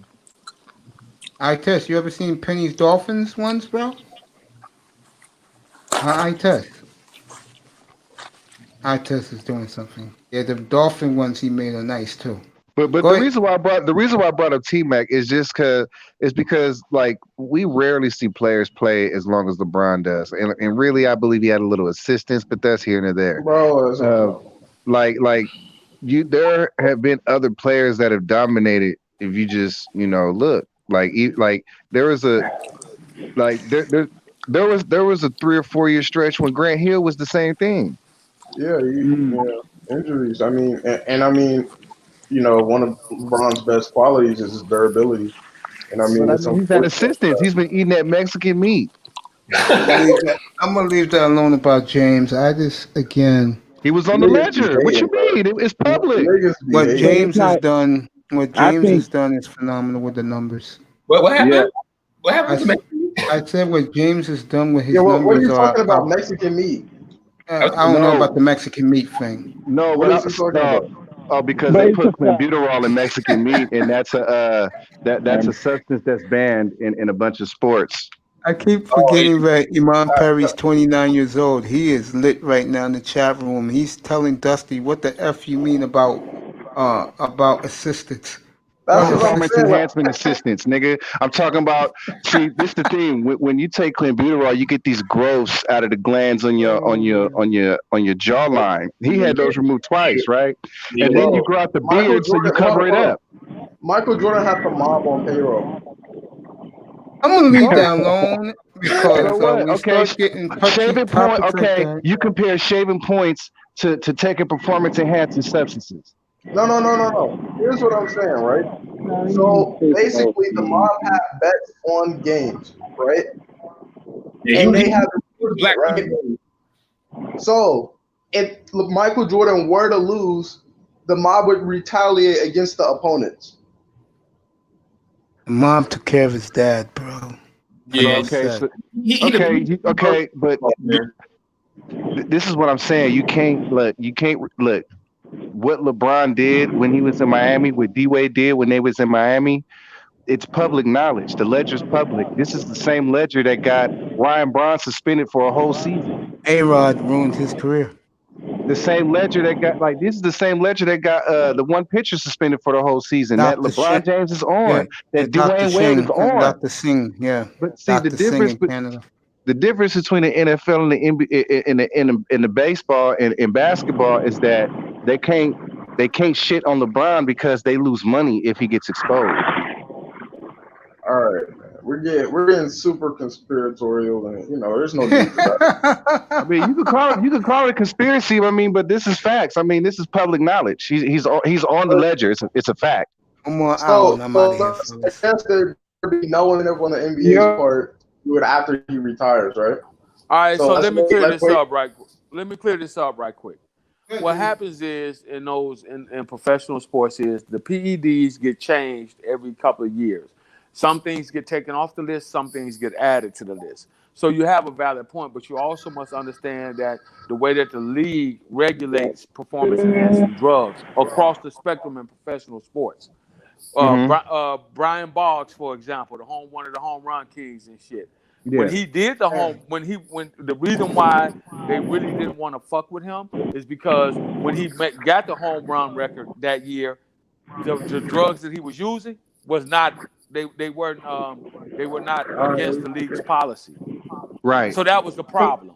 And then the next year, they put it on the list a couple of years before. They took it off that year that he won the home run championship. And then the next year it went back on. And then they tried to say, well, he was still using those drugs, and therefore we got to do something about it. This is why they can't do anything to LeBron, because they put the shit on the list of illicit drugs. Then they take it off. Then they put it back on. Then they take it back off. That's how that game works. And Now, then see, like, if where's his Jordan LeBron, teammates? His white teammates was literally doing meth at halftime. Like, if we uh, want to talk about substances, right? Like, come on if now. They had LeBron, other shit back then. if LeBron get busted for HGH or whatever, the Mexican meat, it's not going to be that bad in the NBA because You bugging. they You expect the bugging. players to jump and dominate. But in You bugging. baseball, that's where it's bad because of records. And That baseball's that been that'll destroyed. taint his whole legacy. Okay, That would and that's what it that is. would taint everything. And then to find out that it happened in Miami before he really arrived.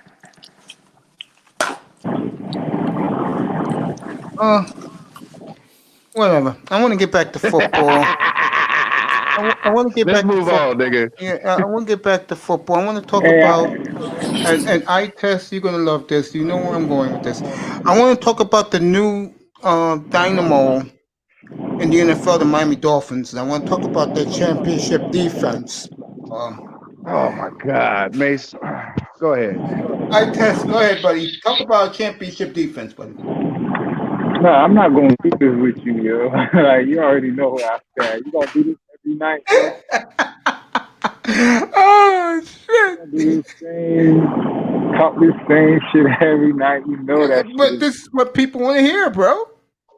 Nah, I get it, man. But yeah, I'm gonna look that LeBron shit up. That's the first time I ever heard that shit. You want to get back to LeBron? You want to talk about your Dolphin No, defense? I don't. No, I want to get back to it, but I'm gonna look it up, yo. I ain't never heard that. I never heard that Just too. just I'll look it up in the LeBron weekend. Ledger. That's all you gotta do. Just look it up. LeBron Ledger. Okay, I'll I'm look gonna at that. shit up. Matter of fact, let me look at that right now. And then, matter of fact, I know Ryan Braun was also on the list, and so was Yeah, Dr. Singh. I know Tiger Woods was on the Tiger Woods was notorious on that. The only reason it fascinates me is because I ain't gonna lie, yo. Like, been able to play that long, that hard. You nigga never sprained an ankle.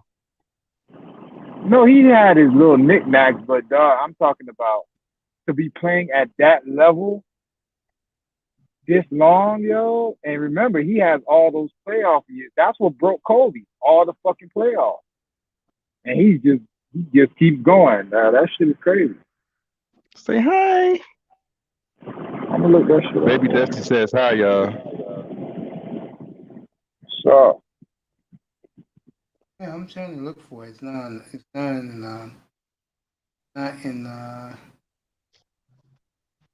but as far as the Dolphins defense, bro. Yeah, just get back to champions. Go ahead, buddy. I mean, bro, everything goes according to plan. They have a nice little nucleus to build from. But if they start like tinkering and trying to build in odd pieces, or they don't get that quarterback position right, it's all for naught, bro. Like, you don't get the quarterback position, the Dolphins, yo. You don't get the quarterback shit right, you can have the best defense in the world. It's not going to win you a championship. Now, a lot of people going to the playoffs and winning a playoff game is enough for them, but that shit is dumb, yo. You're not going to go to win the whole thing. What the fuck you doing this for? I mean, I would do it for a contract, like how Will Fuller got caught. I'd do it to get that big bag for 1 year. And then after that, I go right back to being a piece of shit. Shit. All right, General. Yo.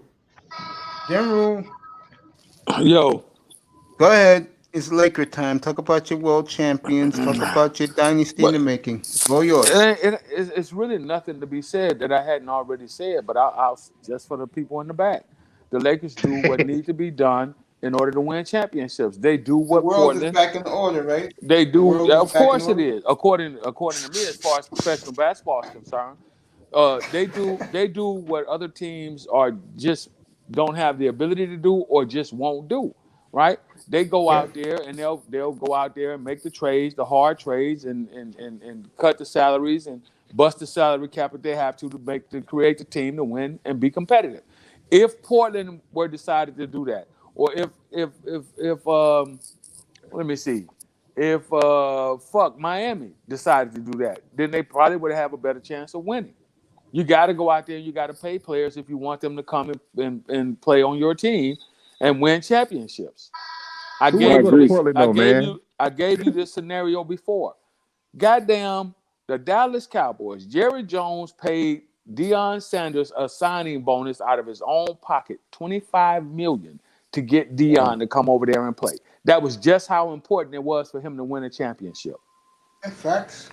Facts. Yeah, I agree. They just paid Bam, and I think they have room. They're trying to get Giannis. We'll see how that goes. That ain't gonna work, man. Giannis can't go anywhere because Giannis is the face of that.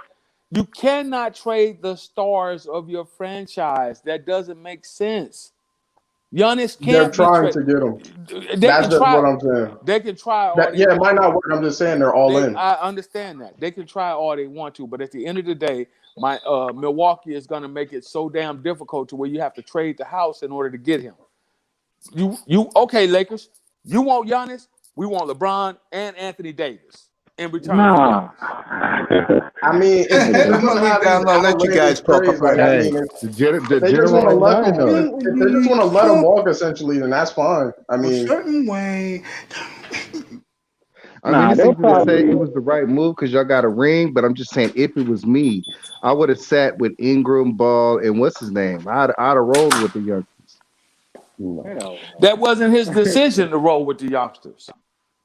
I said I would. Right. He. I mean, if that's who. Look, LeBron says, "Hey, look, this is what I want. Either I get this, or remember, I can walk away next year." You want to keep LeBron because you want that chance of winning the championship. So you have to say, "Okay, fine." Look, Mike did it.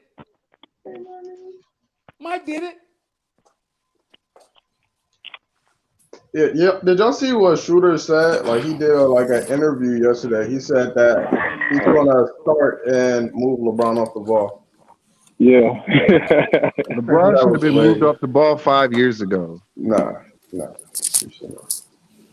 Why can't he play off the ball? Like this is the problem that Melo had to learn how to play without the ball. Like you got to learn. Like it's a part of learning the wing position. Why is it let me ask you a question. Let me ask you a question. You say he should have been moved off the ball 5 years ago, right? You move him off the ball, and your team doesn't go as deep in the playoff or get to the finals as he's done playing the way he's played.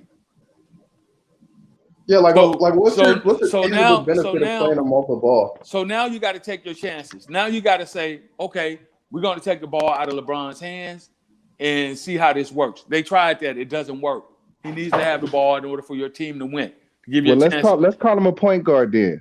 You can call him a point. What they call Scottie Pippen. Matter, man. Scottie Pippen was a small forward. They created a position called a point forward for him. It doesn't matter where you put him at. What matters is the productivity on the court. That's what matters. Yeah, George Bush Jr. was technically president, but Dick Cheney ran the country. I don't see why it matters that LeBron is on or off the ball. Like it doesn't matter because it's working. The guy's been to 9 consecutive almost 9. He went to 8 consecutive before he missed 9 consecutive finals before he missed his last one. The 1 year before this last year. No, but the way 9 finals. You don't change a guy who can lead your team to 9 finals. You don't say take the ball out of his hands. This guy is proving that he can take a team to the finals 9 times in a row. So I'm gonna change the way he plays? I don't think so. But they said he can't play off the ball. It doesn't matter. That's him not being able to play off the ball is speculative based on people that are viewing the game. The team know what they're doing. The teams know what they're doing because him playing on the ball is what's keeping them winning. Yeah, that's the most effective offense when he's on the court. That's just like saying Tom Brady won six NFL championships. Okay, Tom Brady. Why would they play at the end? Let's move Tom Brady off the football. Let's take him out of the quarterback position and make him a wide receiver. Does that make sense to you?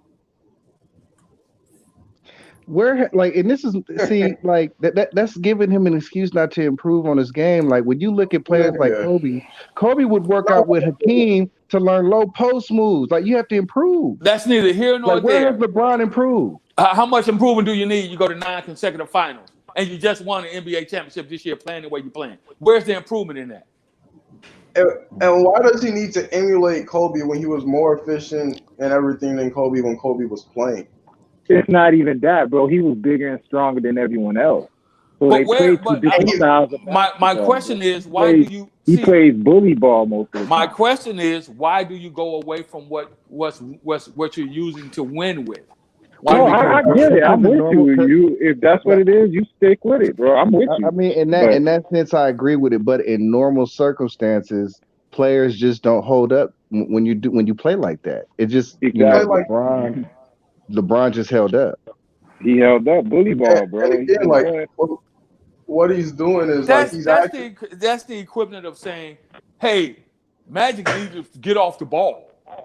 He can improve if we take the ball out of his hand." Are you fucking crazy? We want him to improve. That's not what he's saying. He's saying that as great as LeBron is, he could evolve. Like he could have built. He doesn't need to evolve anymore. He's at the end of his career. He doesn't need to evolve anymore. He's at the end of his career. Ja Morant is the one that you can look at and say, okay, this guy might need to learn how to play without the ball in his hand to evolve his game. He's a young player. He's at the start of his career. The young boy that everybody's talking about. What's the young boy name? That's Jokic. No, Melo. Zion. Now Zion, or even Zion. Now let's look at LaMelo Ball. When he comes into the league, he has a lot of deficiencies in his game. I'm sorry. Okay, he has a whole lot of deficiencies in his game. What has LeBron developed since he came into the league that he didn't have when he came into the league? Like he's developed a jump shot since he's gotten in the league. He developed a jump shot. His jump shot has gotten better, but he didn't develop it. He had a jump shot. What do you call it? What do you call it getting better? His game is his game. It's bully ball, and you know what I'm saying? Pass the ball. That's it. He didn't get anything else. He didn't develop a low post move. He didn't develop a low post game throughout his whole fucking career. Okay, so so where do you think would be, like, just generally, right? Where do you think that the most points per possession comes from? No, I'm not getting into that. The question and what we were talking about, because you're taking it somewhere else. The thing was, LeBron didn't develop. LeBron never developed. No, the argument was LeBron never developed into a complete basketball player because he stuck to what he knew. And he won with what he knew. That was the whole argument. Now you're going to take it into how many points come from here or there. You did that already. We've done that. So basically the point in saying that is it wouldn't be efficient for him to work on developing things that are less valuable intrinsically. No, the point is he can't develop those things because he didn't want to. All right. He didn't want to. You can't tell me it's honestly a distinction without a difference. If you can't tell me somebody that big and strong couldn't go down there and develop a block game like Kobe did. He didn't want to. He didn't need to. There's a have to. And he held up. He played bully ball and he held up. I agree, but there is a want to, a need to, and a have to. LeBron didn't have to do any of the three. He came into the league the way he was, designed to play the game the way he's designed to play the game, with his size and his strength, being able to overpower. LeBron can go in the post. I've said that a couple of times. Why doesn't he go in the post and use his size and dominance down there? He doesn't need to. Do y'all not see his post moves now? Like, do y'all not see that fadeaway? Do y'all not see that fadeaway? He didn't develop as a basketball player. You could hate that statement, but he didn't. As much physical gift that he has, he didn't take it and flourish with it. Like, he didn't dominate the basketball like Kobe would have at his size. Kobe at LeBron's size would have dominated every area of the basketball game. No, because I mean, he's still, like, Kobe at 6'9" is still not a better passer than LeBron at 6'9". But here's the thing, right? Even if we give you that, we can see that LeBron hasn't developed as a player and Kobe did and all that, right? He's still more valuable to his team and in general than Kobe is. So, I mean, yeah. Okay. Hey, NBA fan, let me ask you a question. Because you're from that neck of the woods. Did you ever go to a gun arena? Fuck you always be saving him, yo. Let me finish. No, I'm not saving. I'm You not didn't say saving who. him. What are you like? You didn't have a point. Todd didn't have a point. The whole point was LeBron never developed fully as a basketball player. And what I mean is he didn't use all the God-given abilities that he had. Kobe saturated. He took everything that he had and he used it. Now, you can't tell me Kobe at his size could develop a low post game and LeBron never, the other guys say want to, need to, have to.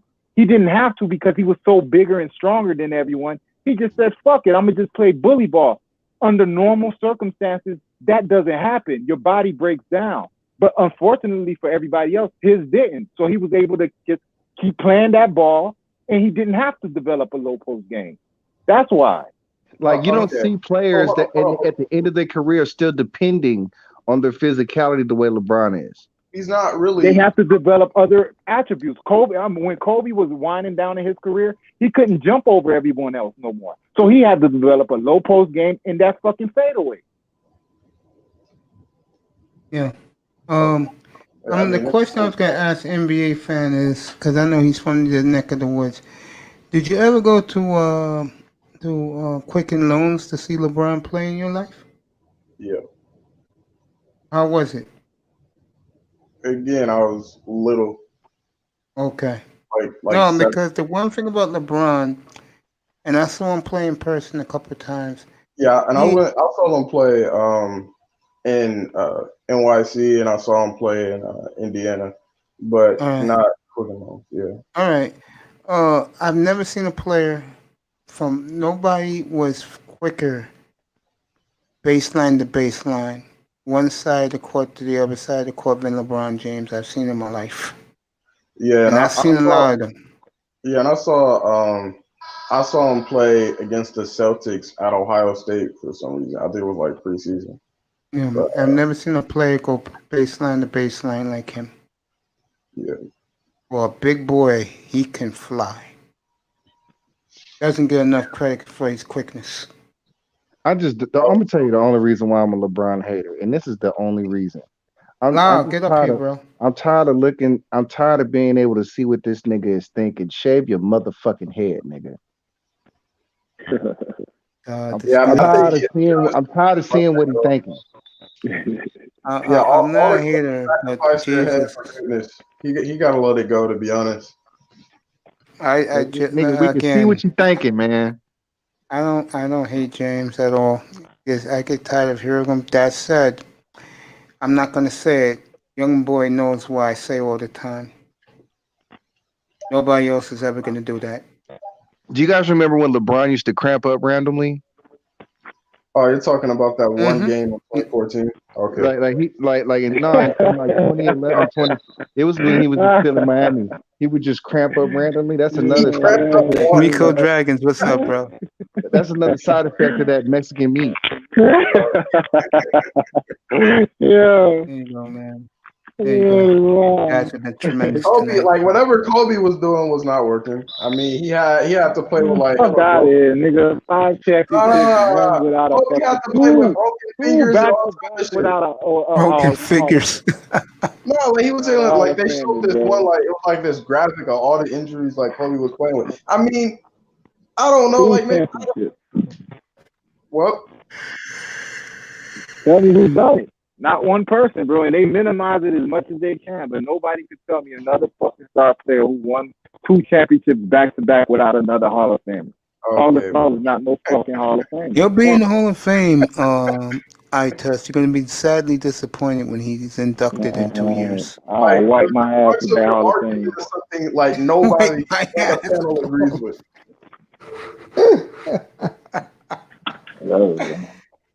Tiger Paul is not a Hall of Famer, bruh. He'll be in Springfield in 2 years. He might go. He got the complexion for the protection. You got to think about his EuroLeague career too, because it's like a straight basketball Hall of Fame, not just the NBA. That's why Kristen Leitner's in, which is a fucking joke. But I mean, Tony Kukoc little brother. Put Tony Kukoc in. You put Paul Gasol in. Tony wasn't as good as Drazen Petrovic when Petrovic was alive. That's not here. I would say Sabonis and Petrovic are the two greatest Euros ever with Dirk Nowitzki. Nah, I think Luka already got it. Yeah, that's what I'm saying. Luka will be there basically like in a couple, like 5 years. Luka's already there to me. In fact, I'm not even a fan of Luka. I hate Luka. I think, you know, cause like they're trying to cast him up over people because he's white. Like, I mean, I don't, you know. Keep it real. You hate him because he's white. Come on, let's be honest. It's okay. No, I mean, I think he was a little overrated in the beginning, but I mean, he showed his worth. Bro, he was doing like what he's doing now. He was doing it with men in Europe. No, he was doing it as a 16-year-old boy. With men in Europe, yes. A 16-year-old boy. Like that matters. All right, so here's my thing, right? So Harden is my second favorite player, right? And I mean, you really know how to pick him, kid. James Harden. I'm not saying nothing about him. I'm not saying he's good or whatever. I'm just saying, right? So him and Luka have like similar. Hey, drop the cash out so we can send you some vitamins. Down, choked on my shit. Yeah.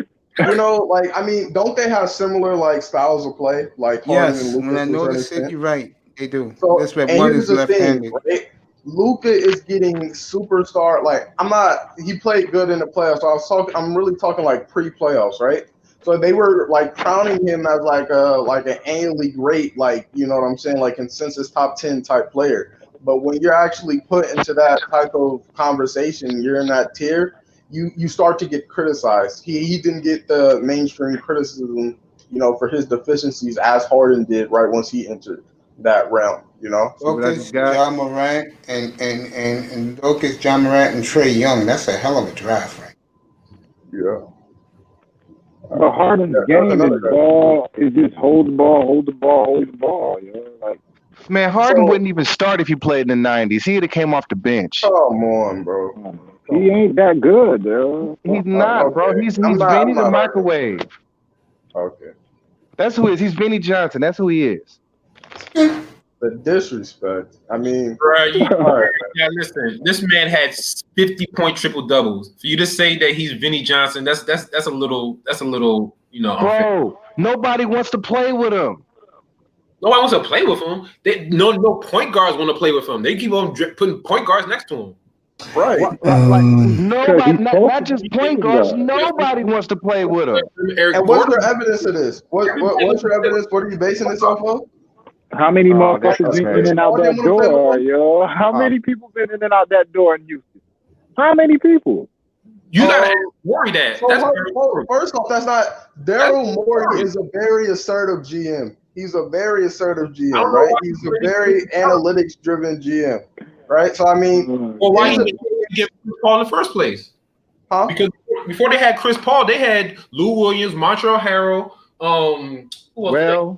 Yeah, they had a bunch of players before they traded. They traded all those players to the Clippers to get Chris Paul. Okay, so are you saying because those players were traded, that shows that people don't want to play with Harden? Bro, he's the only person that remains. Why didn't nobody go to Houston when they was free agents? Nobody went to Houston. It's been a revolving door. The only person that came was his buddy. Nobody wants to go. Nobody wants to go to Houston right now. Nobody wants to play with a gunner. Same way when Kobe got old, nobody wanted to play with Kobe. I bet don't nobody want Harden on their team next year. I bet they're like, nah, we Gucci. Y'all are acting like he's Westbrook or something. They'd rather have Westbrook. At least Westbrook have something to give. Yeah. God, you saying? Wait a minute. So you saying Westbrook? What's Westbrook giving that Harden doesn't give? Thank you. Westbrook is way more. How many times has Mr. Average triple double, y'all? It looks like the same thing to me. Both of them kind of play dumb. They dominate the rock. But it is a selfish triple-double that Russ gives you, though. I will admit that. It's a selfish triple-double. Thing, like, exactly. Like, correlation doesn't equal causation. So those triple-doubles don't actually cause wins, right? So, I mean, if he gets 30 points, 9 rebounds, and 11 assists when they're up 20, the triple-double is irrelevant in the end result of the game. So, I mean, that stat in and of itself doesn't necessarily indicate any higher level of winning based off of him getting that. If you know what the problem with James Harden is? Ain't nobody kept it real with him. And what I mean by keep it real, Rush and KD should have went to him and said, "Ain't nobody coming to see you, Otis." Harden's got AI disease, where he wants to dominate the rock. He wants to take all the shots. He don't give a fuck. And the thing is, with AI, the reason it could work with AI, he could go to the finals, because back then teams weren't averaging 110 points. So you could keep it down at 90 points, 100 points, and that AI gets you 32 points. And then they put a bunch of junkyard dogs around him. None of them could score. No, they all played defense. They were all ugly in the face. Hey, listen, man, y'all. And we killed dragons. But hold on. But the thing is, though, now you can't put junkyard dogs around Harden because you got to score 115 points. So you got to have guys that can score, but Harden don't want to pass. But see, the difference with AI and Harden, bro. Those are them selfish assists, though. He needs them hockey assists. And he don't want to do that. Just listen to the pivot. Listen to the pivot. He created. First, he didn't pass the ball. He made him into his. Not true at all. He turned PJ Tucker into a household name. What are you talking about? That's what I'm saying. All right, maybe in the last year or two, he got to be a little bit. He's a better passer now. He put up better stats before D'Antoni. 5 years. It was him and Curry. What are you talking about? As soon as he went to point guard, come on, you got to actually back up your head. But you need hockey assists. Like, look at Dame. Okay, look at Dame. Dame doesn't give very many assists, but he gets a bunch of hockey assists because he gives the rock up. He had the play was an alley-oop to Clint Capella, or he would throw it to the corner to PJ Tucker or Eric Gordon. So what are you saying? Like, I'm not. Same play. It's debatable, but I mean, I don't. Harden and Dame, they're similar in playoff success. They're very similar. Like, you can't just say like he should emulate Dame when they're playoff success. I'm not saying he should emulate Dame. I'm just saying Dame. He's easier to win with because. What are you based on? What? Bro, you put Westbrook. If you really believe, let me say this right now. If you really believe in the clutch, George Paul, a man has proven it in the clutch. So now we're bogging everything down to 2 minutes. Okay, keep going. That's how you win, though. You win in the last 2 minutes. You win because of everything a player brings, bro. What you talking about? Them games come down to the last 2 minutes, bro. Everybody knows that. Not every game comes down to the last. You didn't play. He has one more game. He's gone to the varsity. He's going toe to toe with Golden State. But what people don't realize is that in order for Allen Iverson to even have a chance at being successful, they built a team that covered up his deficiencies. They built a team that had two great wing defenders, rebounders, and a center that covered up for Allen Iverson's deficiencies on defense. They built that team to cover up his deficiencies. Facts. They got the wrong team around him. They should have kept him at point guard. I mean, who could you put around? Who would you put around Harden then? Who do you put around that guy? You can't because he's not here. Yeah, you can put 3 and D players around, but those are hard to find. Well, what 3 and D players are there? They don't. That's your job, though. That's the job. They don't make them. Getting paid millions for something, right? They don't make 3 and D players. They're very rare. That's right, Otis. Whatever you say, Otis. Every team got a 3 and D player now, bro. Every team got a 3 and D player. They might have who name them? Give me 5 3 and D players. PJ Tucker. KCP. Come on, man. Danny Green. You can't do nothing. Come on, bro. Who? Artest? Get out of here. No. Artest out of the league. My test ain't played in 5 years. For the 76ers. Come on, man. Trevor Ariza. He's an old man. Come on. Ariza can't be. He's an old man. So what? Kent Bazemore. Like, come on. Bazemore sucks. Right, he's a no. Bazemore can't play no D. He's a point guard. So why is he in the league then, bro? Because why is he in the point guard? He's a 2 guard in the point guard's body. He can't play D. No, he's not. Yeah, he is. Contract. Why is he in the player? Is he an offensive player? Who? Bazemore? Yeah. No. Then why is he in the league then if he can't play offense or defense? He's a weak little role player. What are you talking about? He just got in the league for a reason, bro. He's a weak role player. Everybody knows that. He ain't no starter. Okay, you don't want Kent Bazemore. If you got Bazemore starting on your team, You ain't gonna go that far. Bro. I want to try to get players in the league, bro. That's what I'm trying to say. Hey, it's okay, man. We see these. We need y'all to put y'all cash apps in the chat so that we can volunteer to send you some St. John's wort. I mean, Tim Hardaway is kind of a 3D player. No Cash such thing apps as in the 3 chat, and D y'all. player. Cash I wish apps in the you chat. need them. You need 3 and D players. You know, like a 3 and D guy is like a Robert Ory. Real What's his- rare yeah. though. He For doesn't sure. What's his name? They just traded him away. They just traded him away to Portland. You know who I'm talking Yeah, about. Covington. He's a 3 and D player. Yeah, that's what I'm saying. DJ Brown. Man, What's his name? Who just got $20 million to go to Detroit? Jeremy Grant. Jeremy Grant. Jeremy Grant. You could say Jeremy Lamb. You could say what's another 3D guy? I can't. Pascal. Lamb don't play D like that. OG Anunoby. The whole damn. Never seen him play. Oh, I mean, that's not on us that you don't know what they are. You mean They don't exist. Bro, I couldn't hear you, NBA fan. Say that again. I mean, because you don't know who they are doesn't mean like they don't exist and they're not valuable players. Trust me, I've been watching basketball long enough. 3 and D players are rare. Yeah, and somebody said Kent Bazemore, man, he's terrible. So, bro, I mean, everything after that, like, I'm gonna pretend like you didn't say that. He's not terrible, bro.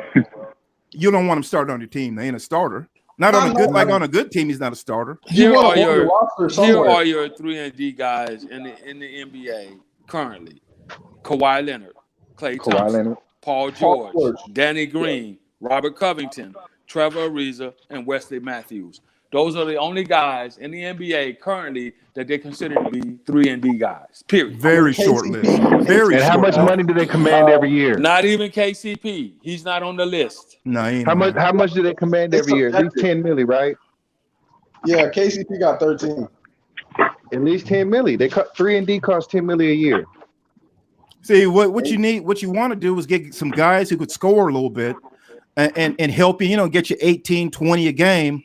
And then instead of Harden trying to carry this workload for 4 quarters and lead the world in scoring, he should pass more and play more off ball. And then with fourth quarter, 2 minutes left, and take over like the beast that he is. But instead he tries to do it for 4 quarters, and nobody wants to play with a guy like that. Nobody wants to go to a track meet. This is basketball. They don't want to run track. You need to dump Harden, man. Dump him. Harden just said himself. They remember the little thing with Steph Curry was talking to the dude in the All-Star. Said, "Damn, Harden has already said he doesn't like playing in that type of offense."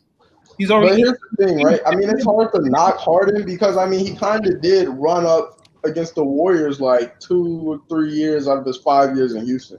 I mean, he did choke, but I'm saying like he got to the pinnacle of what you would expect under like normal circumstances. They were the only team that balanced distribution. You know what I'm saying? Like if you go up against the Warriors, there's nothing anybody ever could do. He just plays dumb. That's his problem. How about this year? The problem is the style of play. Like James Harden is the modern day Allen Iverson. The way he plays the game, he will never ever win a championship unless he changes his game. Regardless if he goes to the Lakers, he's not going to, because his game is going to have to change. Number one, if he goes to a team with any meaningful help on it, his game has to change. That's why I think he should go to Brooklyn. That's why I think he should go to Brooklyn, because if he goes to Brooklyn, he goes back to that third option like he was in Oklahoma. But he's better than Kyrie. He's not going to a third option. You can't expect a guy that's been the premier face of a franchise to go to a team and become the third option when you're used to being the number one option. I think that's where he want to go. He wanted to win a championship. That's what you do, though. $50 million. It'd be a second option. Can I finish? He would have to change his game to become exactly that, the third option. And I can't see him be willing enough to change his game that much over with KD and Kevin Durant. I can't see that. He'd be a second option in Brooklyn. Here's the thing. I thought he wanted to go to Brooklyn. Under your circumstance, why would you pay $50 million for a third option? Well, I mean, hey. You're not, and they don't fit that well. Because owners, you don't fit anywhere though. Right, but because he doesn't, he has to change his game. Number one, he has to give up the ball and get out of the point guard position. That's number one. Yeah, he needs to go to the 2. That's it. I like him as a 1. I like him as a 1. Yeah, No, you don't. You would hate to coach him at but the he 1. can't play that Houston style. He Listen, can't hold on to the ball. He has to be more of a facilitator, like he was. Point guards pass. He Hey, passed. where's his greatest value, on or off ball? Off ball. I think Well, on what do ball, you- to be honest, as a facilitator. He's a pure scorer, so he's the on-ball player. No, I mean, he's a shot creator. He's not a better cutter, like off-screen shooter. Like, no, he's not. It's just best values on ball, bro. He's not a slasher. Yeah, That's he what likes I'm to get his saying. money off the bench. But look at Maybe what he better did than in any Oklahoma. player you'll ever He see. played point in Oklahoma,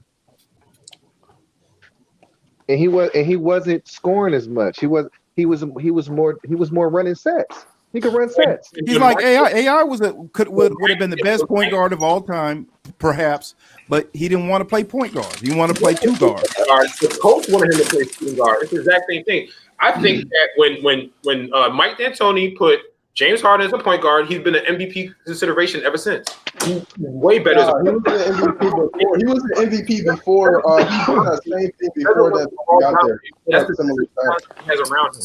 He's not a ball dominant player, but that's the type of talent that he has around him. He doesn't even have a big man. His big play was the alley-oop to Clint Capella. He basically traded Clint Capella. Did you just say Harden isn't a ball dominant player? Yeah, what are you saying? Yes, I'm saying that he's better that way. I'm saying he's better as a point guard. That's what I'm saying. Okay. Ball dominant. You're a ball dominant player. As a point guard. He didn't have the talent around him to he had to be the main scorer. Right. You can't win like that. You can't. Westbrook was playing half the time.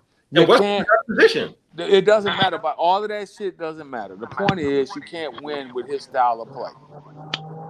See, look at Dame when he plays the 1.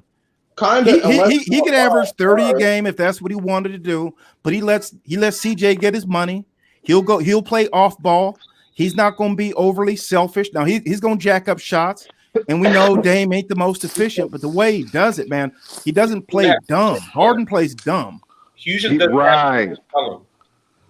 And like, look at Westbrook. You would think Westbrook was way better than Dame looking at them stats. All that athleticism, but then once you watch him play head to head, nobody thinks Westbrook is better than Dame. Yeah, he's not better. No, but I'm just saying that he does average 30. To be fair, he doesn't have nobody on that team that can score. He has to do that. That's not. Gordon's one of the leading scoring teams in the NBA. Didn't Eric Gordon win 6th Man of the Year, like averaging 20 5 points? years ago? That man like 38 years old now. Okay, but okay. So what was the excuse when they had Chris Paul in Houston? Answer that question. I'm gonna answer it. Chris Paul is a point guard. Why would you get another point guard that costs $40 million with your franchise point guard? I know why they brought. You know why they brought him in, because Harden plays dumb. That was because of their management. The management. Come on, man. Come on. But see, you keep in the middle of the season. What you're doing is you keep moving the goalpost. I'm not yes, you did, because now you want to talk about management. Yeah, you're moving accountability away from Harden, bro. Right. I mean, you know. So the point was. Why would you get 2 players that play? Can I finish? Because James Harden is not a point guard in the NBA. He's a legitimate 2 guard. That is where he should be best at. But because of his style of play and because what he wants to do, it doesn't match well. That's the problem. He's selfish. His coach put him at point. He was a 2 guard until Mike D'Antoni came there. He made him a point guard. He said, "You're better, you're more efficient, you win more games." And that's why they haven't been able to get to the Western Conference Finals or compete for an NBA championship because D'Antoni is a dumbass coach. No, I don't know though. Under D'Antoni. The reason why they haven't won is because they continue to trade for point guards. James Harden is a point guard. They traded their damn center away. They got a whole bunch of 6'5" dudes on the damn team. That's not 2 guard would you put around him? It's not like if you had a 2, anymore, who would you put around him? You can put any 2 around him. No, you can't. Any 2? No, man. This shit is crazy. You couldn't put a 2 you couldn't put who's the guy for Port? You couldn't put like a slashing 2 next to him. He got to be able to shoot the 3. Yeah, no. And he they has gotta to be able to kinda play shield without him. dribbling because he ain't never going to dribble. He could And they need somebody to shield Harden defensively because he doesn't give effort on that side. Right? Yeah. You got to be able to switch up on defense, play two positions. And who wants to watch James Harden ISO all night? Kids. It's beautiful. See? How old are you? You're an NBA fan? Who wants to watch him ISO all night? So you mean to tell me you're gonna take a player like let's just say, I don't know, the boy that just tore his knee up over at Golden State. You're gonna put him over there with James Harden, Klay Thompson over there with James Harden. You know what Klay could do. You know what Klay could do scoring the ball, but you expect him to just let James Harden run ISO all night. No. Not happening. They probably, I think they probably run sets to get him involved as an off ball. You know what I'm saying? Klay Thompson could score 30 points without even dribbling the ball. You could run screens and pin downs and just pass him the ball. He scored 60 with 9 dribbles. You mean to tell me a person who could get PJ Tucker and make PJ Tucker into a threat, a person who could put Eric Gordon and make Eric Gordon relevant in today's NBA? Eric Gordon's that nigga, bro. You mean somebody like that cannot get Klay Thompson, who doesn't even need to dribble the ball to score? Like, just think about the transition opportunities Harden will have when he goes downhill. Like, I mean, yeah, he'll definitely get a lot out of Klay. Yeah, I think Klay'd be a good fit. Matter of fact, I read somewhere they said Harden, Golden State reached out for Harden. Hey, hold on. He said, why? I don't know if it's true. I think it was like one of them shaky websites you said Klay or something. would be a good fit. I said why. Oh, okay, so he shields Harden defensively. We know that Harden doesn't like to give effort defensively. On top of that, he's a low maintenance in terms of shot creation player. He can get a lot. He can get cooking in transition. He can be a great transition player with Harden. He complements what Harden likes to do in transition. He wants 60 points on 9 dribbles. That's the point. Yeah, that's exactly. And Harden dribbles a lot. So this is what I'm saying. Harden, that's his problem. This is the same problem that LeBron got. If he has the same problem that LeBron got. If he's not a shooter like Klay. No, if he had a guy like Danny Green, he would do great with Danny Green. He has PJ Tucker, y'all. He has. I can't even tell you. He has Eddie House. Like, he doesn't have nobody in his fucking team, bro. See, you're optimistic. See, you hear that optimism? He actually believes in James Harden. And James Harden is like Allen Iverson. He's like Carmelo Anthony. I remember I used to tell these young dudes that Carmelo Anthony will never win a championship because he plays dumb. And people were like, no, he's good. He can score 28 a game. He can do this. And it's like, yeah, he can do all that, but he don't play smart. And that's the problem. Defense. No defense. You don't want to play unselfish. And you ain't gonna win a championship. He's done better than a lot of teams in the West over the past 5 years. But with his talent, he should have made the finals more than once. Hey, did you hear what Chauncey Billups said about Melo? He said Melo, they could have a game where they blow him out by 40, and he'd be upset because he only scored 18. He'd be more happy if they lost the game and he scored 40 than if they won the game and he scored 18. Right. Yep. I don't know why you would compare him to James Harden, because James Harden doesn't do anything like that. He does. Okay, think about this. Remember when James Harden, he balled out for like 6 games in a row. He was putting up crazy numbers in the playoffs. He played so hard in the playoffs that when it came to Game 7, he had no juice left in the tank, and his body failed. He had muscle fatigue. He had like 10 points or soming. He could barely move. Are you talking about against the Warriors? I think so. It was like Game 7. It was like 3 or 4 years ago. And Chris Paul. Do you remember? Do you remember that?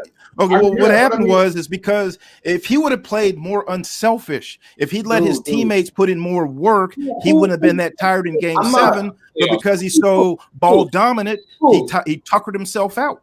Bro, here's the thing. We can't blame anybody. I've never seen a player do that before. We can't blame anybody for losing to the Warriors, bro.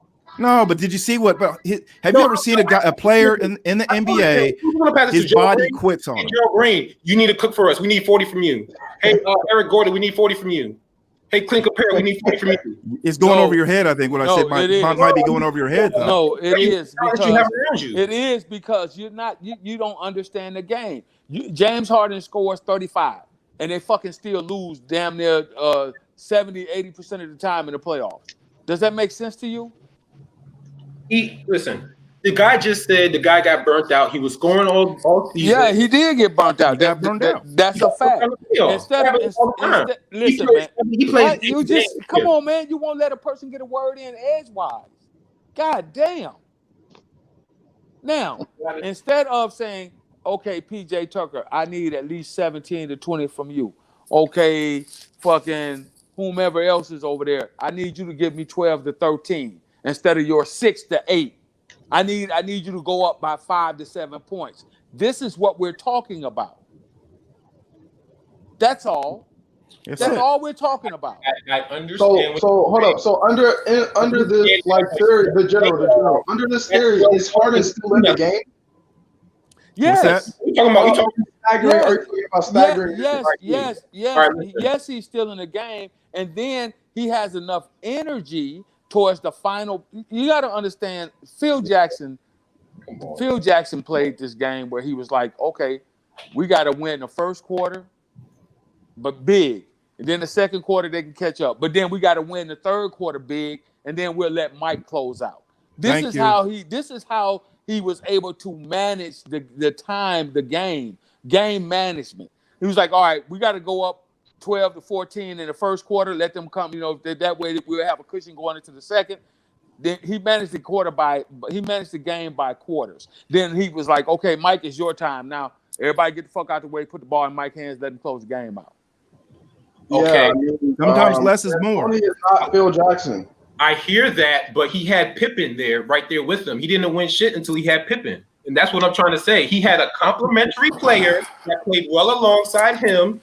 And what are you arguing though, man? Like this is what I'm saying, bro. Like arguing that you can win with Harden. He doesn't understand basketball. That's his problem. Listen, I feel like if the team kept Capella, and instead of paying $40 million for a Westbrook or something like that, if they could get a better wing player that could play along, play with the. Nobody wants to play with him. Huh? Nobody wants to play with him because he's a ball hog. They have no. Say it again. Nobody wants to play with Harden because he's a ball hog. Say it one more time. Nobody wants to play with Harden because he's a ball hog. And here's the thing, bro. They don't have any money. So basically, how that contract works is right. They're over the cap by like $20 million. They have a cap hold on Russell Westbrook's contract. That means it keeps money on the books. And if you actually traded Westbrook, there's a 15% increase that team that he got traded from would have to pay. So on top of the initial 15 he's getting from OKC, you're paying another 15% on your contract. And you have the cap hold. Yeah, but they make that up with trades. They make that up with draft picks. This is how deals are done. Yeah, they get assets back. Okay, so this is how deals are done. That 15% that you're talking about, they'll say, okay, we'll give you we know that we got the lock. See, the draft goes out a couple of years. A lot of people don't understand this because people make trades during the draft. So they say, okay, we want the number 2 pick this year. We'll give you the number 2 pick in 2023. Oh, okay, fine. We'll work with that. Even though they don't know what's going to happen back then, but because they're trying to think for the moment. You understand what I'm saying? So even if James Harden, they were able to make the deal for James Harden to go over there to fucking Brooklyn. Yes, it would make for some high drama. They still don't, in my opinion, don't come out of the East because Boston was right there at the end. So was you still got Toronto over there that's playing good ball. You never know what they're gonna do. They're like the fucking hidden red-headed stepchild across the border. You got Boston. You still got goddamn Milwaukee. Now you gotta fuck with Miami over there. So it doesn't matter what they do, they still won't have enough firepower, in my opinion, because James Harden is a defensive wash. He's suspect at defense. Suspect. So is fucking what's the little point guard name we keep talking about? It's over there with Durant right now. Kyrie is not the greatest defender, if you want. I mean, he's okay. He's better at it. He's better than James Harden. So now you got suspect at best. So now you got two suspect defensive players who give you a lot of offensive firepower. Where in the East you can't win like that. because the Oh, East my. is a more of a They'll grind. be fine. They're winning the East at least once the next 3 years. Like you Who? can't. Brooklyn. Oh man, see, this ain't 2K, man. This is not 2K. I don't think y'all under. Okay, man. Okay. All right, fellas. All right, fellas. I gotta be somewhere at 3. I gotta get up at 3:30. Wrap it up. I test final four. Oh, I test left. Always leaves. NBA fan. Final words, bro. Yeah. Shout out to the panel. It was a good conversation. Yeah. That's all I gotta say. 8:30 tomorrow night, fellas. We'll go to 3 in the morning. General, final words. Lakers repeat as champion. Yeah, okay. You got it. Just like the general. General, he said it for you. I love you. I'll see you in Coolest room. Yeah, Thanks for coming, baby. Yeah. I love you. All right, I'm out, bro. Dusty, final words. In dust we trust. Keep kicking up dust. I love you, bro. I'll see you in Coolest room. Black Wall Street.